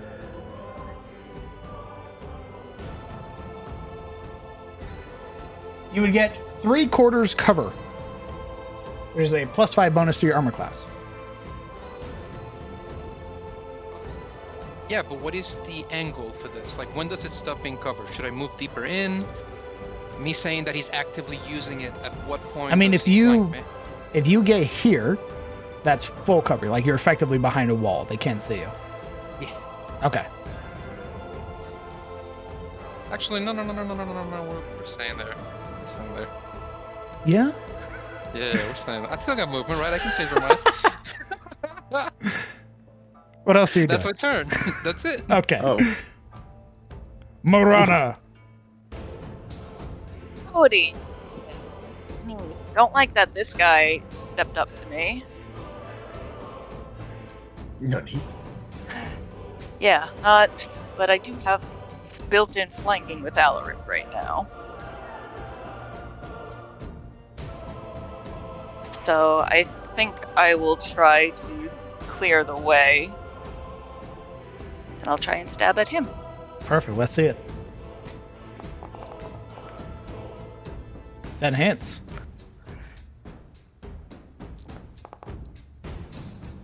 And a D4. Don't forget your circlet, though, if you want to use it. That's 11 damage. More than enough. Killing the bandit instantly as you drive through with your rapier. And I will disengage. Okay. And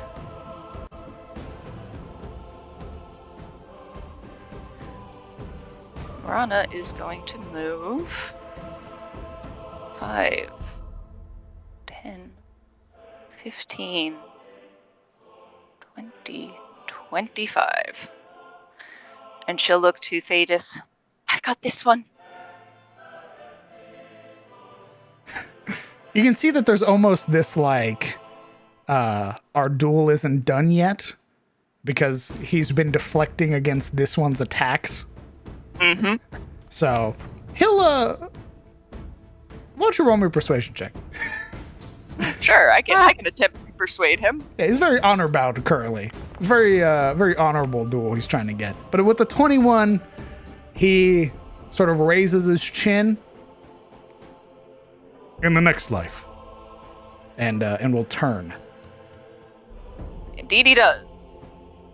Oh, that's not my token. Ah. Average bandit getting casually challenged by a fucking chosen one. What are you having And- Theodos do?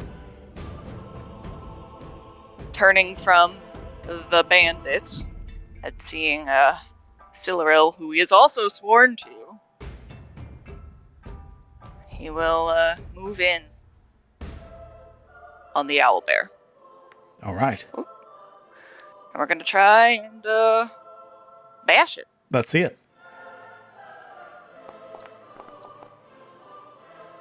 17 hits. And with that, he's also going to safeguard. Okay. And one creature of their choice, and that's going to be Sillaril.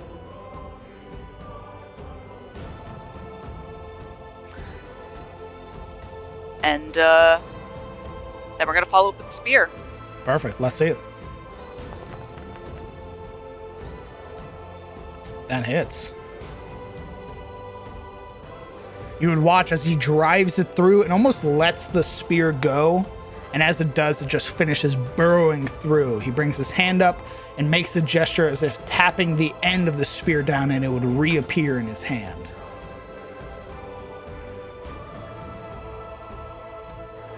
And I think that's good. All right. Seeing you run away, very frustrated, the bandit captain is going to attack Kellen. Good.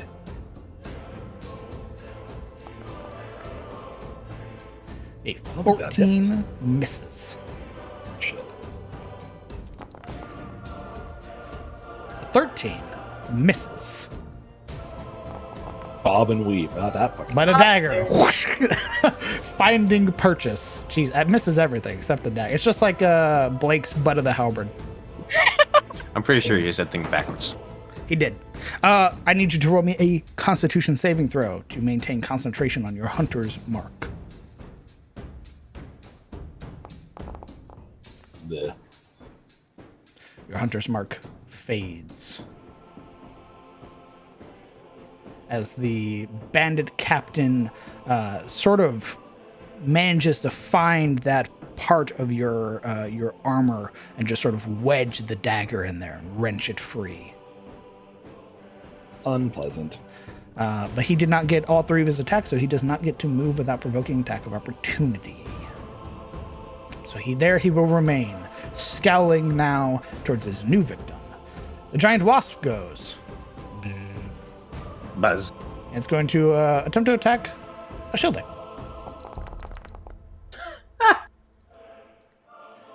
As a 21 to hit. I tried. I need a Constitution saving throw, please. I was getting ready.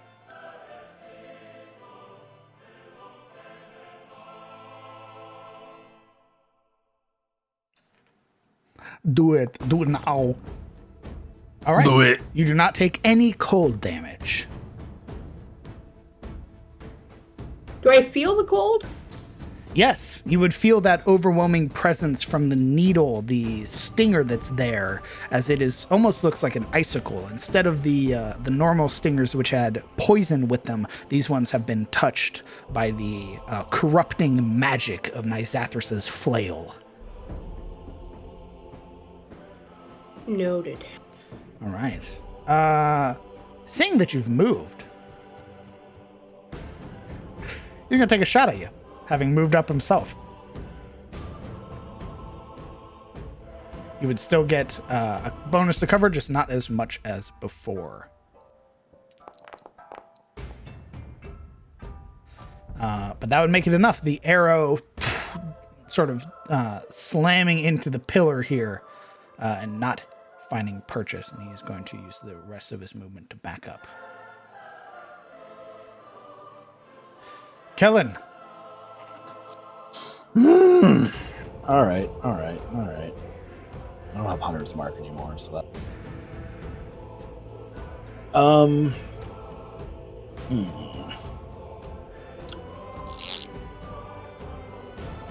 know what? I'm gonna try and pick off this guy who's firing bolts at Uria. Okay. Yeah, he's sort of like not paying attention to this side of the field, and it is his doom as that 8 drives into him, killing him instantly. Sort of like leveling his crossbow again towards her. It would be the final moments as the arrow just sinks into his neck. Cool. Good. All right.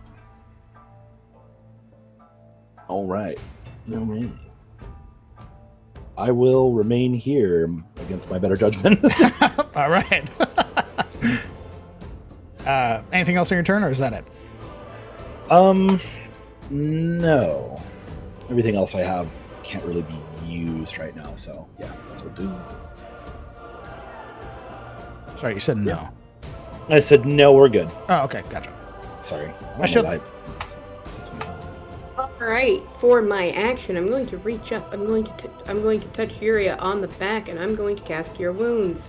Okay. Thing of note, as you are in Olwen's domain and are an ally, when you cast a spell or use a magical effect that causes another good aligned creature to regain hit points. Ooh, actually.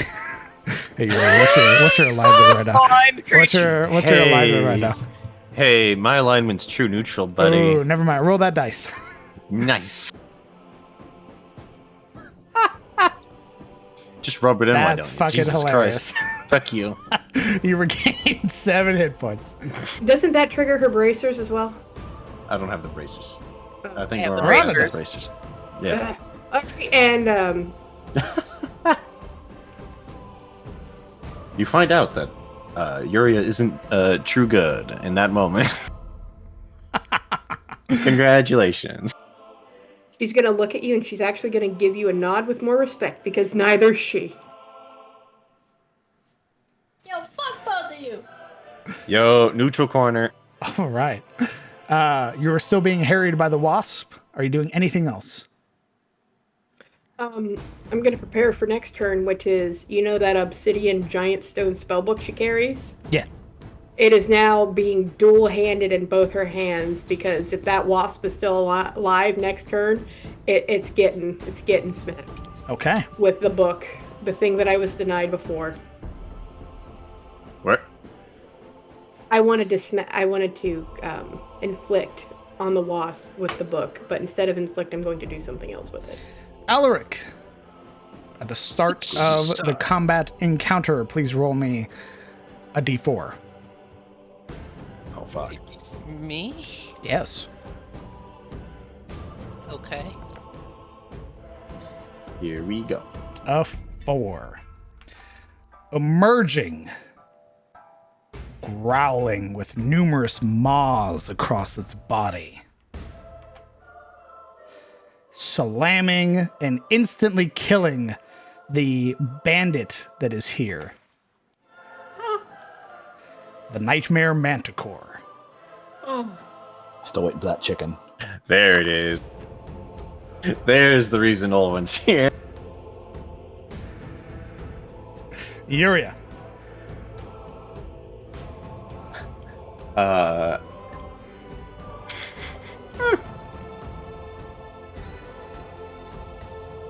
This is the first time Yuri has seen the manticore, whose skin she's wearing. And her face goes very pale, realizing just what it is they were facing. You would see not only does it have this horrific smiling grin, these numerous jagged and gnashing teeth, as it has the almost face of a human. You would see as well across its neck and shoulders and arms other maws that are laughing and cackling, speaking these unintelligible words. Hey guys, I don't have a magical weapon. Yeah, we know. Why am I here? Why am I moved forward? Why am I here? Push yourself back. All right. Do these guys still not have a reaction? Is it until the start of your turn, right? End of your turn, maybe? Let me go read it. You tell me. Okay. Until its next turn. I think they've gone already then. Yeah, so they should have their reaction. Okay.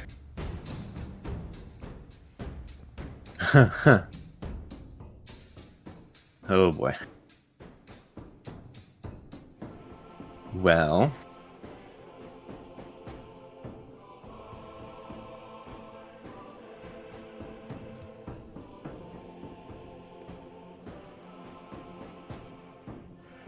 Okay. If the Manticore wants to smile and grin, Yuria will oblige, and she will cast Tasha's Hideous Laughter on it. Okay. Nice.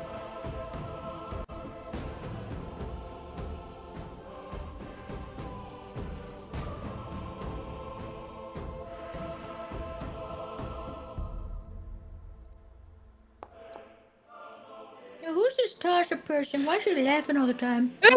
It is going to use its villainous reaction and expend its use of Blinding Spittle to instead succeed on the save.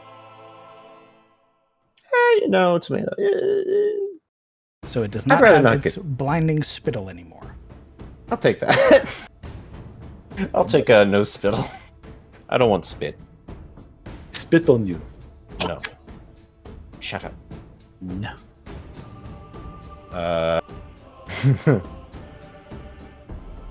Ooh, thank you, Siluro, for marking yourself. No problem. Hit me. I want you to hit me. No. She appropriately used the bloodied tag. Oh. Hi.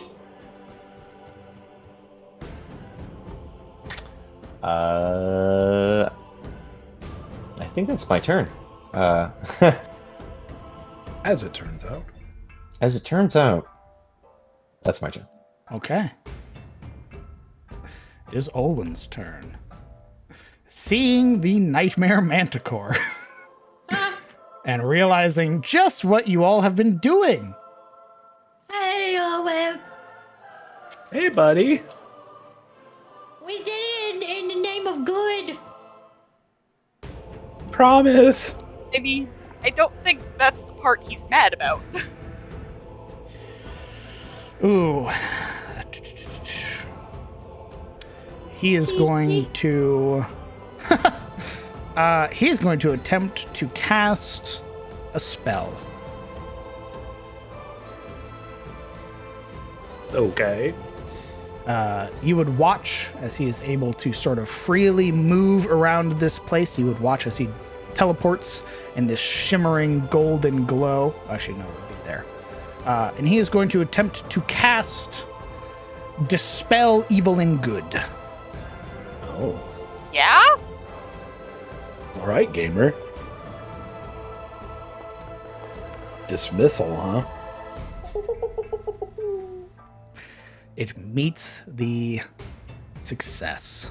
On a hit, you attempt to drive the creature to its home plane. You must succeed on a charisma saving throw or be sent back. Oh, he even has to hit. Lamau. How about I read? Bonus. God, DM, know your spells. Yeah? Motherfucker. Dude, if I were Owen, we would have won this by now. Yeah. 100%. This whole thing would be in the bag. True. He didn't even hit it, so he doesn't get to do that. Ooh, spell save, my Comes man. back to something. All right. I finger gun Owen in his final moments. Which I believe his bonus and Silver's bonus fades. Oof. Wait, why?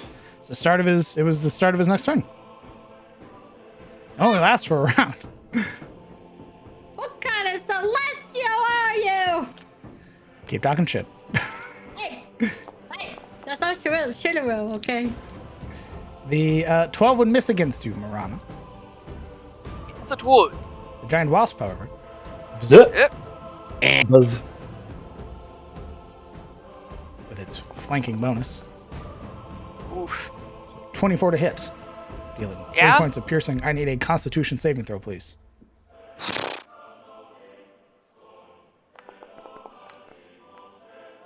Success. Okay. You do not take any cold damage. Get a little stingeroony. This giant wasp, Fuck wasp. No. No. is No. a 17 to hit you, Kellen. No. I need a Constitution saving throw, please. As you take 4 points of piercing Fuck. and 8 points of cold damage. That frozen stinger driving into your abdomen, sort of that wedge in your leather armor, causing you to sort of gasp for breath. Your, oh God, what's it called?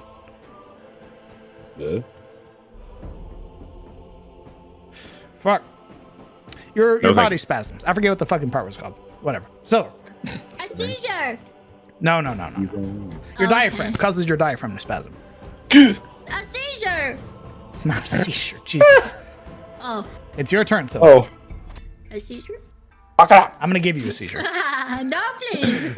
All right. That owlbear a seizure. Come on. Orb do. Kills And you. wait, how do I activate it again? What is what? Oh, you basically tell me that you want to use it. I'd like to use it, Okay. Well done. please. I'm begging you. All right. You would regain 6 hit points. Oh. Is it roll 4 times? Because it's different hit For each dice. of our hit die. Yeah. Oh, okay. Go ahead and add that to your sheet. There you go. Let's go. What are you doing on your turn? Okay.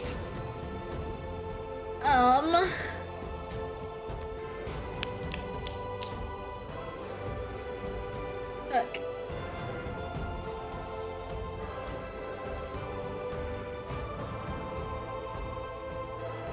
Fuck. I'm going to attack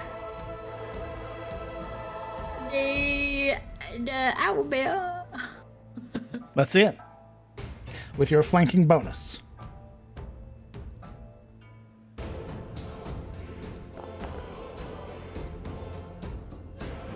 That hits.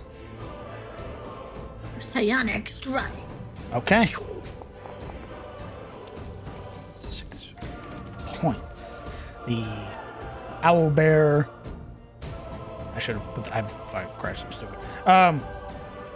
Looks mortal. Looks like it's falling apart in that same desperation as you saw before, with its desire to flee, its desire to run.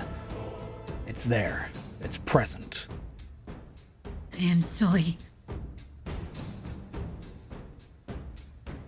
I did not know what I know now. I am sorry for your death.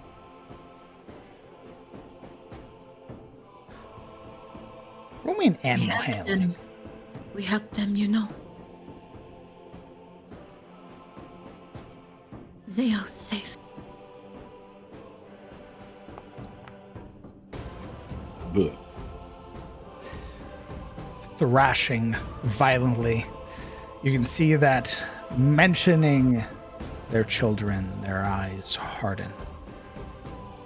You attempt to reach out to the spirit, but at least in this moment, it won't listen. You could try again maybe in your next turn. I will action search. Finish it off. Okay. Beat him bloody. What are you doing with your action search? With my action search, I would like to regain a psionic charge. Specifically. To get my side-eye back. Thank you. And she's going to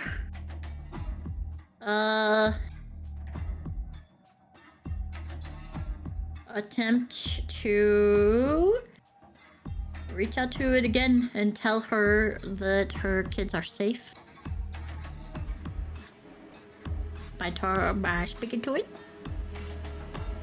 You said that before. Are you changing anything about what you're saying?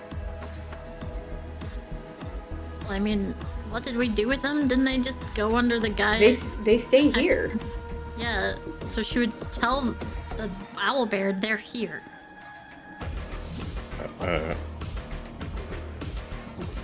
Okay.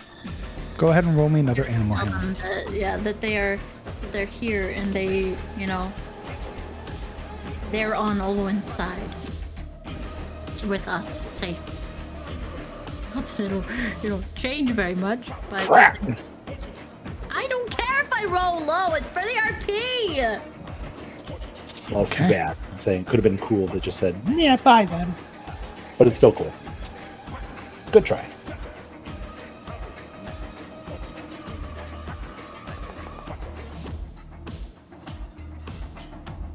Okay. And bandages are for bleeding, not for healing. Right. Correct. Very good.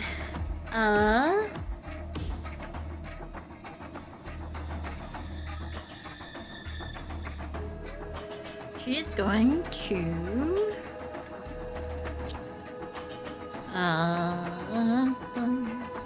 I've used my heal. I forget that my healing can just be an action I use. I keep using it reactively. She's going to attempt to heal herself with her draconic wings.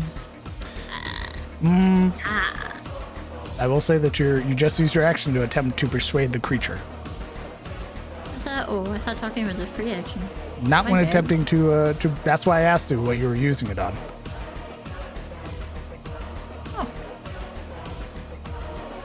Okay. Well, then that would be my turn. All right. The owlbear, looking at you, seeing your current state, you can see its eyes narrow. Are you still holding your weapon? Of course. Glowing eyes and all. Okay. Then she is going to attack. Does have disadvantage because she is guard. Indeed. It is attack rolls against the shield bearer of one creature of their choice. Or may disadvantage, they'll start. Yep. So both are at disadvantage.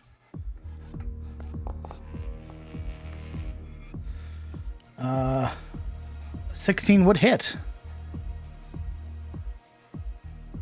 Even striking through Theodos's shield, sort of pushing it aside, the beak strikes true. And then the claws at disadvantage. I will use my gift of the metallic dragon. Or never mind. Nope, I won't. I had to use it on the first one. I forgot. My bad. Oh, okay. Anything? My metallic dragon doesn't do anything. I could attempt to use the protective field again with my side eye. how much can that reduce? Potentially?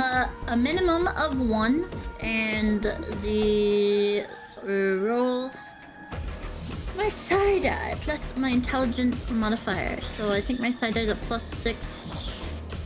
So a total of 8. That would. It's probably best to save that. Okay. You are rendered unconscious as the claws rake down across your body. That frustration, that rage, that hatred, all of that had culminated in that moment, and as it strikes, you see remorse in its eyes, looking down at your crumpled form.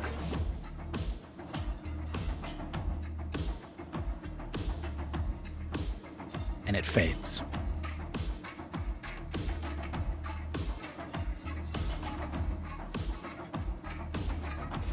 It is the bandit spear.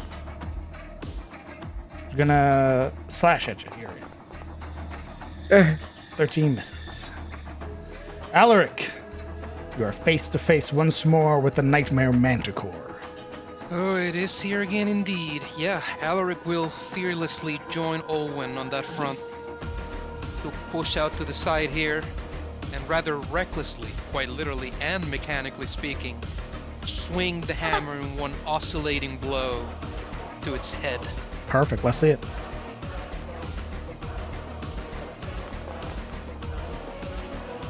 Oh, that was almost a natural 20. Yeah. But a 20, more than enough to hit this creature. Driving verdict against its head, sort of causing it to reel back that swing as the numerous mouths on it scream out.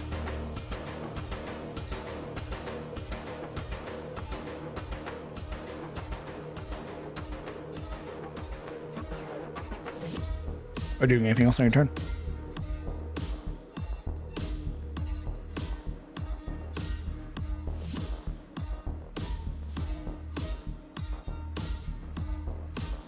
Alaric? No, I don't. Yeah, sorry, I was just thinking. I should have moved because. No, that's my turn. Okay. Marana. Okay. Alright.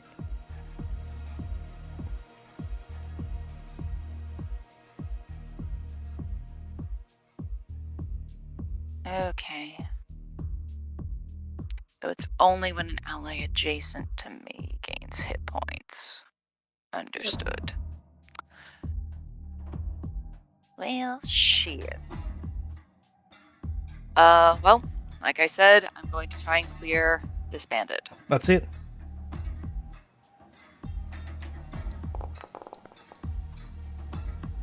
That hits.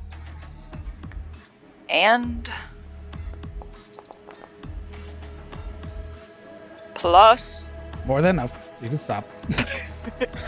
I was going to tell you all you really needed would, like, you'd probably get away with just your rapier and your bonus from your from Theodos. and that thing was within 30 feet. I'm going to use Wails of the Dead against this one.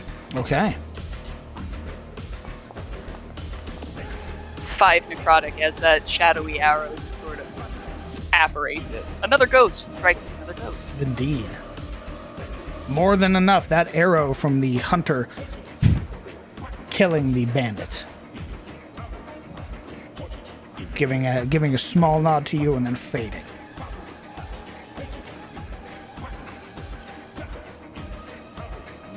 All right. And, going to bonus action disengage.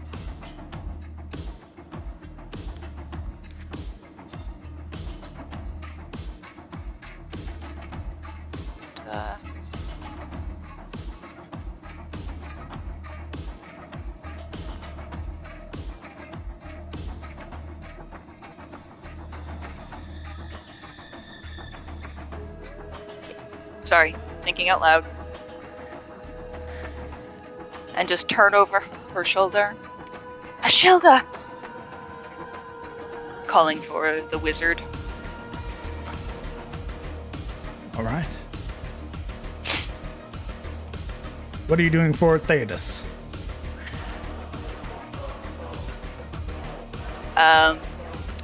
Is that the start of his turn? The guard falls, yes.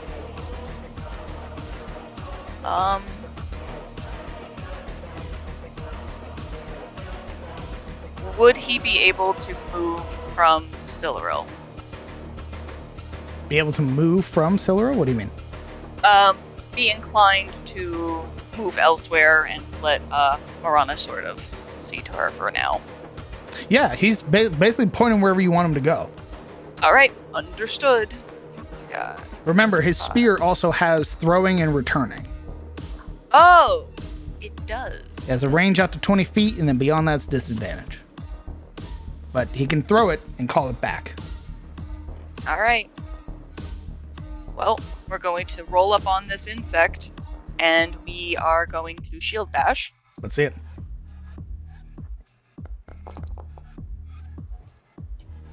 That Wham! hits. And then we're going to reel back the spear and try and hit the bandit. Okay. Let's see it. That hits. The spear driving into the bandit captain, sort of causing it to reel back. And Theodos. Yes? I wanted to do a thing. We'll also do another safeguard on Kellen because he's looking rough. On Kellen? Well, yeah. Okay.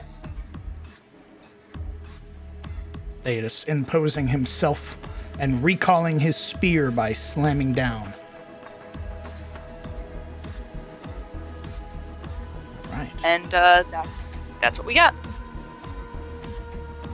It is the bandit captain who, sort of taking a hit from that, actually can't because Kellen's here. He's going to attack Kellen at disadvantage.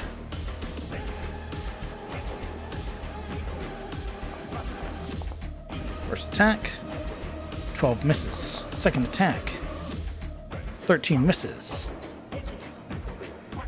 Third attack, Damn. misses. Natural one. If you would like, you can use your reaction. Take an attack of opportunity. Sure. Just a melee whateverness. Indeed.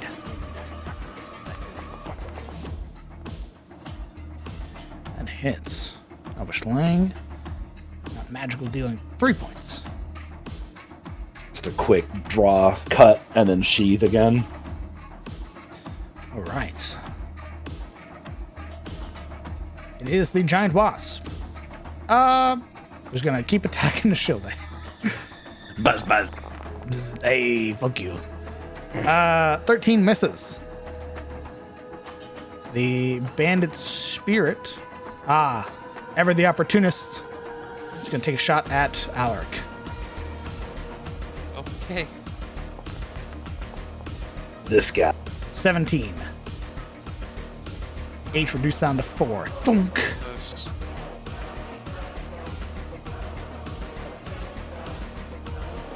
Kellen Alvain. You are protected by Theodos as long as you stay within 5 feet of him, and are being harried by the bandit captain and the giant wasp. Understood. Given that these two are being held at bay, Rana's treating the words is tending to Siluril. I'm going to try to wipe the wasp. This one. Let's see it.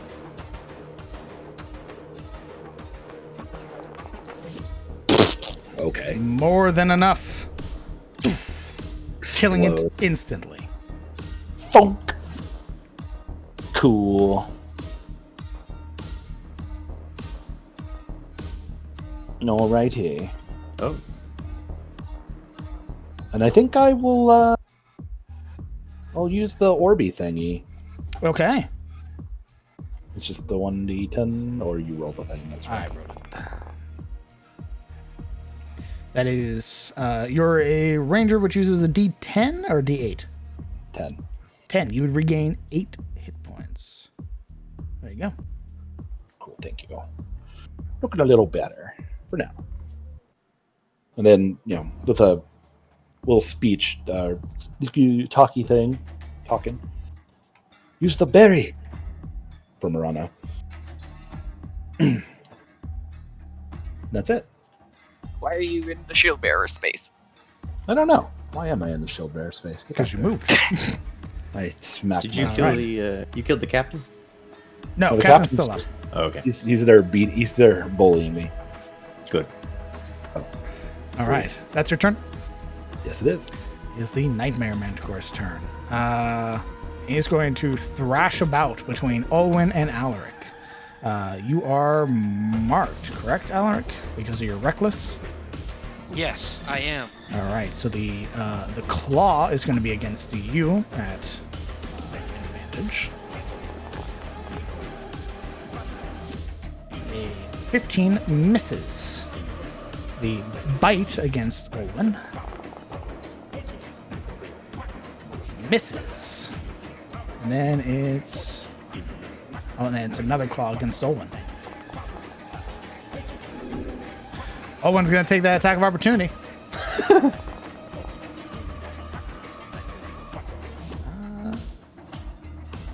Hitting it, dealing 10 points, driving through the neck of the Nightmare Manticore and causing it to scream out.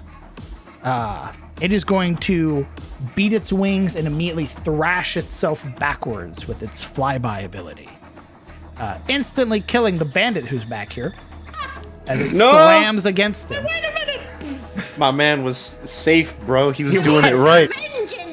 He He took was no damage. Thunk, thunk, thunk, and then watches as the giant manticore slams down its back leg, Yo. crushing his body instantly. That's unfortunate. His final death knell. Yo. That friendly fire. My man was only here as a job, bro. Ashilda, Contractor. you are being harried by a giant wasp.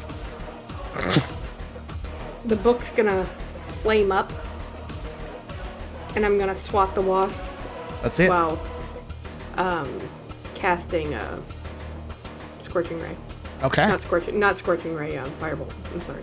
Firebolt. Okay. You have Warcaster? I do. Perfect. All right. Go ahead and roll. Good old If it lit. Warcaster. Nope. Yeah.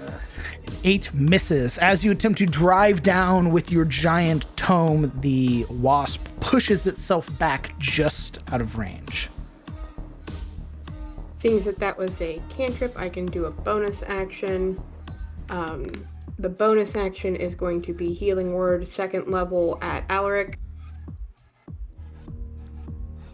Okay. Post the card. I'm giving it. What alignment is Alaric? He is neutral good. Okay. So 2d4 plus your... What's your spellcasting modifier, Shilda? My spellcasting modifier for this would be Wisdom. So it would be a 3. Okay. Alaric, you regain 11 hit points. I'm casting it at 2nd level. That's what I was getting ready to do, so it'll have an additional d4. That's what I just did. 2d4 plus your... 3d. Oh, I'm sorry. For some reason, I thought it was... My brain died. It's all right. All right. And then I'm going to move, even though I know I might get an attack of opportunity. Moving towards Silrio. It wants to stab you. I know it does. Yo.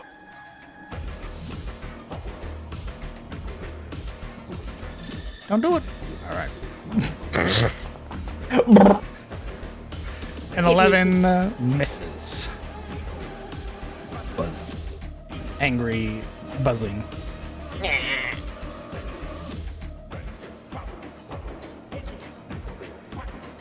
And that's where I stop.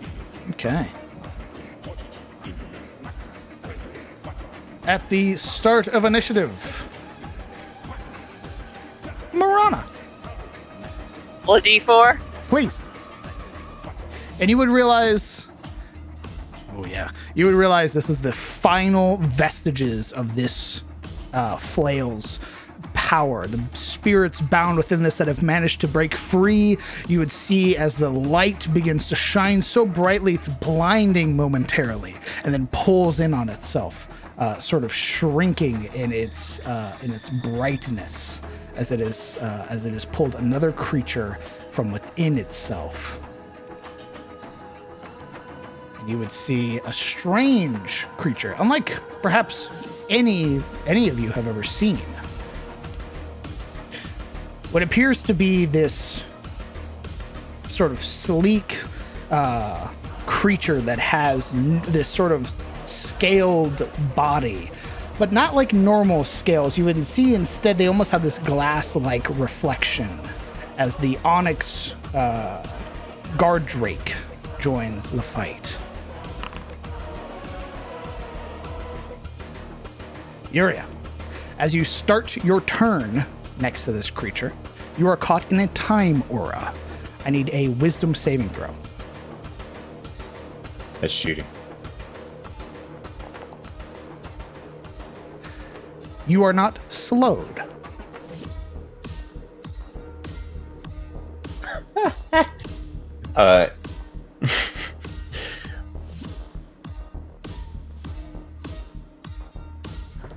Well, that's a thing.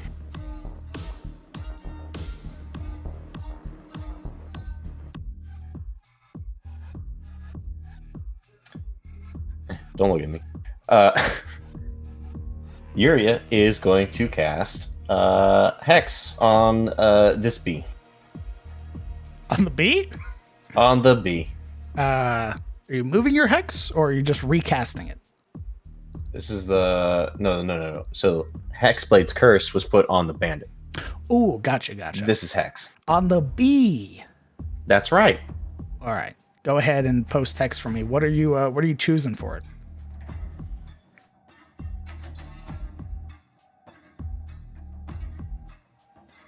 Oh, hold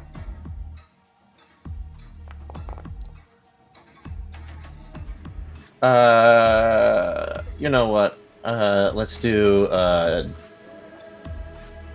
dexterity. It won't matter because our actual attack is going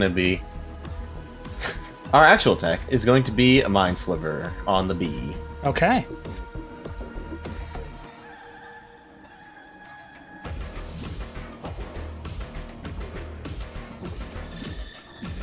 Because it helped if I press the button.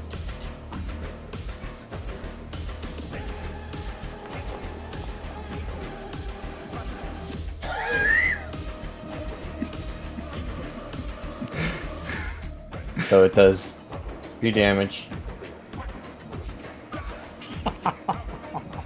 It's a stupid creature now. It's an animal. Come on. Plus that much. Another Just- 3. More than enough, in fact, to kill it. Its final grotesque sort of scream or wail. Buzzing. All right, and with that, wow, I don't want to be near this thing. I'm gonna take this opportunity to skedaddle. And this is the part where you say it has reach. Lamau. Well, Yeah. I mean, when Go you... ahead. Hey, stop taking all that. Come on.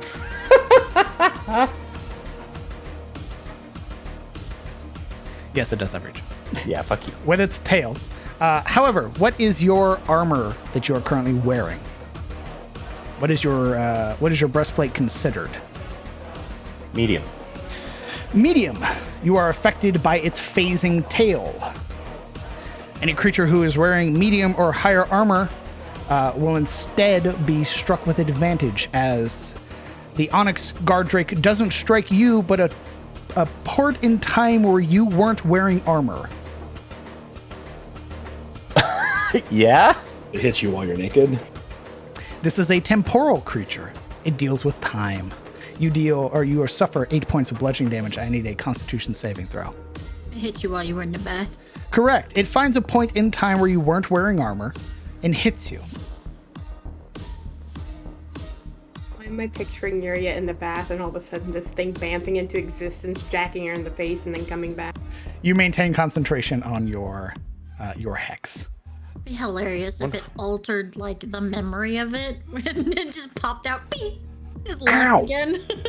What the fuck? Some reason So I it- remember my bath not so greatly. So it doesn't have advantage if you don't have armor.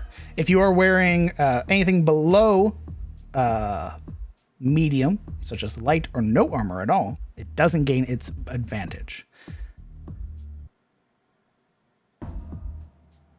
Weird. That'll be my turn. All right. It's like you thought you were safe. What you want? It is Olwen's turn. Olwen, looking back at Yuria, looking back at all of the other companions that are here who have rushed past.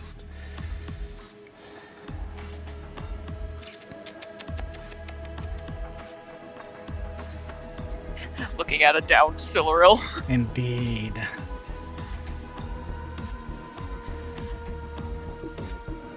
He is going to 5, 10, 15, 20. He's going to charge. Oh. Oh no. Driving forward.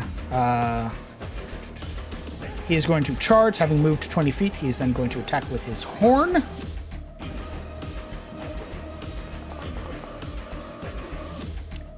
Hitting, dealing the 11, and then dealing an additional 2d8. Dealing an additional 12. However, the Nightmare Manticore remains standing and is not knocked prone. Watching you roll against yourself is hilarious. Slamming in, Olwen looks back, and at the end of Olwen's turn with a legendary action, he reapplies the healing orbs to those that are missing them.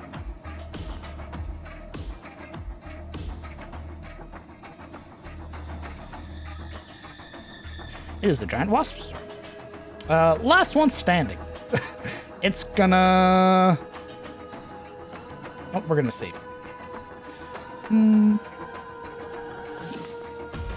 Kellen it is. Oh, Jesus. I'm sorry. At disadvantage. A 9 misses. Silver von Ashford. Please private roll me your death saving throw.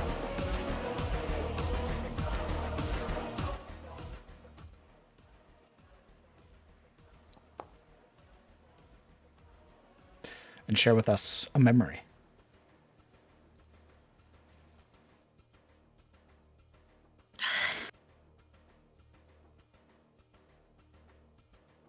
There are a great amount of trees and rockside that surround a very, very young Celeral. And she is kind of crouched down, looking at the best way down when the edge of the rock that she's standing on crumbles. And she begins falling, sliding down this cliffside, the extruded stones and different briars of bushes cutting through her skin as she keeps falling and falling at the behest of dogs that can be heard behind her. Loud barking, some odd 60 feet away, maybe. And as she falls down this cliffside, she thinks, you know, all of this is worth it, as long as I can get away. And as she continues to fall, she ends up hitting a tree on her way down and has garnered a wound on her ankle, causing it hard to trip or causing her to trip as she pushes forward. They won't find me. I'll keep going. And as she pushes through this very, very dense underbrush, almost so hard for her to get through, she can't see the things in front of her until a moment where she is no longer standing, instead falling.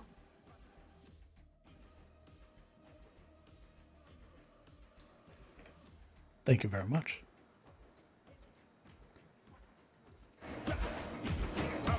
Alaric. Olwen charges forward, Alaric follows. He rushes parallel alongside him, and as he comes into range, takes a swing again at the thing's head. Perfect. Let's see it.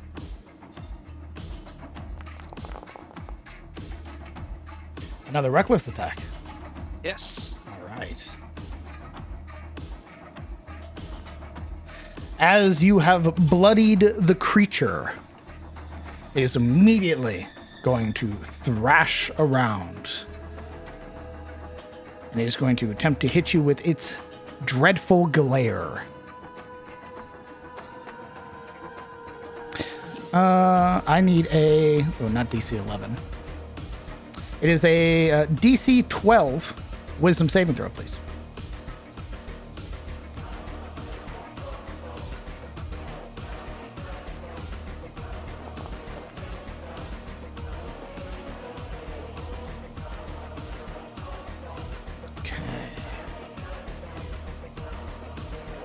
Become frightened until the end of the Manticore's next turn. You are frightened. Afraid. As you slam Verdict into the Manticore's face, as it rears back, the numerous maws that are there open wide, these terrifying shrieks and screams, and as it's head reeling back, you would see that there are also multiple eyes on this creature's, like beneath its fur, inside the mouths that are there, and they all sort of descend upon you.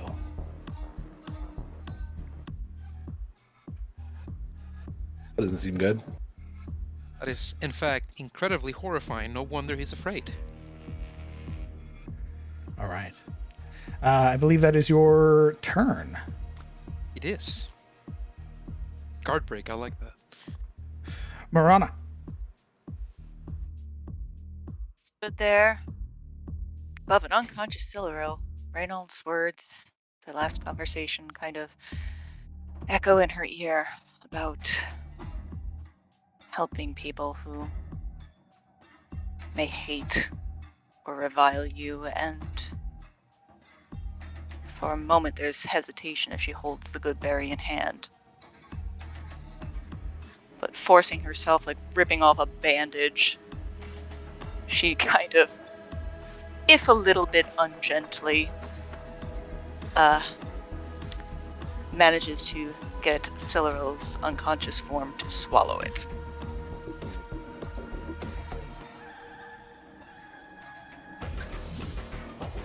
And as she's blearily coming to consciousness, all she hears, "The shelter's coming.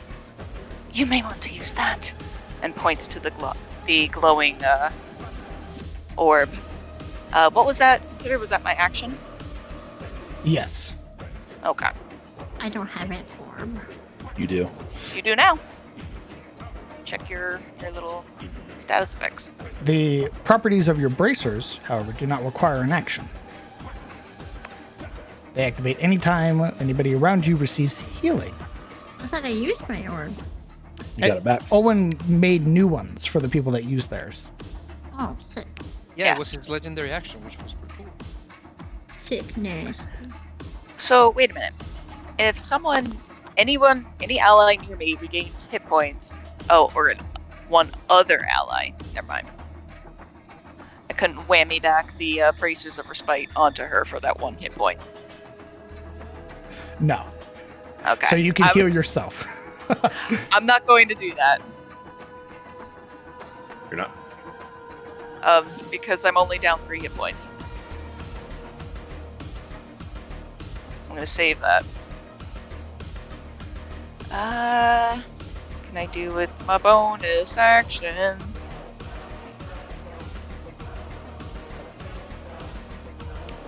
Not much. Marana's just going to kind of hold there. Okay. What are you doing for Theodos?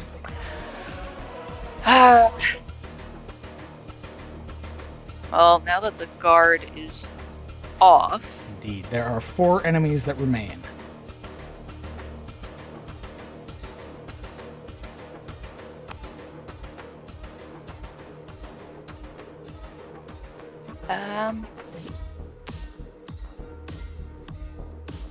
well, I'm going to move over here. And we're going to shield bash against the Captain. bandit. Yeah, the word escaped me. It's all right. I was like, that guy. That hits. And with that, I'm also going to use Palor's Might on him. All right. Next attack against this creature has advantage. I'm going to say that for my allies as I go and try and finish off this nasty little wasp harrying Kellen. Perfect. Let's see it. Oof. That is a miss. The wasp is going to take an attack of opportunity. Ah, It also misses. it ain't gonna hit. That ain't gonna hit, Chief. Sort of like slamming the shield forward, you'd watch as the sun that's emblazoned on the shield flashes momentarily, sort of coating the bandit captain in this shimmering light. And as he draws back, he attempts to drive forward, almost realizing that being this close, he has to sort of stop his spear short and sort of allows the wasp to avoid the strike. That's him. All right. The captain, on all That sides, asshole. who has survived this long. Surrender now. You can see him sort of grit his teeth. Kellen. Yes. Motherfucker.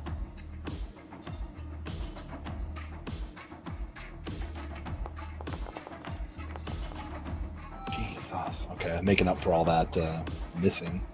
And then with the dagger. Yep. Having successfully landed all of those and seeing that he is surrounded, he will be able to disengage.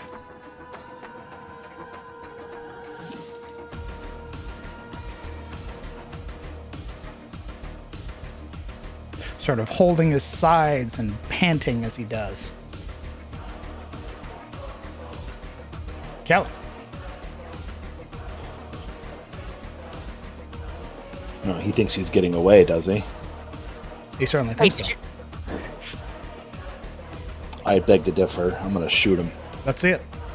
You have advantage Oh, even because better. of Baylor's Might. Oh, good. 25. That misses. Got him. The arrow driving into his shoulder, causing him to sort of yelp out with pain, almost like attempting to reach a hand back to catch himself on the onyx guard drake. It shoves him away, this low growl that resonates from this temporal creature.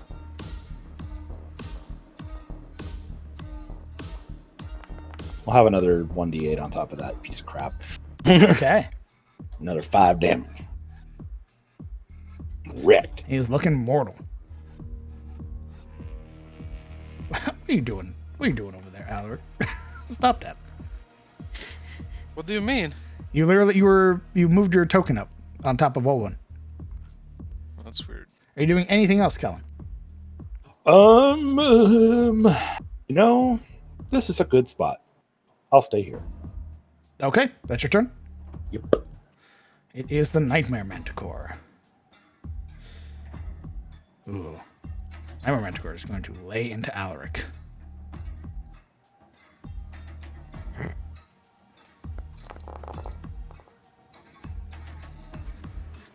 That hits. hits.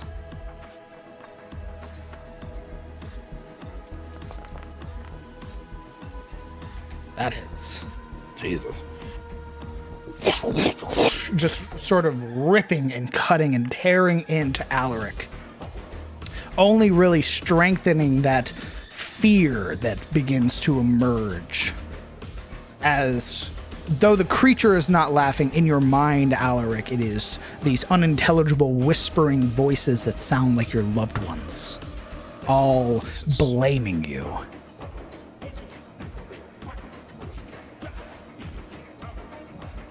It, with its flyby.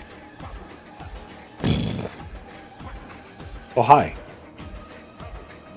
Gamer. A shield. Uh-huh. What's it doing? What's the thing doing? It's your turn. Oh. Oh. I'm nervous, okay? Seeing that I have this thing, like right there, my original thing was going to be moving through the bee to get to Sillaril, but instead I'm going to second level healing word her from a distance. Okay.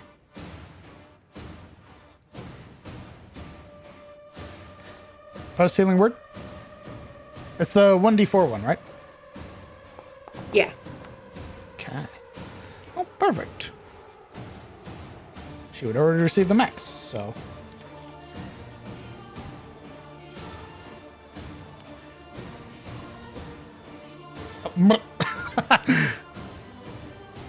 So I'm not afraid anymore, right? You're still afraid. Oh, you're right. Sorry, you wouldn't be. Yeah, it's on the end of its turn. I'm gonna move 5 feet to my right, which should still keep me within the Manticore's thing. And while I'm here, I am going to, since that was that, I am going to cast Word of Radiance. Cube on myself. Okay.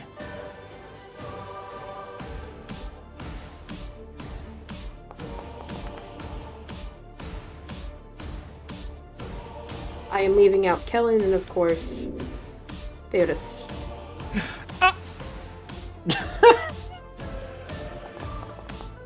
Wait.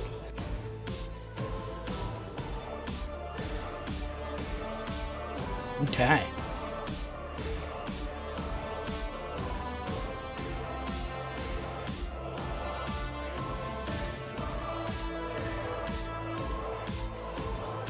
You can delete that now if you wish.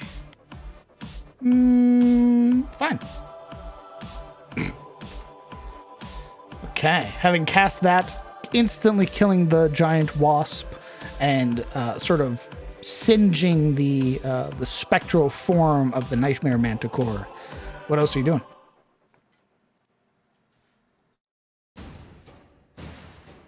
You're gonna attempt to get away and hopefully not get bodied. You're moving? No, I'm not. I'm just gonna stay here. Okay. I thought about it, and I thought back to the damage, and I'm like, this thing's gonna body me. That's your turn? Yes, I'm ending my turn. Okay.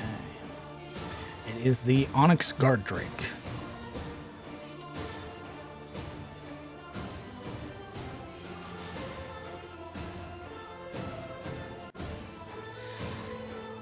Ooh.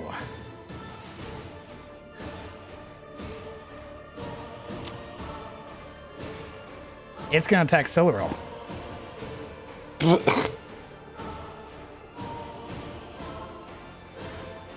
Because you are wearing heavy armor.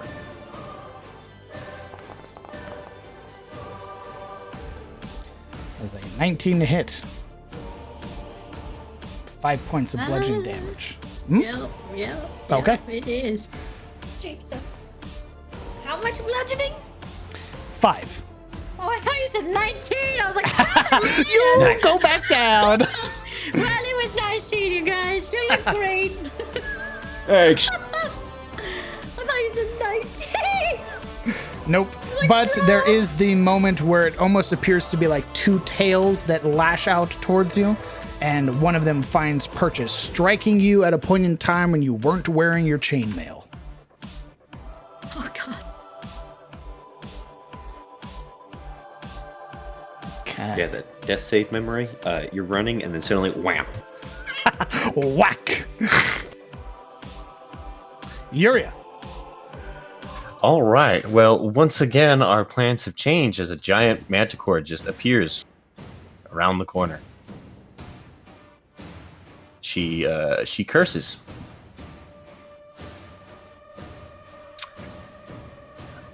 We need to get rid of some people. So we are going to hex. We're going to shift our hex to the bandit captain.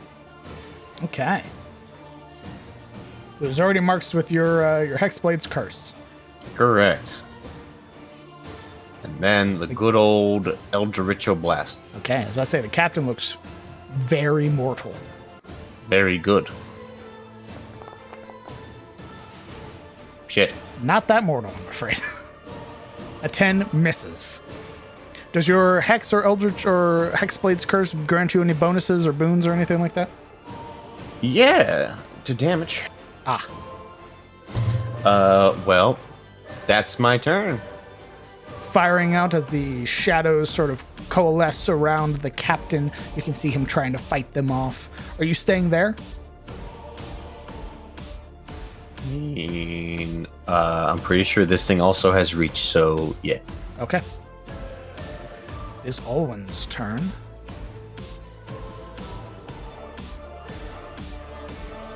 Olwen is going to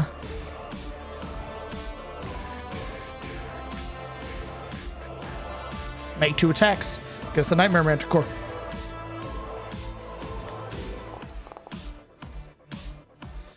And 11 misses. 15 hits, dealing 9 points of bludgeoning damage. At the start of Silural's turn, Olwen is going to use Shimmering Shield against himself, and seeing the party in its current layout, he's going to grant that Shimmering Shield bonus to Silural, who's getting her ass beaten. The quote retreats right now. He's getting had. I'm being subtweeted. All right, Silural, it's your turn. All right, we're gonna use that orb. All right, using the orb.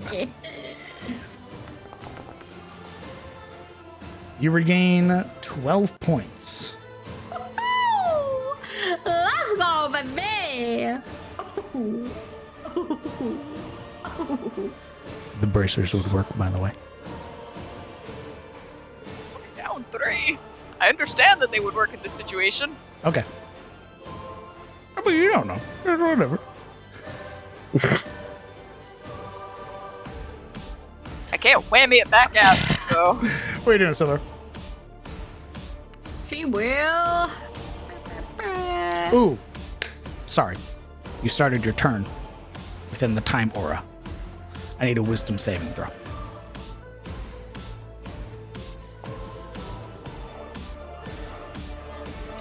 Oh, you also private rolled me. Apologies. You are affected. You are slowed.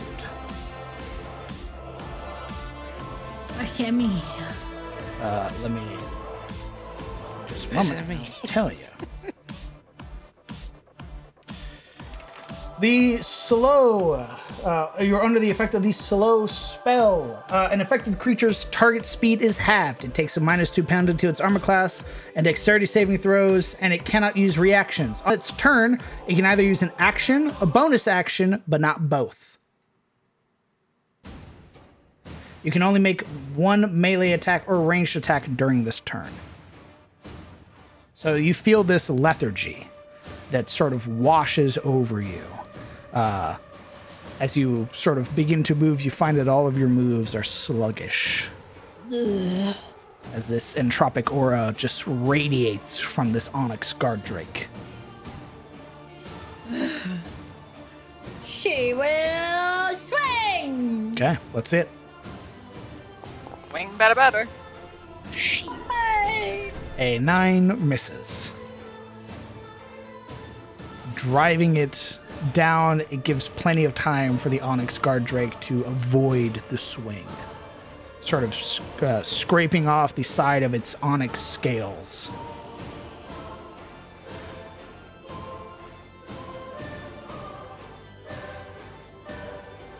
Anything else?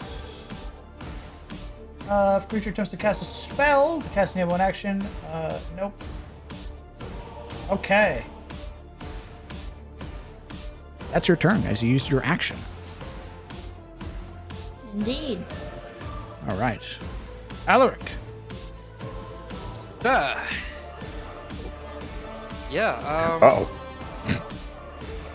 What? What are you doing?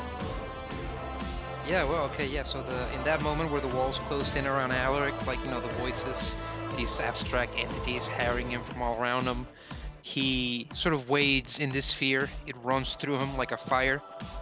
I'd say as organic as a heart's beating.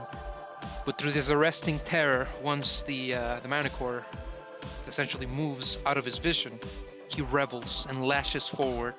He first swings blind at the empty space behind him, and then twist around, body wrenching along, and he'll charge at the Manticore from behind. Take yet another reckless swing. Perfect.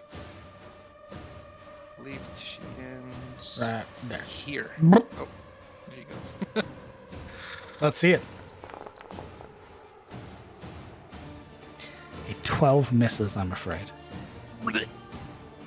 Striking down onto the stairs as the Nightmare Manticore the numerous eyes along its back and its shoulders sort of catch your attempt. The body instinctually pulls away.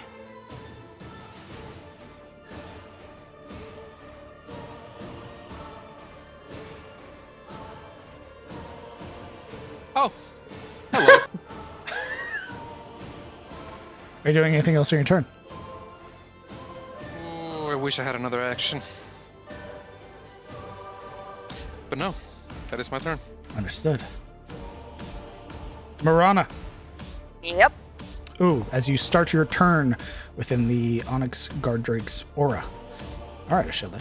A little premature there. I need a wisdom saving no. throw. All right.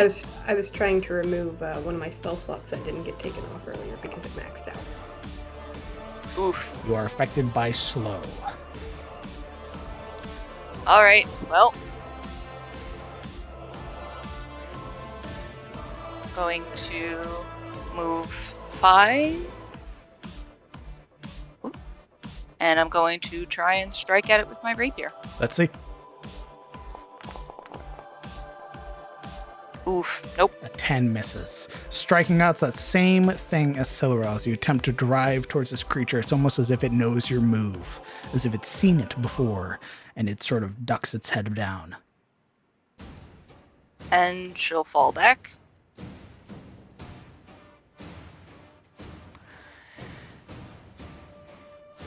And I think that's it for right now.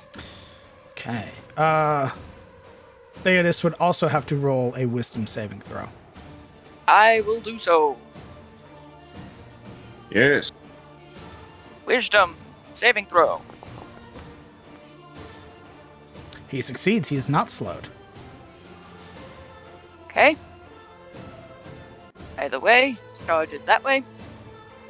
So, I'm going to go over here and we're going to shield dash. Let's see it. Helps if I don't just completely gloss over that. Ooh, misses. An 8 misses.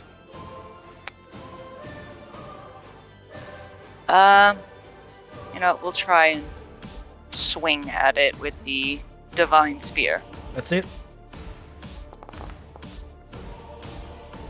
A 15 hits. Okay, there we go. All right. Driving it into the creature. Theodis and Uria are both not affected by its time aura for the next 24 hours. Woo! Understood. All right. It is the bandit captain who, seeing the battlefield and its current scenario.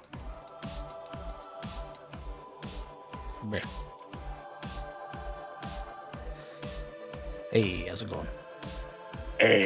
By the way, I love that he would be definitely running right now if, like, he could. You know what I mean? Absolutely. If this was real life, he'd be gone. He'd be fucking bolting over the parapet there and just taking off.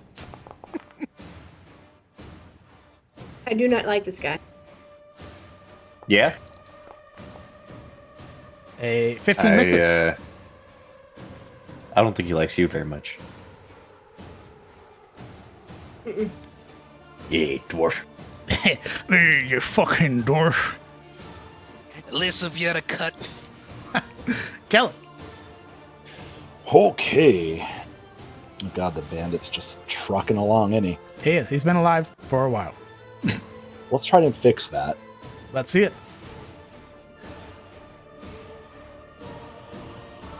Basic roll. Ooh. 15? A 15 hits. Oh, nice. 12 points is more than enough. The arrow knocked, firing it. You would see it strike him in his chest, sort of on the side, burrowing through. And you would watch as the hand comes up, this shocked look in his eyes as he sort of reels back for a moment, sort of stuttering on his steps until he falls to his knees, falls forward, and fades. Before he fades, a piece of his life force is sucked out of him and brought to Yuria, Okay. who recovers 7 HP due to Hexblade's curse. Why is it 7? Because it is my Warlock level plus my Charisma modifier. Okay. Go ahead and restore that 7. Nice. Nice, nice. She straightens a little bit more as the blade siphons life force from the specter, feeding it to her.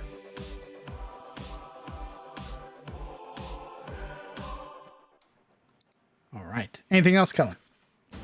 Oh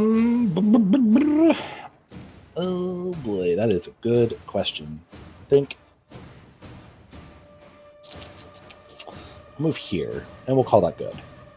Okay. It is the Nightmare Manticore's turn. It's gonna thrash against Alaric again.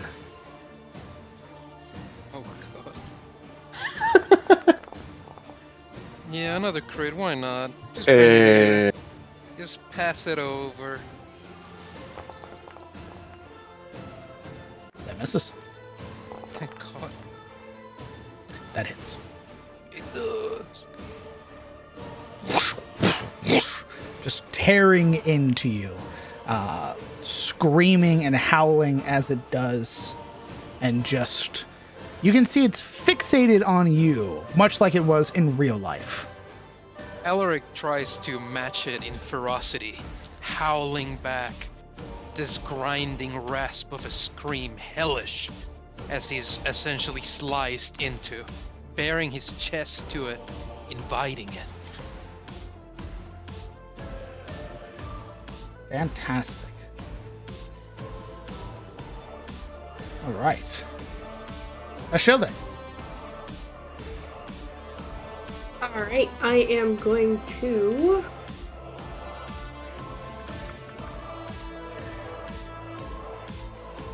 Yeah, I'm still gonna keep my same game plan. Guiding bolt the Drake. Okay. Let's see it.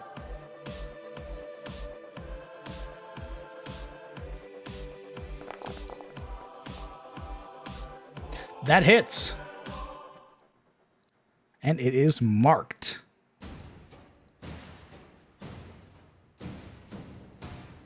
All right. And that'll be my turn. The next attack roll made. Yep. All right. Firing off that guiding bolt and striking the onyx carapace that's there.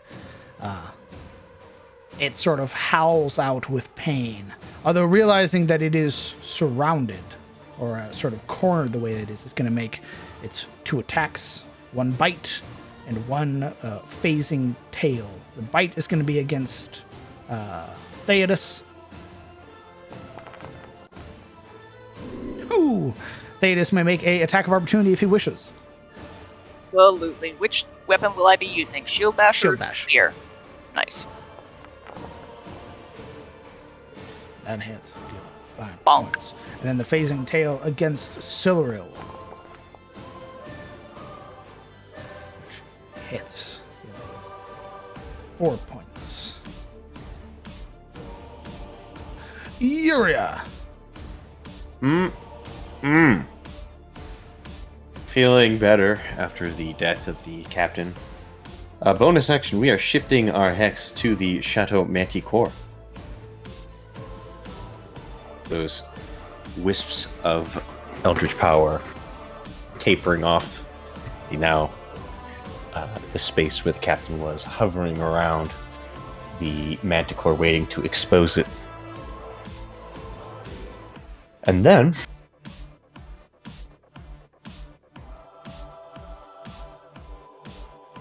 we are going to Dissonant Whispers it. Okay.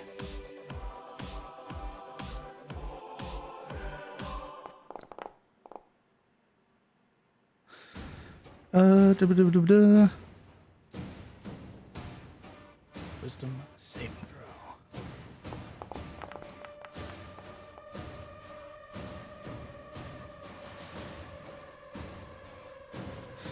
throw. Let's see. Psychic damage, it must immediately use its reaction, if available, to move as far as its speed allows from you. Okay. It's reaction.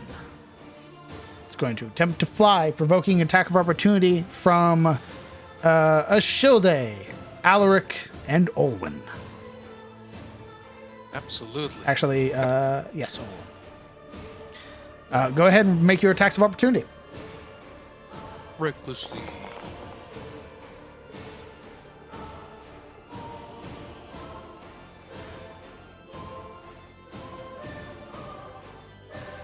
Matilda?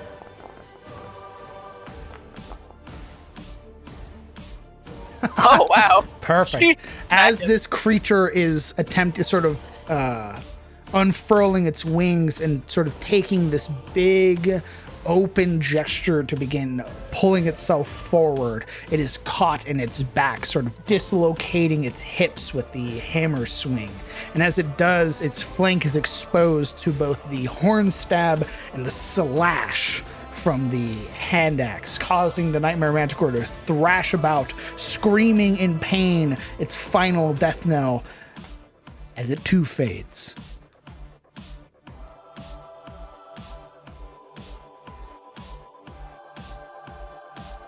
There's a satisfied smile on Yuria's lips as she watches her allies butcher this thing.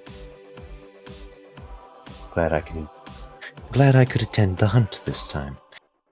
And then her eyes shift to the final creature.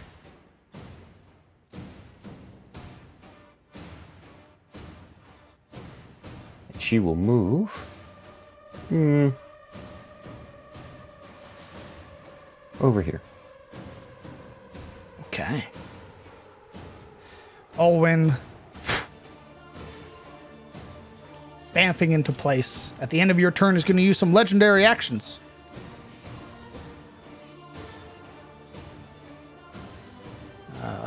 He is going to cast.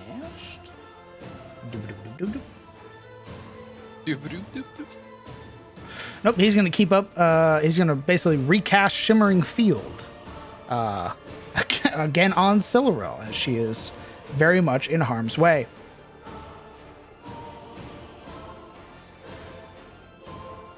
He's going to make his attacks.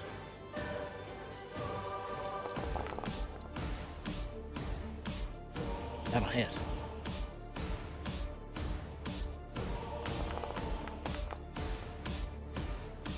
That'll hit. Okay. Driving this creature to being very mortal. Siluril. Flanking with Olwen. What are you doing? There was holding the Ashford's Lycander high above her head as it glows. And its golden eyes. She will slash forward. Let's see it.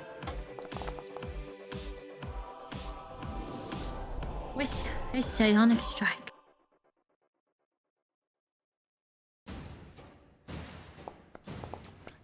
Just for my own curiosity, how many psionic dice do you have? 1, and then I used it, and now I have none. Okay.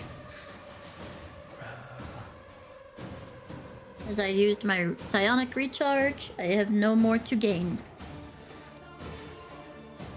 Driving out with your psionic strike. How do you end the Onyx Guard Drake? With her Zweihander overhead, she will slice downward in the same fashion that its tail had swiped at her. So very long wherever she was, or she wasn't wearing armor. And will slice through its apparition, sorry. And that you do. Driving the blade, the Zweihander, down into the Onyx Guard Drake's form, you would watch as it too releases its final scream. The last entity slain by Nisathras' wrath. And with that, combat is over. Whew. I'm gonna take a very quick break. We're gonna come back to this immediately. You're not go anywhere. My ass.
Okay.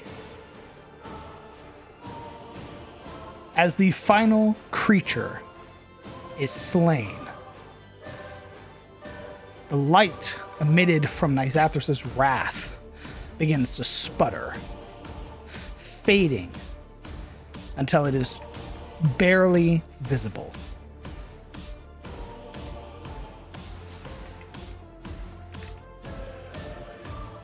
Beginning to shrink in on itself, the cold air that had been violently spraying from it also subsides. Yuria, you would hear in your head, now. Is the water still frozen? Yes. And she will walk upon it. Unsheathing her blade once again, standing over Nisathras. There's a small smile of satisfaction as she finally plunges her blade down upon the flail.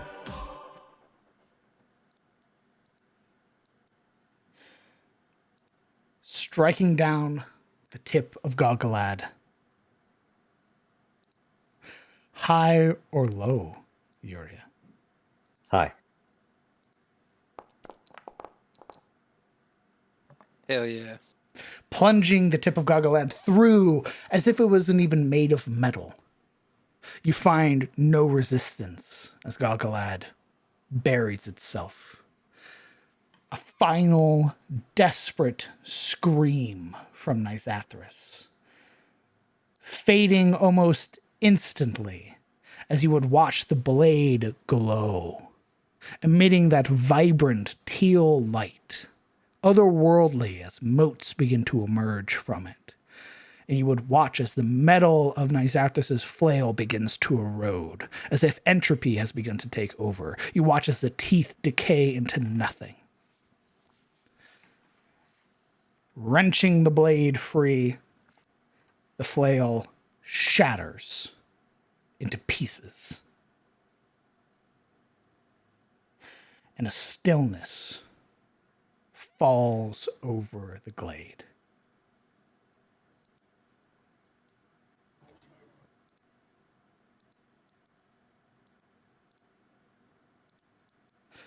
What are you all doing? Sitting Shield- down. Shield is going to try and assess who's the worst off.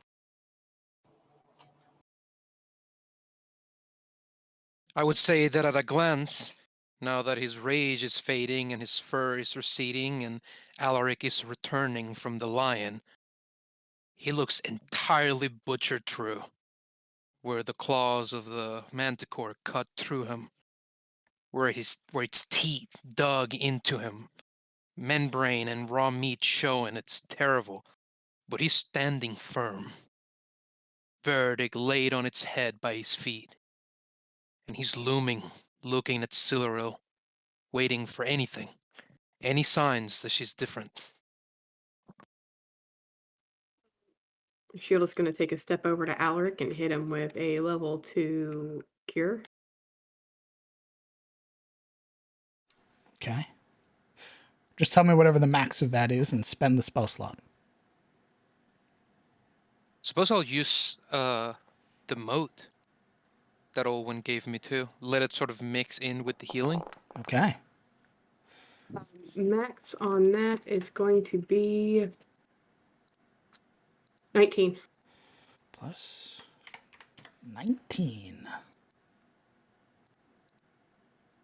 Yeah, you stitched them up. Absolutely.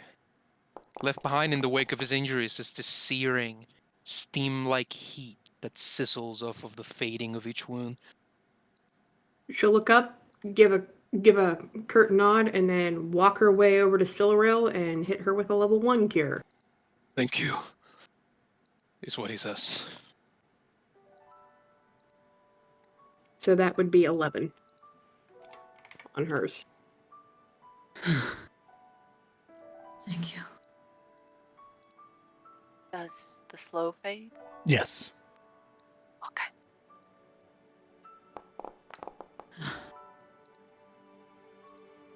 Do not forget yourself. Y'all first. All of you first, and then when I get him back, I'll attend to everybody as I can. And then she'll pop her bubble, since she still has it, for herself. It's at this moment that you look back and see Kellen. He's very hurt. Kellen just sits and reaches up to tag the bubble. Okay. You just hear Yeah. like Yeah. across the room. Everyone just popping bubbles. Actually, you were still bloodied.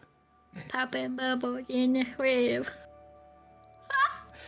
Yuria, Yes. among all this stillness, this sense of completion, as you go to take a step back, you feel a tug. Not one, numerous, as they feel harsh, violent. Something is clawing against your soul. Roll me a Constitution saving throw.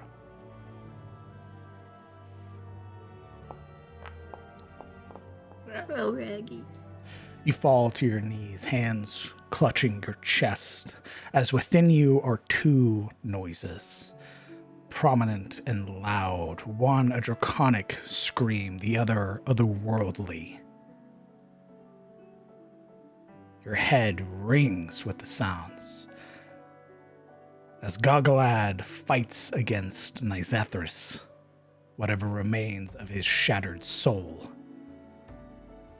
It wouldn't be this easy.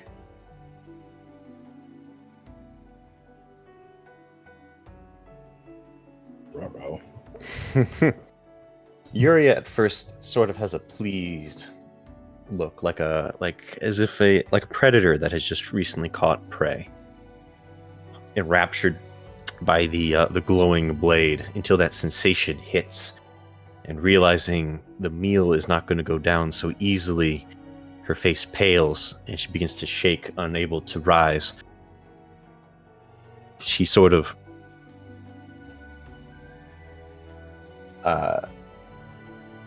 drags herself off of the ice,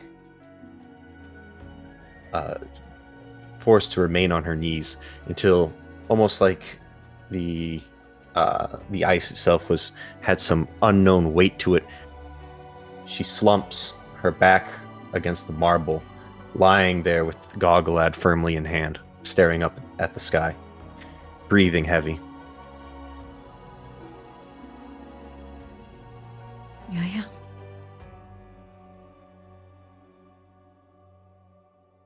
What's wrong? What's happening?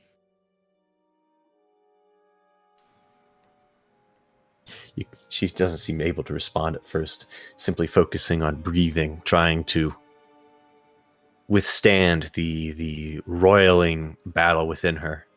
We all saw her stab the weapon, right? Yeah. Yeah. What? Brr. What did you do?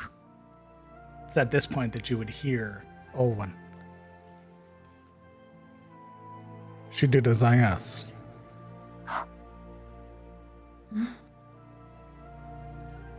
A means of destroying Nizathris entirely. But I see it as taking its toll.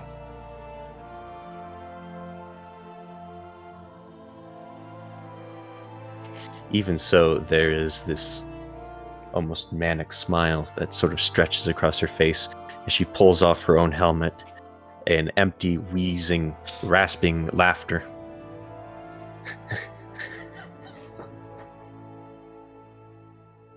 I would have done it anyway. But he is a rambunctious soul, not one so easily digested. You ate? Not me. Not directly.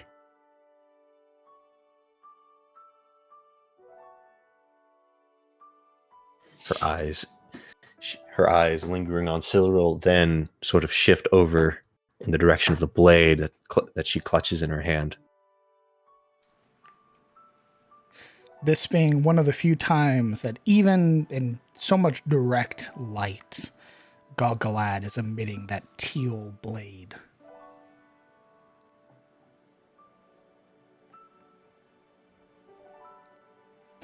Within your mind, your vision is pulled back for a moment, as if given this glimpse of madness within your own mind. Around you, fallen and derelict buildings, kingdoms in ruin. You stand on a black ocean, and you would see above you what appear to be tendrils binding themselves slowly, tortuously around the massive form of Nizathris, the ancient white dragon, the frozen doom. High or low? Hi.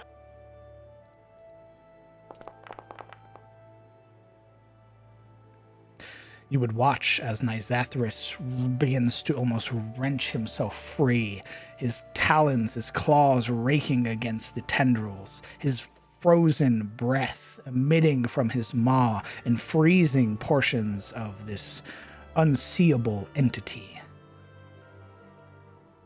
What are you doing to assist your patron? Food. She wheezes. He needs more. She darts to Silural's eyes. Your braces. The ones you offered, I need them now. What? Uh-oh. At her free hand lifts up, grasping. She looks to Olwen. Olwen is watching very cautiously, sort of studying what's happening. You can see he's just at a loss as you are.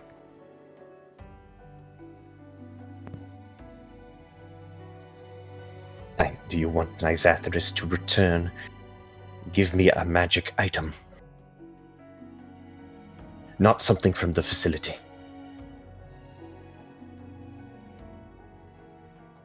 Why? What? Power. I cannot explain right now. Alric would be already removing his bracelets, taking them in a paired clump, and holding them out for Juria. Wait, And Are he you- waits. are you ever gonna use that javelin, Alaric? Because I can't use it.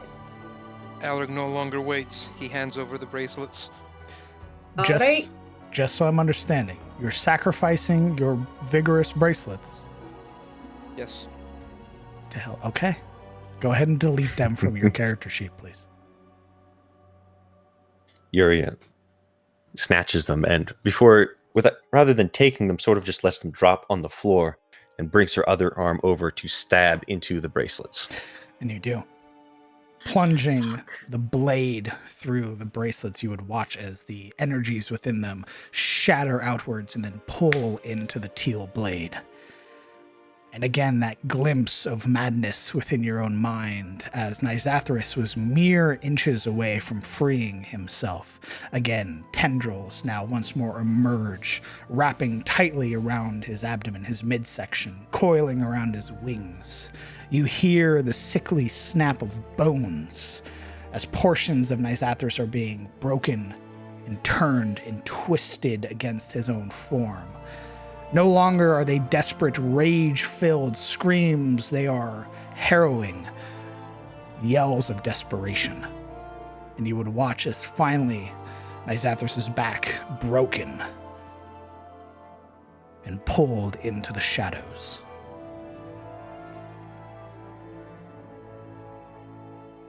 That pain in your chest subsides almost immediately. She gasps for air, almost slumping to the floor, hair bedraggled around her face. Even so, there's a grin on her, hidden under the hair. Alaric would catch her if she were to fall. He would sort of steady her with a hand on her shoulder.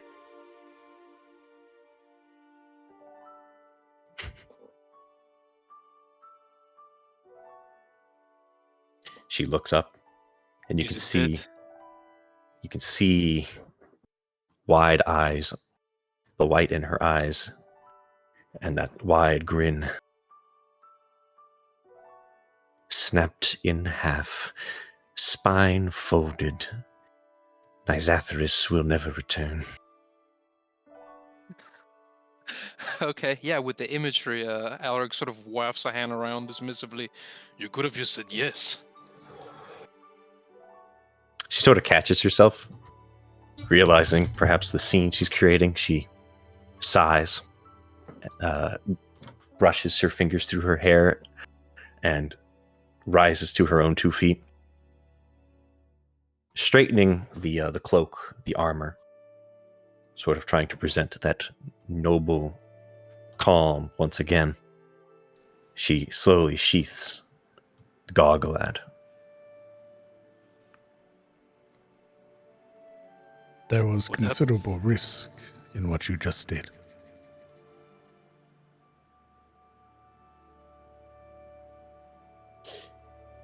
I know. But I have been sunk in risk since my arrival here on Tyros. One cannot expect results without such breakthroughs.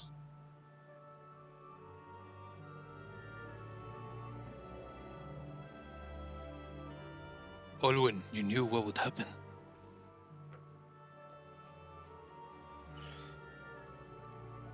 A portion of me wished to save Silveril. I knew that it would exact a very heavy toll. I did not know what exactly the blade would do, but I knew that if it would save Siluro, that had to be a risk. Alaric sort of winces through this. Eyes, or like beady little eyes squinting at the unicorn. And you knew she'd take the risk. You could tell, didn't you? Couldn't you? I saw it in her mind. Before she even stepped into the glade, I saw the images, the desire, how covetous the feeling was. At this, Sorrel kind of breathes out a breath she'd been holding. She just kind of steps back a bit. Siluro, as you exhale, there is a weight off of your shoulders.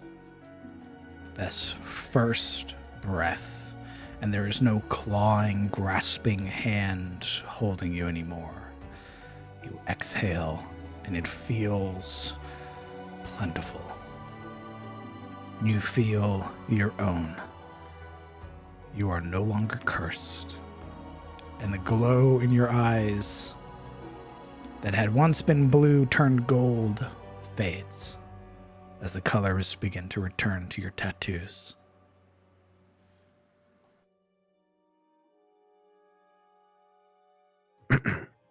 Don't get me wrong. I also wanted to save Siluril. If I did not, I would have done this much sooner. But her soul was entwined with the blade, and I did not wish to consume both of them. Only the flail.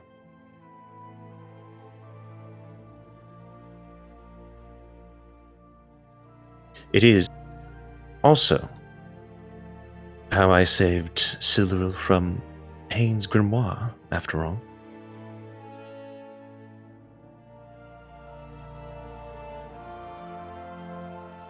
What?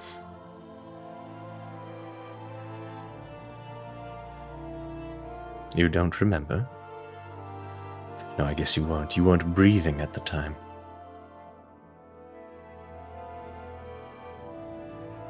When we inspected the body of Hain, and you, suspecting me, went for the grimoire, his book chained to his person,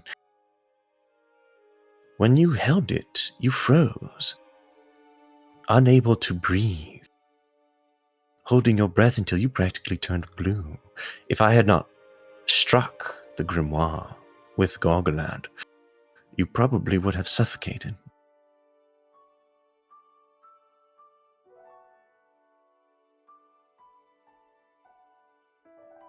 What is chocolate? She pats the blade next to her hip. The name of my blade. That's not what she meant, obviously. Ah.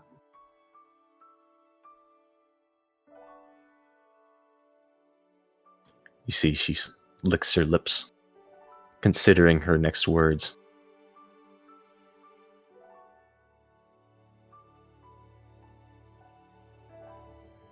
Gargalad is a gift given to me by my father and mother. Someone I've had with for quite a while now.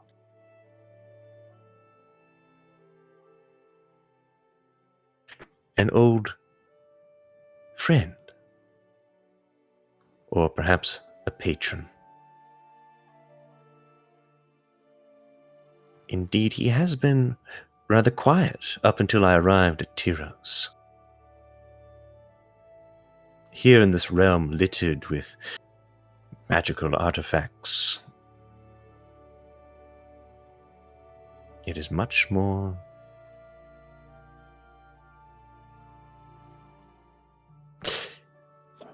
active.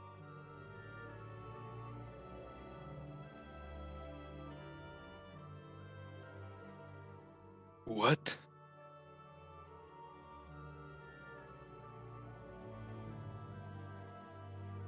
She glances to Alric. Whose face is entirely perplexed. You said so much, but so little. What? A friend? The sword is your friend. Yes. In what way? What? You take walks in the beach? Would you go hiking together, sort of friend? Share drinks? It keeps me alive. Every sword does. It's its job. There's something in the blade. What is it?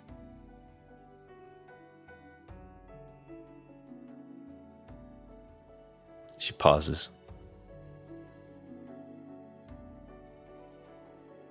You want a name for what exists? You want it to be a beast or something?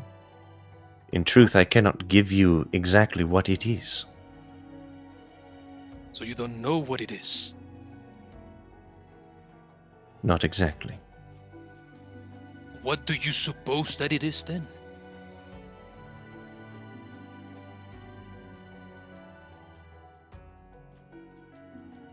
There's a moment of silence before she is forced to say,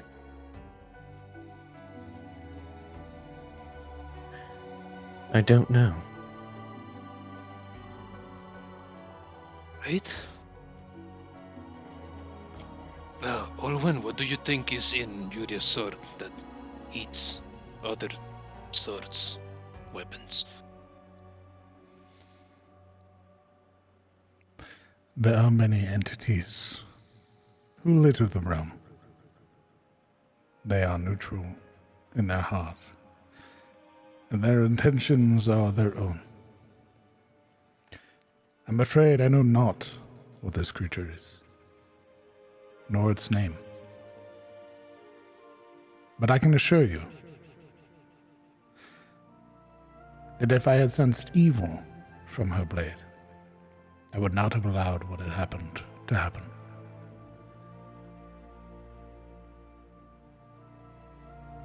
And I suppose it is a question that will be answered later. Hopefully. Not much to worry over, at least. I mean, nothing has happened, right? Thus far.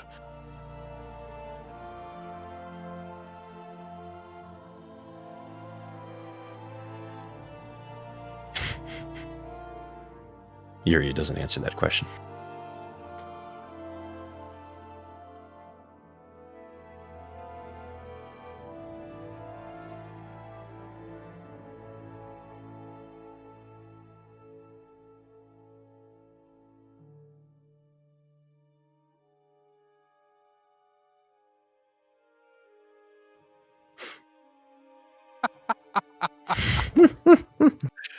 Yeah, after a while, Alaric's expectant gaze upon Juria sort of peters off to the rest of the party to see what they make of this mess and her silence. Ashilda is currently trying to catch a short rest to get some of her spell spots back to heal who's left. Alric, if you wish to help uncover Gorgoland with me, I've never trusted another person or people, she glances over to the others, with Gorgoland before, as you might imagine.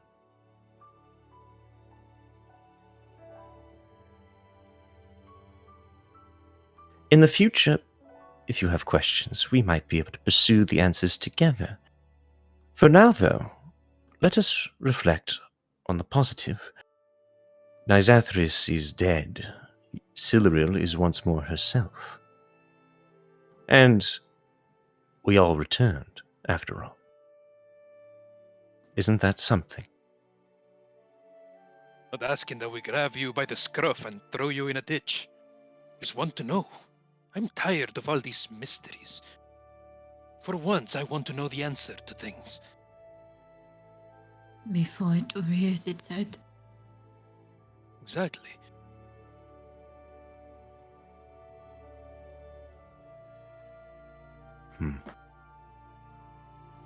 My only question is,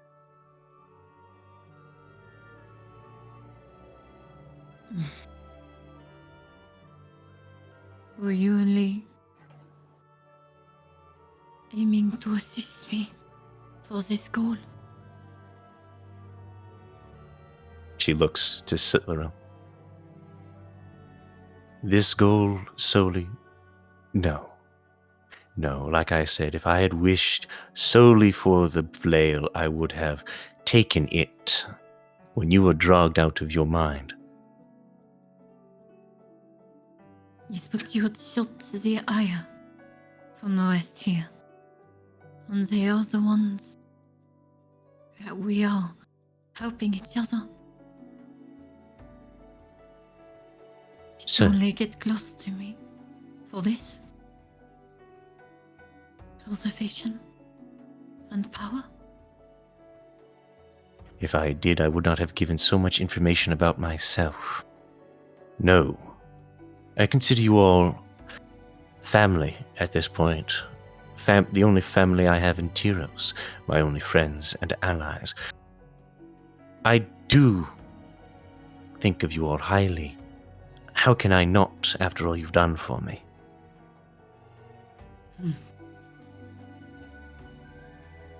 Can I insight that? Sure.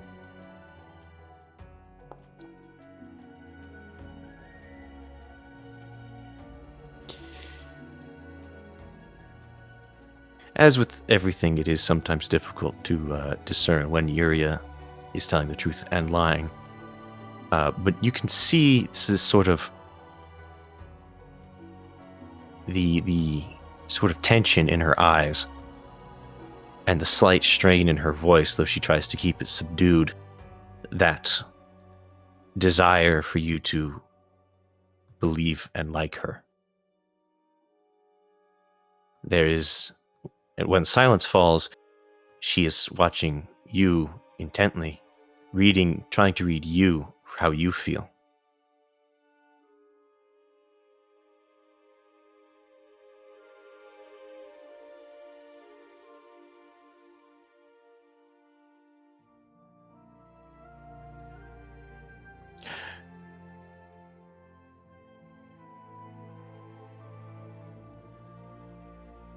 I am not Terosian. I don't operate like your people.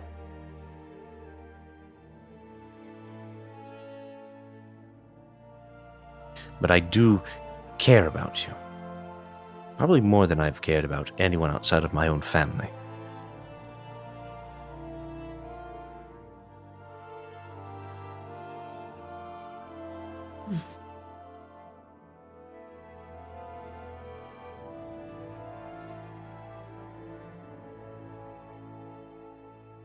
Something I learned from my father, both my parents really, is that you should judge people based on what they do.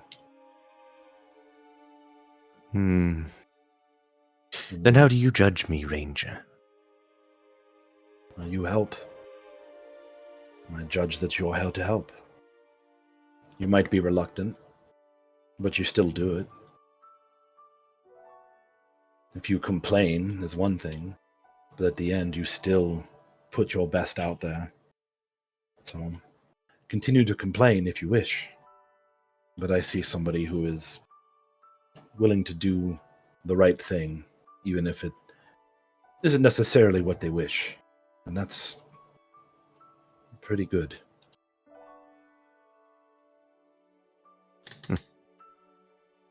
You remind me of my brother. I don't know if that's good or bad. She doesn't answer. Theodos has a very amused expression as he's been watching all of this, sort of putting the shield onto his back and vanishing the spear. and sort of taking this quiet moment to approach Marana. He's kind of more or less been watching the conversation, but as it goes on, she's kind of retreating into her thoughts a bit, the 1,000-yard stare kind of taking over, and if he approaches her, if he taps her or anything like that, she starts rather suddenly. Oh, sorry, yes. Raising his chin, that amused expression on his face, he again offers that forearm. Oh, she stands back up and dusts herself off, and kind of now that she knows what to do, kind of gives that forearm grasp. It was an honor to fight by your side. I would fight alongside it any day. Oh, yes. Hopefully we won't need you to, but, of course. You'd always be welcome. Looking to the others. You fought bravely, and with honor. Of that, I am incredibly proud to have fought by your side. I thank you for the chance. Yuri raises her brows, being called honorable for probably the first time in her life. Gilda will look up from the sitting position. Well, I take it you'll be back to Celestia then? Indeed. Thank you. Oh, Well- God. Sorry. I would say safe travels, but is there really a lot of places better?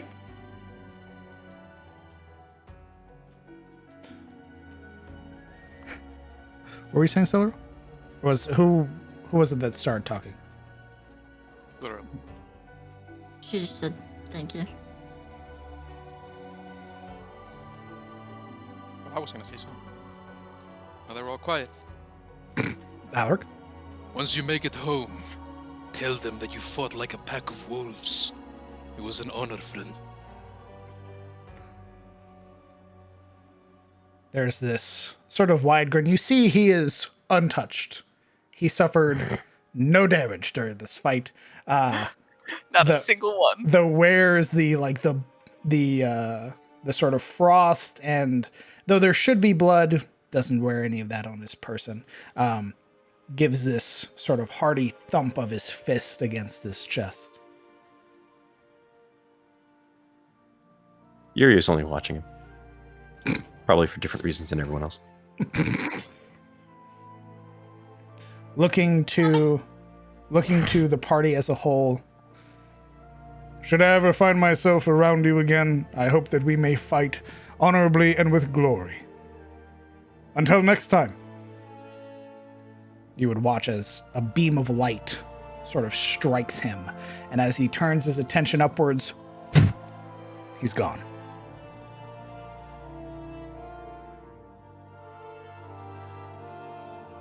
I'm into Voyager. Beam me up. Battlestar Galactica shit, right? More, well, sure, but more like, think more like the Bifrost. Bifrost. Yeah. Yeah. Yeah. What was his name again? What? Theodos? Hey, it is. Shit. Yeah. What? Yuri, are you okay? Did that did that give you a, knock your brain around your skull a little bit? A little, admittedly. Sorry, he never talked to me. I think the emotion lies elsewhere. Mm-hmm. What are you talking about? South. Cyril just kind of feels that her chest and she stuff, would- as she disconnects She from the would conversation. she would look at Siluril and be like, "You mean Zahesh?" Oh God. Kind of rubs at her forehead with this 10 charisma stare. Yuria, I believe it best if you take your rest for now. My glade is yours. Rest as long as you wish. Should you have need of food or anything of the like, simply browse the meadow. It'll be yours. Thank you, Master Olin, for helping us.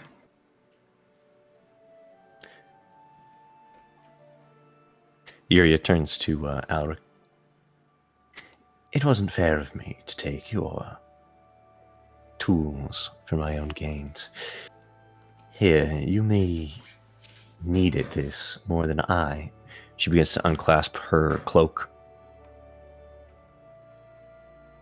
Before she fully unclasps it, his hand sort of comes over hers, this enormous thing by comparison, and kind of like shuts her fingers closed over said clasp. What the fuck? Where'd he go? He went to go to his glade. Are you trying to like call out to him or stop him? Yeah. Yeah, okay. Well, I'd wait until after Alaric was done. Oh, and be like, oh shit, DoorDash here, BRB. I'm gonna catch my Uber. Go ahead, Alaric. Sorry. It was not for your benefit. It was for my benefit. Siluril is my family. Her safety is on my shoulders. I gave them gladly. And I didn't want it to be another moment where we argue and the opportunity is lost. Just glad it worked out. All right. Besides, looks far better on you.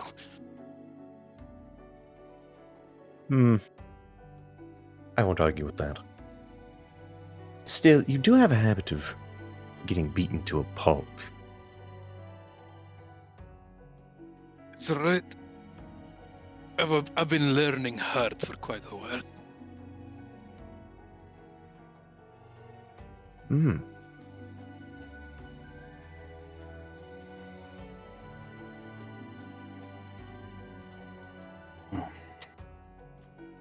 When you're all settled, perhaps I have something to share with everyone as we are unburdening ourselves. Secrets, so to speak. But it can wait.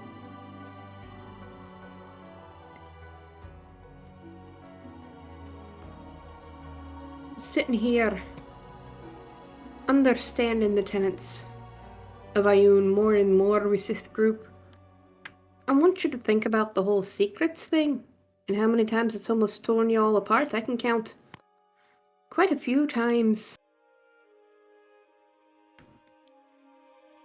Well, that's the trick of it. Everyone has a secret. I don't. She gives a very dubious quirk of her brow. Nothing. No. Putting a pause there. Nope. Siluro. It's like super anticlimactic. I just wanted to say something to him before he left. Everybody just kept going. It's not like some big thing. She would just kind of call out to him.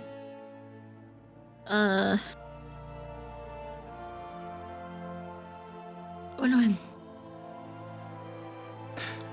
Pausing in his sort of stride, the head cranes to the side to look at you.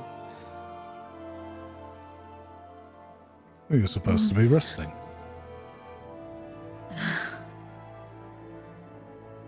I will. Before you go, I don't know how all of this works. For the reason you are not responsive to me, my Zathris, or something else.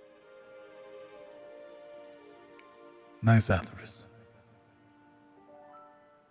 There's a calm that comes on her expression as she has a very shallow smile and nods. There's an amused expression that comes from Alwyn. Come here.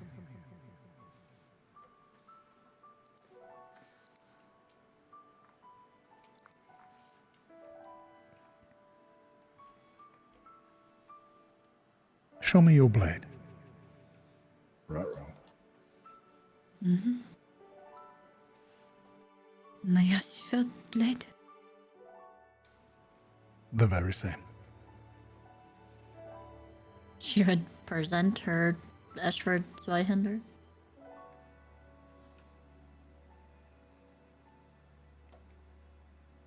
For your continued service. I hope that you continue to fight the evils out there in the world, as you have been. You would watch as he very gently touches his horn against your blade. You'd watch it shimmer as it begins to transform and change.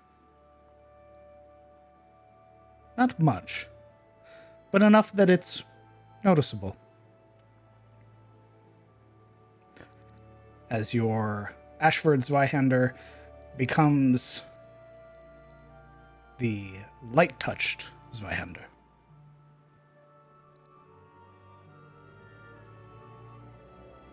You will find it in your character sheet. Woo! Moist. Moist. Thank you.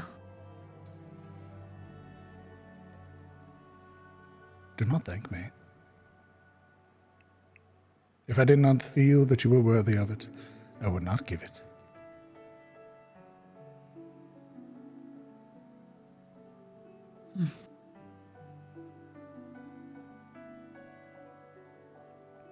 Get off your feet.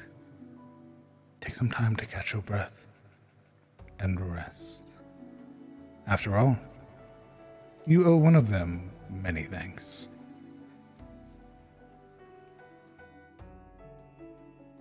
Silverl nods, confused a bit, but does nod. Sort of eyeing you for a moment. Turns. Begins making his way back through his glade.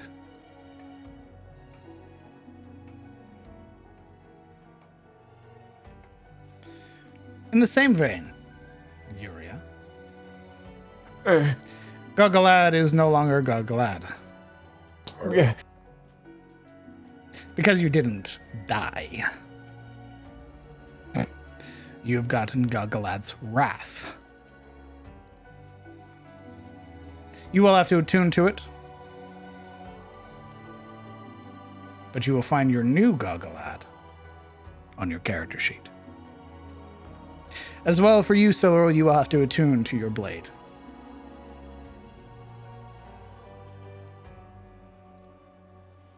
Guess it's good that we're resting. Oh, that's right. It's instant. Never mind.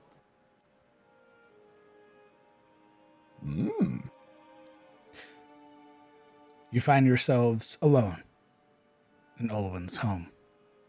A calm, serene feeling washing over you and yours. Licking your wounds and given this opportunity to heal, to rest, to recuperate, you may spend as much time as you want in Olwen's domain. Probably behoove you to long rest, though. Just a bit. Around you, spirits, those that had been freed by Nisathras' wrath, the giant wasps, the owlbear mother and her cubs walking side by side, and some other creatures who had been freed, begin to traverse the glade, free and allowed their rest whenever they so desire it. And that's where we're going to call it for tonight. Sick. Yay. You're level 5. Oh. Oh shit! Congratulations. Time for the What action is that? economy to suffer. What's that thing? What's that button there? What's that level up mean? Click it Got or tired. don't. I don't care. Got What do tired you of waiting mean? for I us. to- didn't have a level up button. Yeah, they changed it. You have to like. There's a drop down menu instead. Yeah, I did it, but nothing happened. What do you mean you don't care? You definitely care. Shut the fuck up. I have so many choices. Nope, don't Do care. I take the 4th Yes, you do. level? Yeah, you do. Nope. You care extremely. Congratulations on level 5. As such, your proficiency bonus has gone up. You guys have sort of leveled and experienced much of the world. However, this is your last level in the Edenmore. You will be getting no more levels. Say it. The world out there is vast. As well, because you're level 5, I have a treat for you. Oh. Can we Chris, roll our hit coming points early. before the treat? Can we roll our hit points before the treat? Sure. By all means. I need to know beforehand if you are taking the average or if you are rolling. So let's go down the line. Alaric. I am rolling. Perfect. Let's see it. 1d12, huh? Indeed. Plus your constitution modifier, I believe. We'll have that after. Go. Oh, thank fuck. Okay. Go ahead and add that to your hit point maximum. Also, It's all a of you hit 10. the long rest button, please. Right. Hitting the long rest button. Kellen, Sir, average or rolling? let's roll. Let's see it. Let's do one roll of a hit dice. Whoops. Fuck. All right, well, there Okay, we go are. ahead and add 5.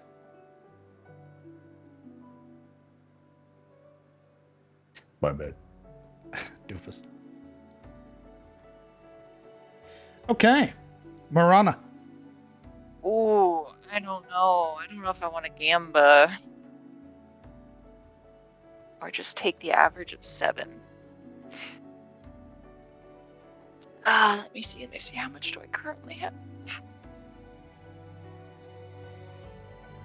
7.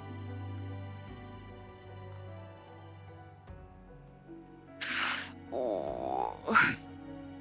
I don't know. Come back to me. Okay. Let me think. Ashilde. You've had months. In that brief thing, I was arguing with myself on, do I take the 4th in Wizard for the ASI, or do I take the 2 in Cleric? And I've decided to take the 2 in Cleric. Okay. Go ahead and roll your cleric hit dice.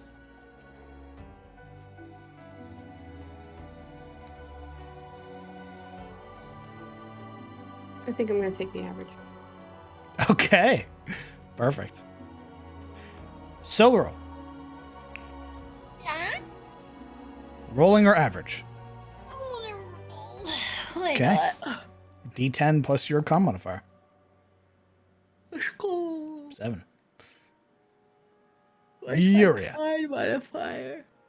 I do love the sound of a good clickety clack, and we are doing level 3 into sorcerer, so Perfect. it's a d6, I believe.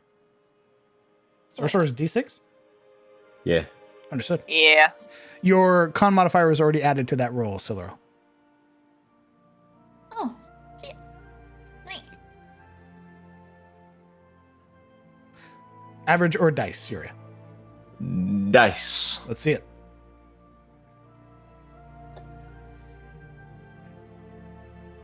Hogwarts champion.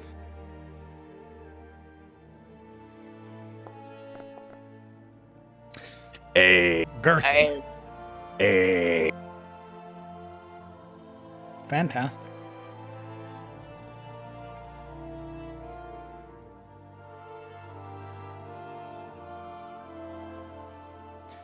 Let's see. Is there anything?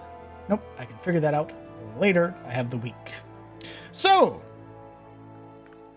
who wants to go first? Sure, I volunteer. Kellen. Hunter's Grace. If you land a critical hit against a creature that is marked by your Hunter's Mark, you can forego rolling the extra damage, and instead turn it into temporary hit points to any ally within 30 feet of the marked creature, as the magic erupts into silver healing motes. Ooh. Nice. The damage. We talked about that. Yeah, never mind. I know what you mean. Put it in CTF Talks. Who's next? I'll go. Ashilde. Arcane Reach. The tattoos upon your arms flash with Ioun's blessing, allowing you to extend the reach of your magical abilities. When using a spell that has the touch requirement listed, you instead can cast it upwards to a range of 15 feet from your origin spot. Range heal now, baby. Maybe. Who's next? Pretty handy. Fuck it. I'll go. Phantasmal Mark. As a bonus action, mark a target that you can see within 30 feet. Until the end of the combat encounter, anytime you score a critical hit against that enemy, a wailing spirit drains some of their vitality, granting you half of your sneak attack damage rounded up as temporary hit points. Holy fuck. Ghost is doing work. Dude.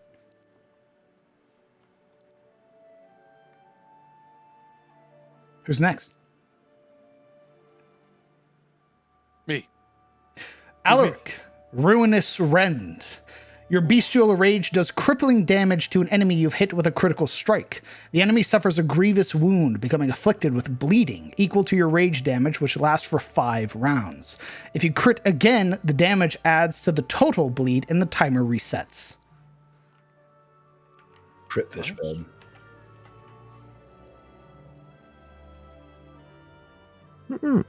Who's next? I volunteer. Hera's Weird Reconstruction. You motherfucker. Channels, as an action, channel strange and occult magics while attempting to mend the wounds of your allies. Roll a d6. On a 1, you roll a 1. You instead curse your ally and cause their wounds to open, becoming afflicted with bleeding, suffering 1 point of bleeding for 3 rounds. On a 2 through 5, you roll a 3d4, granting an ally that you can see within 60 feet that number in healing. And on a 6, instead, you bless your ally and cause their wounds to close. Roll 3d4 and double the amount, granting that healing to an ally within 60 feet.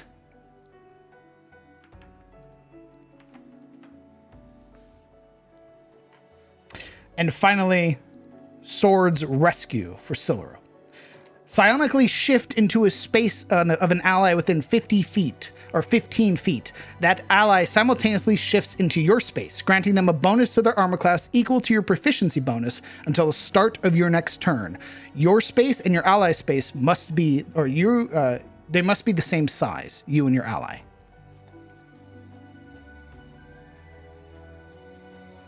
Oh. What the fuck?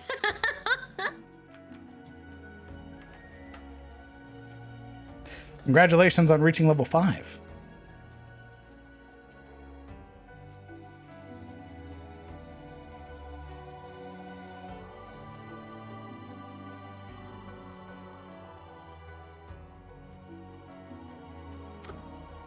Fucking poggers.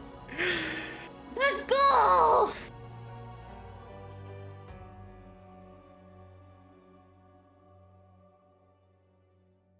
Ooh, sorry. For Urias. It is not just 1 point. Sorry, it's meant to be 1d4.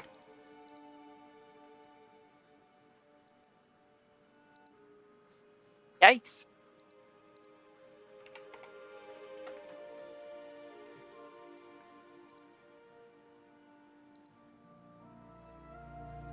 Any questions, party? Uriah left. Like, no, I hate it here. Bye. Peace.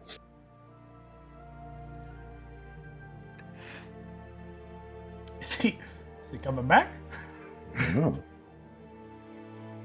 All right. Do you guys have any questions about your abilities? I am good. Very straightforward. Yeah, could you explain it to me again? Actually, Sure.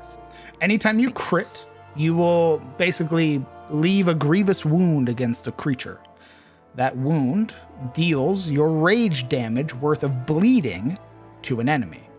It lasts for 5 rounds. If you crit within that 5 rounds, the damage goes up, the timer resets. You can basically keep adding to the bleed every time you crit. A Kinda crazy, reason to go reckless. Yeah. Crit fish. Damn.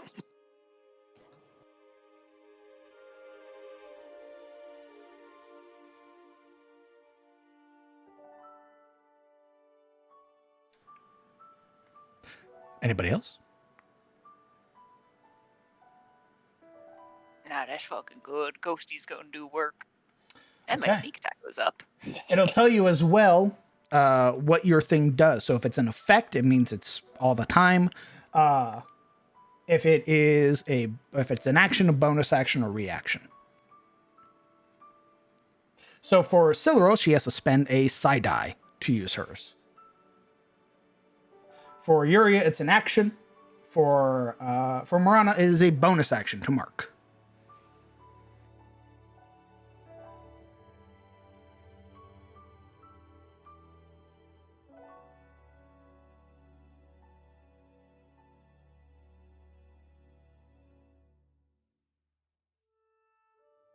Does that mark function kind of like a hunter's mark in some way, shape, or form? What do you mean? Silurol's mark, I was just curious. Siluro? Did you say she had a mark that she places? Marana. No, that's me. Oh, Marana. Brain. You can read it. It's in the CTF. Yeah, I will. Cool. Thank you. Always like seeing the neat shit.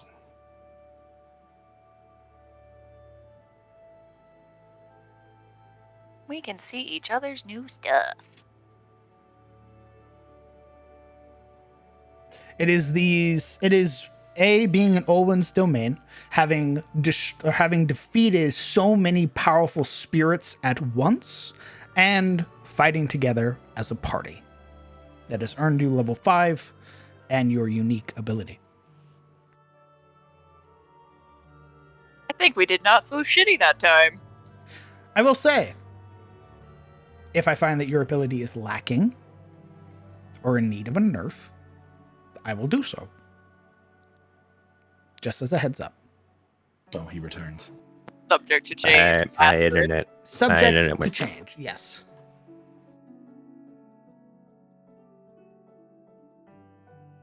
Obviously, this is the first draft. I've consulted some others. They say that they're good. However, we'll see how they work in combat and go from there. I have level 3 spells now. Yuria, do you understand your ability? Could you repeat it since I crashed right in the middle of you explaining it? Yes. Hera's weird reconstruction. It takes an action. You channel strange and occult magics when attempting to mend the wounds of your allies. You roll a d6. On a 1, you instead curse your ally and cause their wounds to open, becoming afflicted with bleeding, suffering 1d4 points of bleeding for 3 rounds. On a 2 through 5, you roll 3d4 and grant an ally you can see within 60 feet that number in healing. On a 6, if you land on a 6, you instead bless your ally and cause their wounds to close. Roll 3d4 and double the amount, granting that healing to an ally within 60 feet. Beautiful. Crit I zero- want it. Crit 0 plus bleed. Absolutely. Are you ready? Oh, God. Cries. I wouldn't have it any other way. It's beautiful. You have the occultist in your party. I'll be useful until you need me. I told you, this is my Darkest Dungeon campaign again. Woo! Woo! Hold still. I'll be right there. You won't do. I've already won. You won't do anything. I've already won. Fuck. Really is Darkest Dungeon. Son of a That bitch. makes you the arbalist Crap. until you get a dog. Then you're the Houndmaster. You know, Kellen does kind of look like the Houndmaster. Go away. He's got Just that. like plus 30 years though. Yeah, like Yeah. well, I mean, given his age span, probably more like 300 years. But yeah, Kellen's like the young Houndmaster before he got a dog and became the Houndmaster, and also crippling depression. yeah, crippling depression, anxiety, suicidal tendency. Anyway, Woo! For as long as the players wish to stick around, feel free to use your channel points to highlight any questions you may have about the campaign, about the players, their characters, or for myself and the setting. And of course, I want to thank all the people who gave a follow during the stream. Thank you very much. Grothmar, thank you very much for the 12 months. Brother, that is incredibly kind of you. Thanks for sticking around for a whole year. Sparks, thanks for the 12 months, doofus. And Mystic, thank you very much for gifting a sub to Tal the Wanderer. Incredibly kind. super cool. What do you guys think of the fight? That was really It fun. was really fun. It was epic. Yeah, I Yeah, think, epic. It's always epic I when you felt have beasts. like a fucking badass. yeah. Mhm. Like that, being able to fly, dude. I was seeing it in my mind, and it was fucking awesome. Really cool. I had a lot of fun. It was like it started off hectic, and then it just became like, you know, NPC, like whatever you call ad management, kind of. Then as more waves came in, I'm just like, okay, let's start knocking them down. But like, I don't know. I guess for my part, it was just I stood my ground to like keep stuff off of other people, and I knew that I was going to get messed up, but at the same time, like it was that.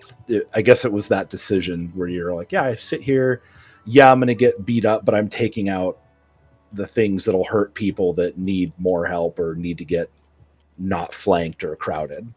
So I felt good. It was awesome. I It like was dissonant great. whispers. It was the kind of fight where everybody bled for it. You know what I mean? Like everybody bled for the win. There were nobody skimping on a wound. Except for At the what's end his of name? it, Ted, and yeah, he was like, bye. yeah, but he's not part of the party.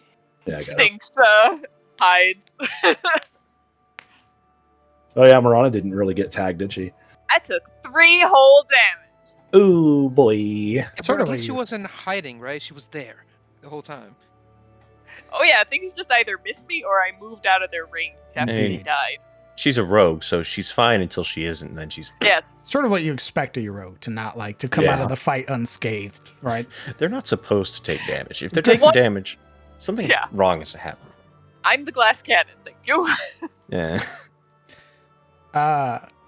Major Starler says, congrats on level 5, guys. Looking back, what's your favorite fight so far? I loved Hane. Hane and this one were really good. Hane felt like a really good boss fight, despite us doing really well, because the threat of him completely owning us was very much present. It's not, even though we won, it was very much like a nervous laughter kind of moment. We did it. We could have died. I really like this fight. This fight was great. Mm-hmm.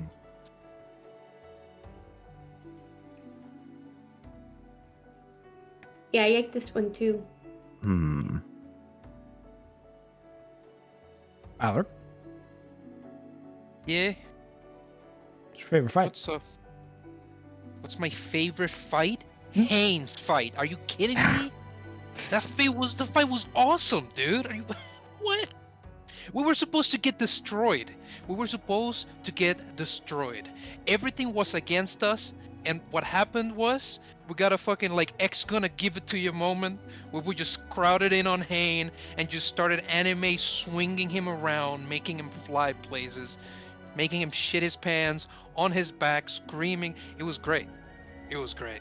It was very thematic that Hane, the anti-paladin guy, got completely clobbered by two paladins and a fighter. And then immediately got smite despite having huge strength. That was great. The dice giveth.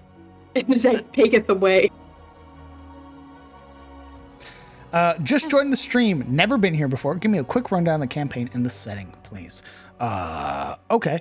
This is welcome to Adis. This is my homebrew 5th edition world that is split up into about 3 or 4 major continents. The party is currently in Tyros, which is the westernmost continent, the continent of kings. It is split up by numerous territories ran by warden families or high lords. The party is a band of level 5 adventurers who started their journey on a prison ship, the Primora, on their way to Hain Keep. They were falsely imprisoned or rightfully imprisoned in certain cases, and had found themselves under the thumb of Lord Samuel Hain. The adventure thus far is the party exploring Tyros and helping the helping the land, as it has come under a sort of recent corruption or entropy and has begun fading from its usual honorable status. The adventurers thus far have defeated Lord Hain, helped a manticore, saved a small town, destroyed some other horrific monstrosities that have been looming around, and are now on the process of hunting some other nasty beasties that threaten the Southlands, and they are stronger for it. And they have the rest of the Etenmore and Tyros as a whole to explore. CTF is very high magic, as Tyros is very high magic. Imagine Arthurian legend mixed with a bunch of other media. Hence why my players have so many magic items and are so strong. Theodos is a shield breaker in this, if this is the DD campaign. Sure, yeah, except he has both of his arms. Yeah, he did. That was actually really fun getting to kind of control him. It's like, all right, there wasn't so much there that it was overwhelming, but it was just enough. Perfect. That's retainers. So when you guys start doing more or start earning the favor of some people that are sort of like desiring to join you, you guys will get retainers. And either they can join you on adventures or, protect maybe a keep that you guys find in the future or get as a reward. And you can take them on adventures. Put them on the farm. Sure. Yeah. Take the shield bearer and put him on the farm. He's meant to fight by your side, but sure. He shows up, would take his spear, wrench it out of his hand, put a hoe in it. There are that. That's not a retainer at that point. A retainer is somebody who's going to join you in battle. Let's go down the line. Why don't everybody tell me your character's favorite drink? Alaric. I would say that Alaric's favorite drink, and I know this is going to sound, kind of lame because it's a very notorious pick, but it's because of where he's from. It would be mead. Guaranteed. He comes from that sort of, I wouldn't call it Viking, as it has more detail to that, but vaguely Viking, Icelandic culture, where the only drink they have there is mead, locally produced, and he's very proud of it. So yes, there you go. For a Shielda, it is Dwarven coffee, which is basically coffee spiked with Dwarven fire water.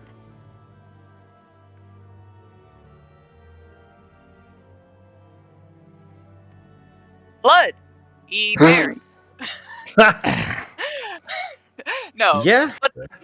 But in all honesty, Marana probably has at least a little bit of a nose for wine, growing up in Vinheim, and it's a slightly more elven territory, so that's probably what you'll find more often than not. Very true.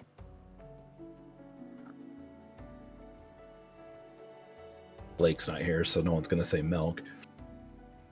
You can say milk. I'm not going to say milk. Why not? What's wrong with milk? I don't like milk. That was what maybe Kellen likes milk. No! It's disgusting. No, what is his favorite drink then? Kellen likes his dad's apple brandy or the tea that his mom makes. Man, I should have said milk. God damn it. Get out of here. Disgusting. God Gross. damn it. Fucking Mischance. gross. Fuck. Get out. Yuria, Silvero. What's a high import drink from the Sundali Covenant? Not the Sundali Covenant. Witchlight Coast. That is the Sudali Covenant. Oh. It is both. The ports that make up the Witchlight Coast are the Sudali Covenant. You tell me. Ooh. So Yuri's not much of an alcoholic drinker, just out the gate. She hasn't really grown up on booze, specifically because of her telepathic abilities. When she gets drunk, that shit kind of slips, and it's not usually stuff you want to just sort of accidentally do in public. So generally, it's going to be more like either like mild wine or... Ooh, would they have a high import of tea? One of them should, sure. Okay, it would be it would be like a little tea, like classic tea, not like the herbal tea.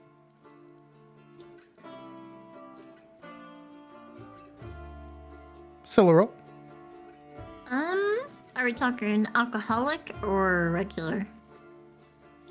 Well, there's been a mix of both, so your choice. She, for non-alcoholic, she would prefer a fresh grape juice with ice in it. And it's like the white grape juice. And then for an alcoholic beverage, I would say she probably enjoys like a nice,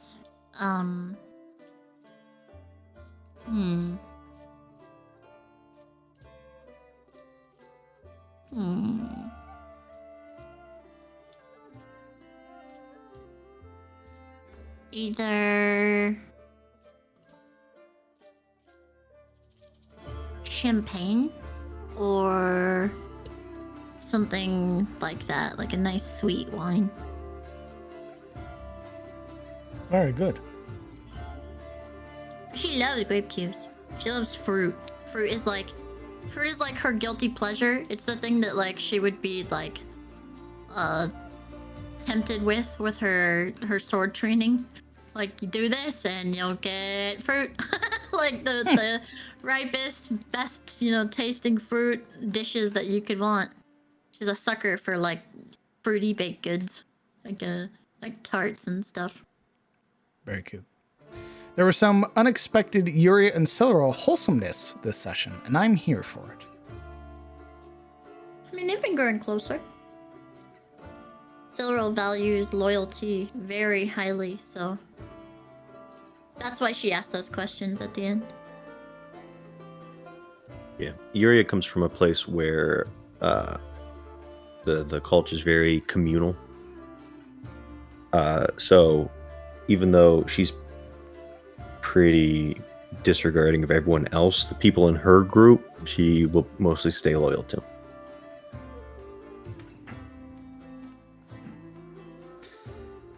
Susan, my boy, what's it like being the warlock of 2 patrons? Well, there aren't 2 patrons anymore. It would have been kind of awkward, admittedly. I don't know if I could handle 2 jobs, but thankfully one of them got turned into Doritos, so we don't have to worry about that. Doritos. Dorito. Is it known what kind of patron Golgalad is? For example, great old one. No. Smile. Nobody knows. Well, you'll never find out. Ha ha ha. Yeah, but what is it? Well, we don't know. We'll find out. It's Cthulhu. It's fine. Let's find out together. That was my favorite. Let's find out together, Yuria says, arms wide for her party.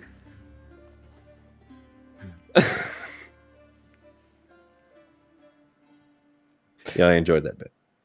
Did Siluro miss Sabine in the moment Yuria was thirsting after the hot Spartan while the Shilde wasn't getting it? No.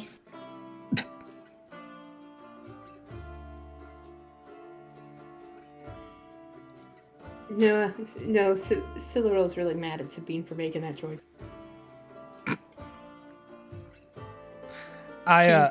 Continue. Yeah, she definitely is like super confused and annoyed at the fact that Sabine just like left. Like I said before, it's the loyalty thing. She just left and then like got to basically not have to reap any of the consequences of any of her actions and eh. But in that moment, I mean, Silril's kind of indifferent to the whole like flirty thing.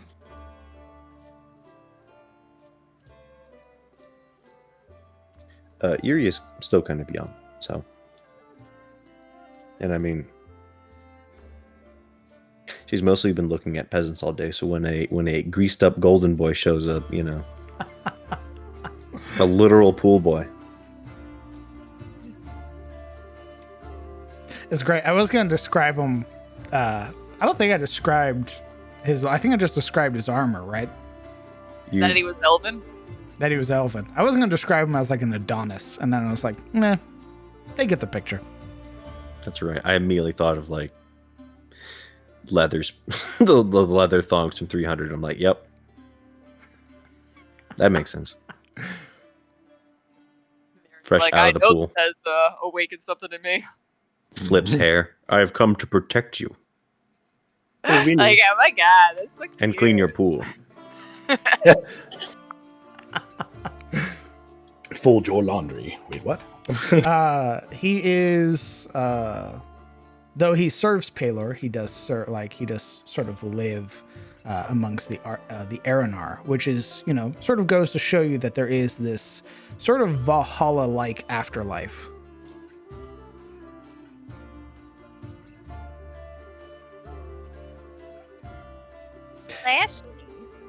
Can we get a funny inner monologue of Nizathris as he's getting grabbed by the tentacles? Hold on. That smog scene. I am dead. I am sad. Just squirming. Foul beast! Unleash me! I am the Ancient One, the frozen doom! Just screaming until eventually his back. Now he's Galgalad's little bitch. He's dead. gone. He's not a. He got he's eaten. nothing. He's. Well, I mean, Doritos. he was a bitch for about a few seconds. Then, let's be real. Just gets smaller and smaller. I'll kill you. I feel great. It's not every day you get to feed a dragon to your patron, you know? Even if he's a weapon dragon. Feels good. It occurs to me, Crown, when I first found you in SOE, we met the Saints, who were large humanoids. Is it possible for a PC to grow a size category? None of the Saints were large. Unless you mean achieving sainthood. It might mean being blessed by them. Kind of like how, you know, many of the cathedral knights were blessed to be larger. Armin's huge. Saint Celestine was also very tall. Yeah, it's most things are possible in my world. It's why the big point that I pushed on at the start of the campaign in session 0 is sort of player ambition and the idea of how and can we, the idea of players asking questions like, how can I become a saint? How can I become a god? How can I become large? How can I wield two-handed weapons with one hand? You know, stuff like that. How can I become large? Imagine that's your goal. I want to do that one. I'm gonna wield big sword. Strength build! Find it out. There are I need my NPCs. duel. Maybe there are NPCs you can ask. Maybe there's research that you can do during downtime. Who knows? Bro, I need my downwing spam double wield ultra greatsword build now! I love stuff like that. I love the idea of the players having their own ambitions outside of like the threats of the world, right? Their biggest concern right now is like the Iron Duke watching them. But there's no world-ending event. There's no cataclysmic doom upon the horizon. Not yet. We can make it happen. I like to think of Cometh, the fall of man, as more of a quest that's in the campaign. More like Cometh the hammer on our enemies. Damn. Boom. Oh shit, that means a lot of you get 2 attacks now. Almost everybody. Alaric, Kellen, Siluril. I Those get print. twirl stamp mustache. I get Meta 3 attacks, magic. baby. You get to Eldritch Blargs. Do I? I believe you do at Yes. level 5. Oh yeah, I do. You fire off 2 bolts. Do. I get 3 Yeah. attacks. 3. Very 3. good. Yep, all the we know cantrips you get a get step up. 3. 3 attacks. It's only if you're It's it's only if you're attacking with your claws. It's gonna be Yes. so cool. He's gonna hit somebody with the hammer and then claw them the fuck up. It's gonna be great. I get second level spells and meta magic. Ooh, fancy. Meta Magic's actually Mm. pretty fucking cool. Have you seen the new lunar subclass? I've been looking at it. I know it isn't still in UA. No, it's Oh. it's full release. Oh, did that come out with Dragonlance? Yes. Fuck yeah! Nice. I'm gonna have to look at What? that now that out. Oh, also as a point of note, because I have come to this decision, and this will be affecting the campaign going forward. You will not be getting feats during your ASI levels. Only ASI. Oh, sad. I think. If you want feats, you gotta go out in the world and find them. I am a feet woman. Okay. I want to Gotta make it all. I want to reward you for doing things, and I feel like feats are the best way to do that. So, when you level up and you get to a level that gives you ASI, it is ASI only. Fine.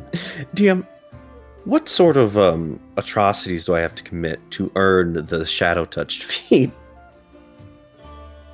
Start asking around. I'm sure I'm sure there are some people whom you know who would start pointing you in the right direction. Maybe rituals, maybe some research, maybe talking to your patron. I don't want to talk to him. So you guys gonna clear up the remaining quests in the current locale, I assume. After that, where's the next port of call? Let's say hypothetically, the party's done all the hunting. They've slain the terror of the Southlands.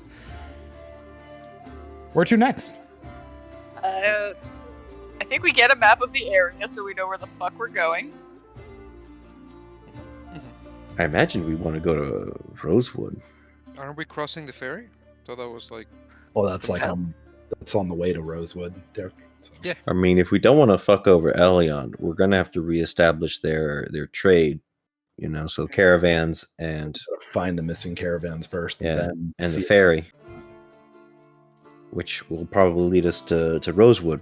And if not that, that's a bit of a trek. Yeah, probably west, or I guess we could go towards Rowfield whenever we learn more about what's happening with the war. I don't know. I think it depends on what we learn along the way.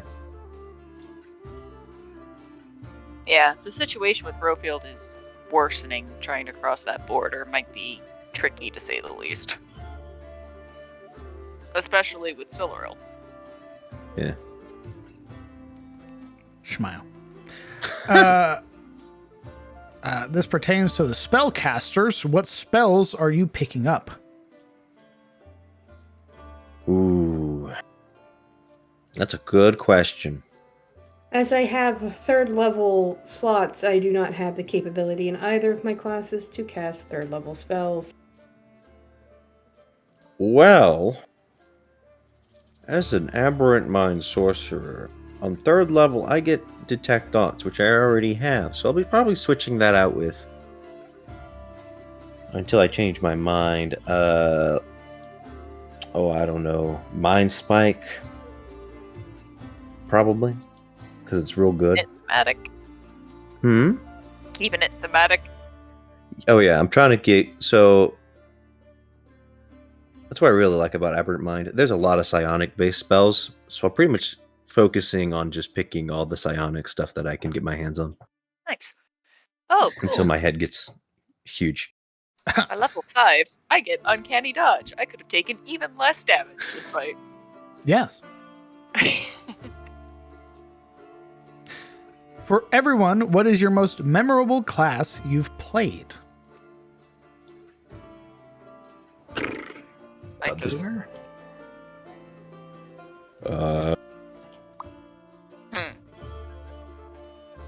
Illrigger.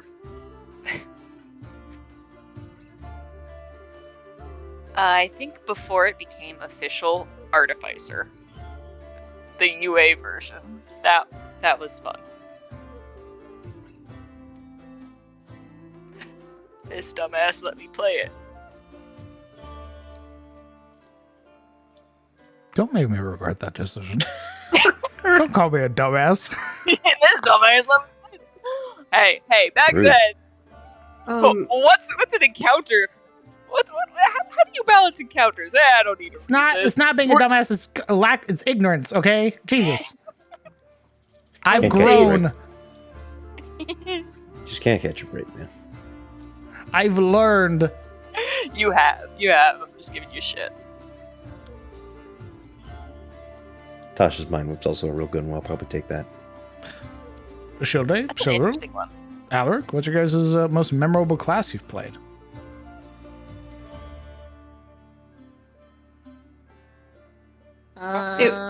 Memorable?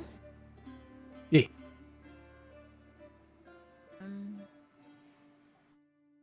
Druid, probably.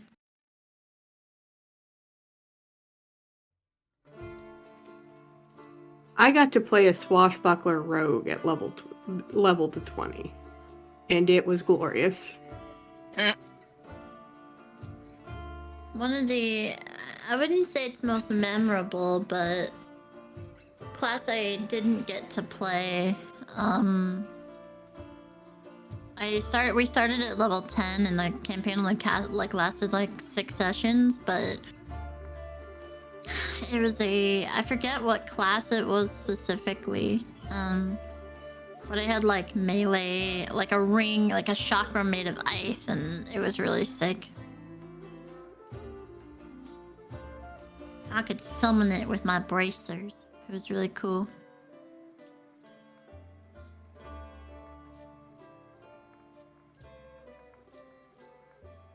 Alaric.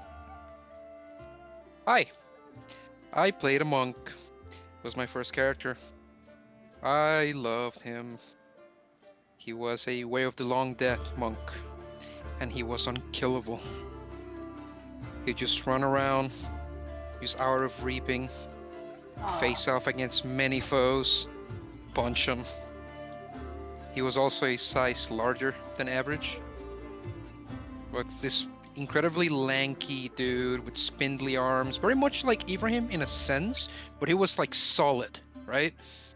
And he would fight in a sort of drunken stance, always dropping on his back, spinning around. He would randomly lay down, give his enemy advantage to like proc his passives and things like that. It was very fun, and I was very lucky to have chosen that class, that subclass in particular, to learn the game. Nice.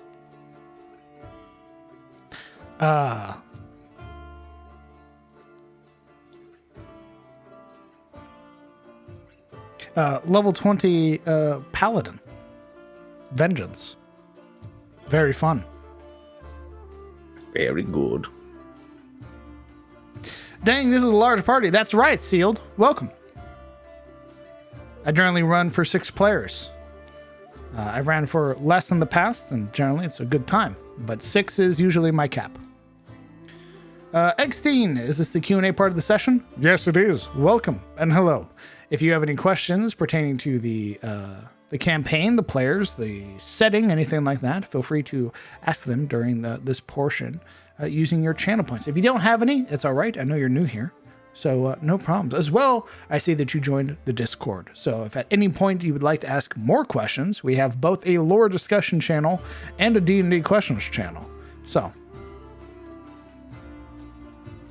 for everyone, some of you sound familiar. What are the voices behind the characters? If you are at all familiar with Momo, who is Siluro, we play another game over on her channel called Dawn of Enor. Most of the players here play over there. Why don't you guys go down the line and introduce yourself if you want to?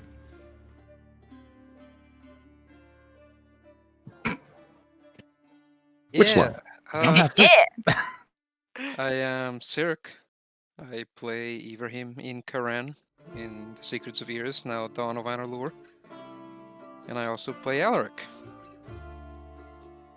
And I know them.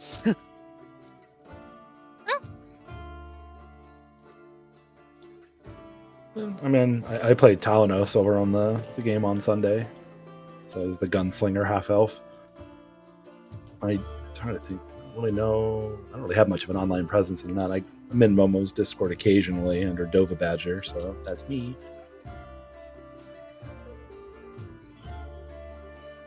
Hello. My name's Kieran, but I'm also known as Necrosister in the Discord. And I play Marana over here, and in Dawn of Anarlore, I play Oberon Illyrian, the wizard. Hi.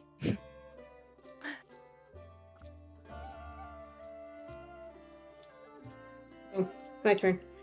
I'm Sparks. I just play Shielda in this campaign.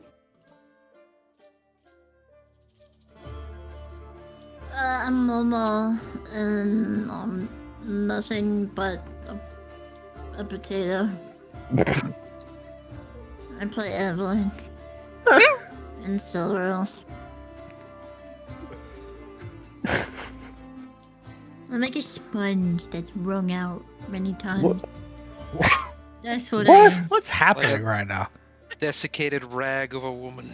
What? Okay, I didn't say that. She's like, you don't get to talk about me like that. Only I get to. So sit the fuck down, okay? But it's the same. What do you think happens to a sponge when you bring it out? Shut up. Sit the fuck down. It's like Only the I same, get but a to- different no. word. Momo is also a Fucking green server space mute. cat VTuber. Jesus. Give me the power to server mute. It is because of her that I am streaming. So give yourself a little bit more credit than just a sponge. She's a green sponge. They make those. I mean, you're at least a ShamWow. Damn. Jesus. One of those microfiber cloths. I'm Sizzle Bacon. I play Uria and nothing else. I just hang out in this stream, and that's it. I have no online presence. Don't try to find me. His Steam account is... I'm just kidding.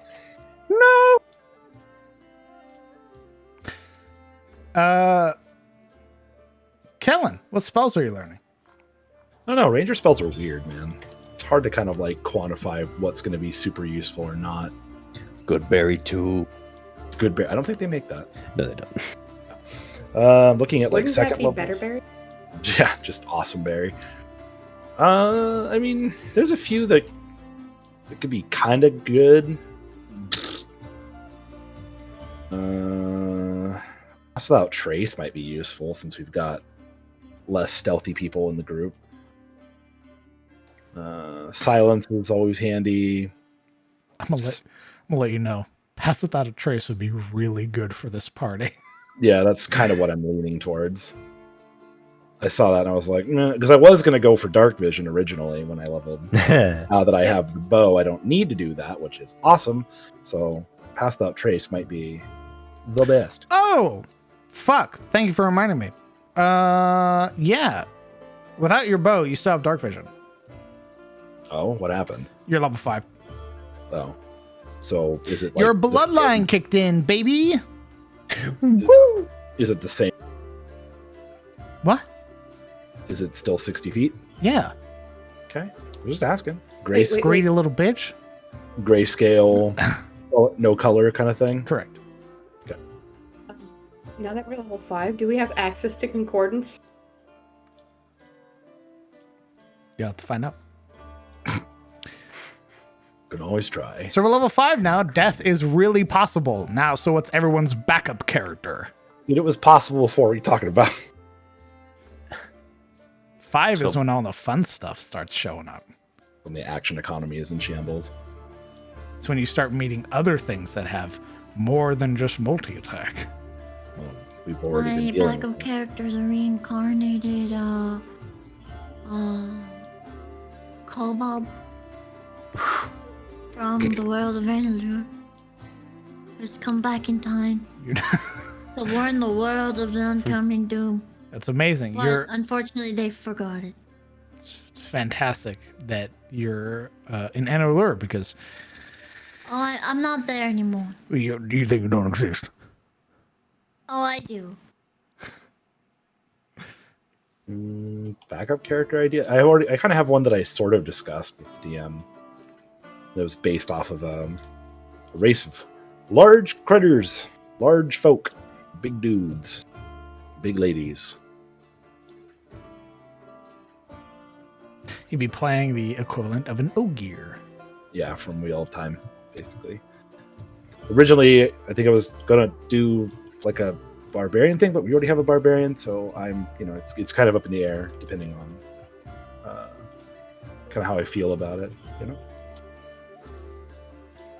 Could be like a druid, maybe. I don't know. Shrug. Figure that shit out when it happens, man. Come on. It's good to have a backup. It is. It's the concept is figured out, but like the stats and all the class stuff, that I can do that like anytime. Concept is harder for me than the rest of it. Anybody else have any other backups? I'm not allowed to play a bard, so my backup's a monk. I have backup. I still gotta put a coat of paint on it, but it's there. I got a blood hunter. Nice. Just straight up. I wonder what Uria's is. Well, I don't know if I have one ready yet, guys. I'm just banking on the fact that Don't say Yuria fair. won't die. You've met Uria's backup. Don't say fair like it's just like a thing. You've met fucking Yorin. True. You about said Ixen. He's the other backup. Alaric? He's muted. Alaric, you're gonna what the fuck? You muted? Yeah. That dumb bitch. He's already in, red. Oh my fucking god. Jesus Christ. All right. Well, this is a good place to call it anyway. I have a question for you, but you can go ahead and end. No, go ahead. That's good. I also had a question. Okay. That's So, Mine's really simple. I'll go ahead then. For my sword's rescue, I'm just adding it to my notes. Is it like a reaction, or can I use it anytime? Like, is it a special ability? What is it?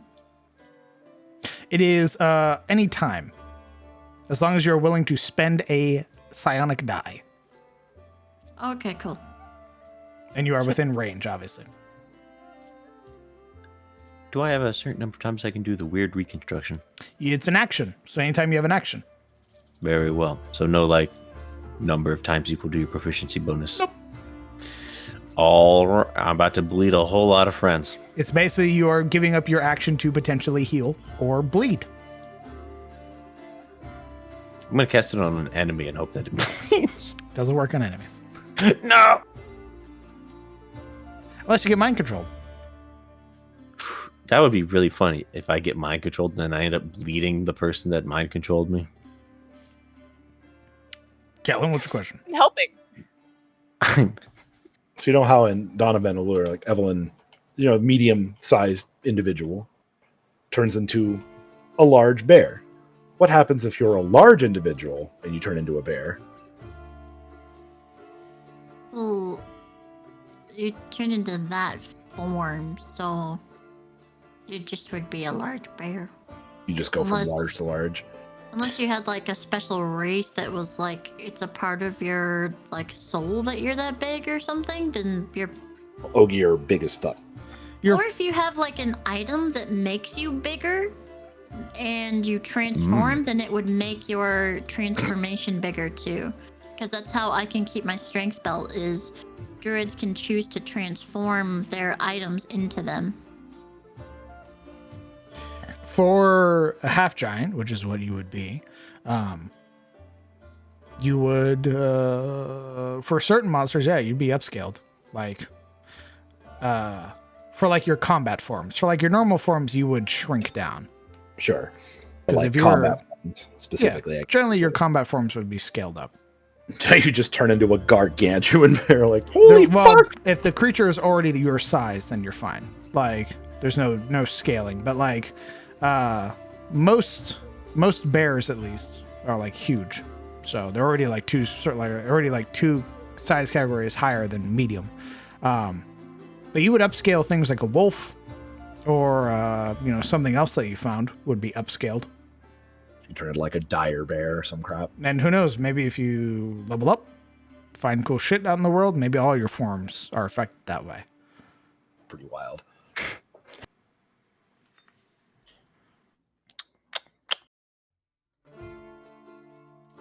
GM, what would be the... Would it be worth to grab Enlarge, Reduce, and then Twin Spell Enlarge that Cyril and Alaric are huge? You mean large? Whatever, they're big. That's up to you. Because you have to Damn. maintain concentration on that. It's true. And how many times did you get hit today? One. No, twice. I just won't get hit. Bet. I like that. Smile. I like that. Yep. I'll just avoid damage. Optimal. Duh. Okay. This is a great place to call it. Why don't you guys go ahead and say goodbye? Bye-bye. Good night, chat. Goodbye, Night, cat. Yeah, whatever, nerd. Bye. Whoa, whoa. So kind toxic. of. Whoa. I'll be back. No, you won't. Gamers, friends, companions, hello. Thank you guys so much for hanging out for the entire session. You guys were a blast. I loved having all of you here, seeing you guys chat and hype up the party. It was fantastic. I couldn't have asked for a better reaction or a better chat, so thank you very much. I do believe that's it. We're still waiting for the artist to get back to us about some emotes. I'm still in waits to talk to an artist about getting you guys some sub badges. And that's pretty much it. Until this Sunday. If you guys liked this D&D, well, do I have a surprise for you. Not only do we have this game, Cometh the Fall of Man, we have another game, Dawn of Enor over on Momo's channel. So if you would like to see more 5th edition set in the world of Aetus, dealing with other such monstrosities and other such creatures, feel free to tune in there. You commissioned Alfie for those? Yes, I did. As well, we have the community Discord.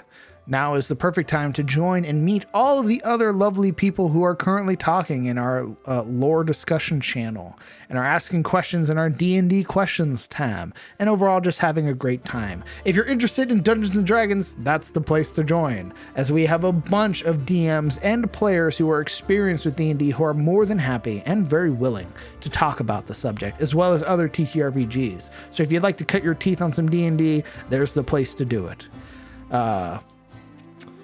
I want to thank all the people who followed the stream today. Thank you very much. If you're interested in my streaming schedule, currently it is Monday, Tuesday, and Friday. as I also play every Wednesday over on Brett Ultimus's channel as Marius, the Armor Artificer, and over on Sunday on Momo's channel, streaming and DMing another game. Feel free to follow the Twitter, subscribe to the YouTube. Anonymous, thank you very much for the 5 gifted subs to the community. That is incredibly kind of you. Thank you very much. And thank you, Momo, for the shout out. That's very kind of you. Thank you. That's it for me. I hope that you all have a fantastic night. I hope that you all have a good weekend. Enjoy yourselves. Thank you very much, Idis. That's incredibly kind. Hug your loved ones. That was a mod comment? What? Shout out was given. Oh. Hey, I don't know how Twitch works, Lamau. Hug your loved ones. Tell them that you love them. And as always, I will see you next time. Goodbye, Chad.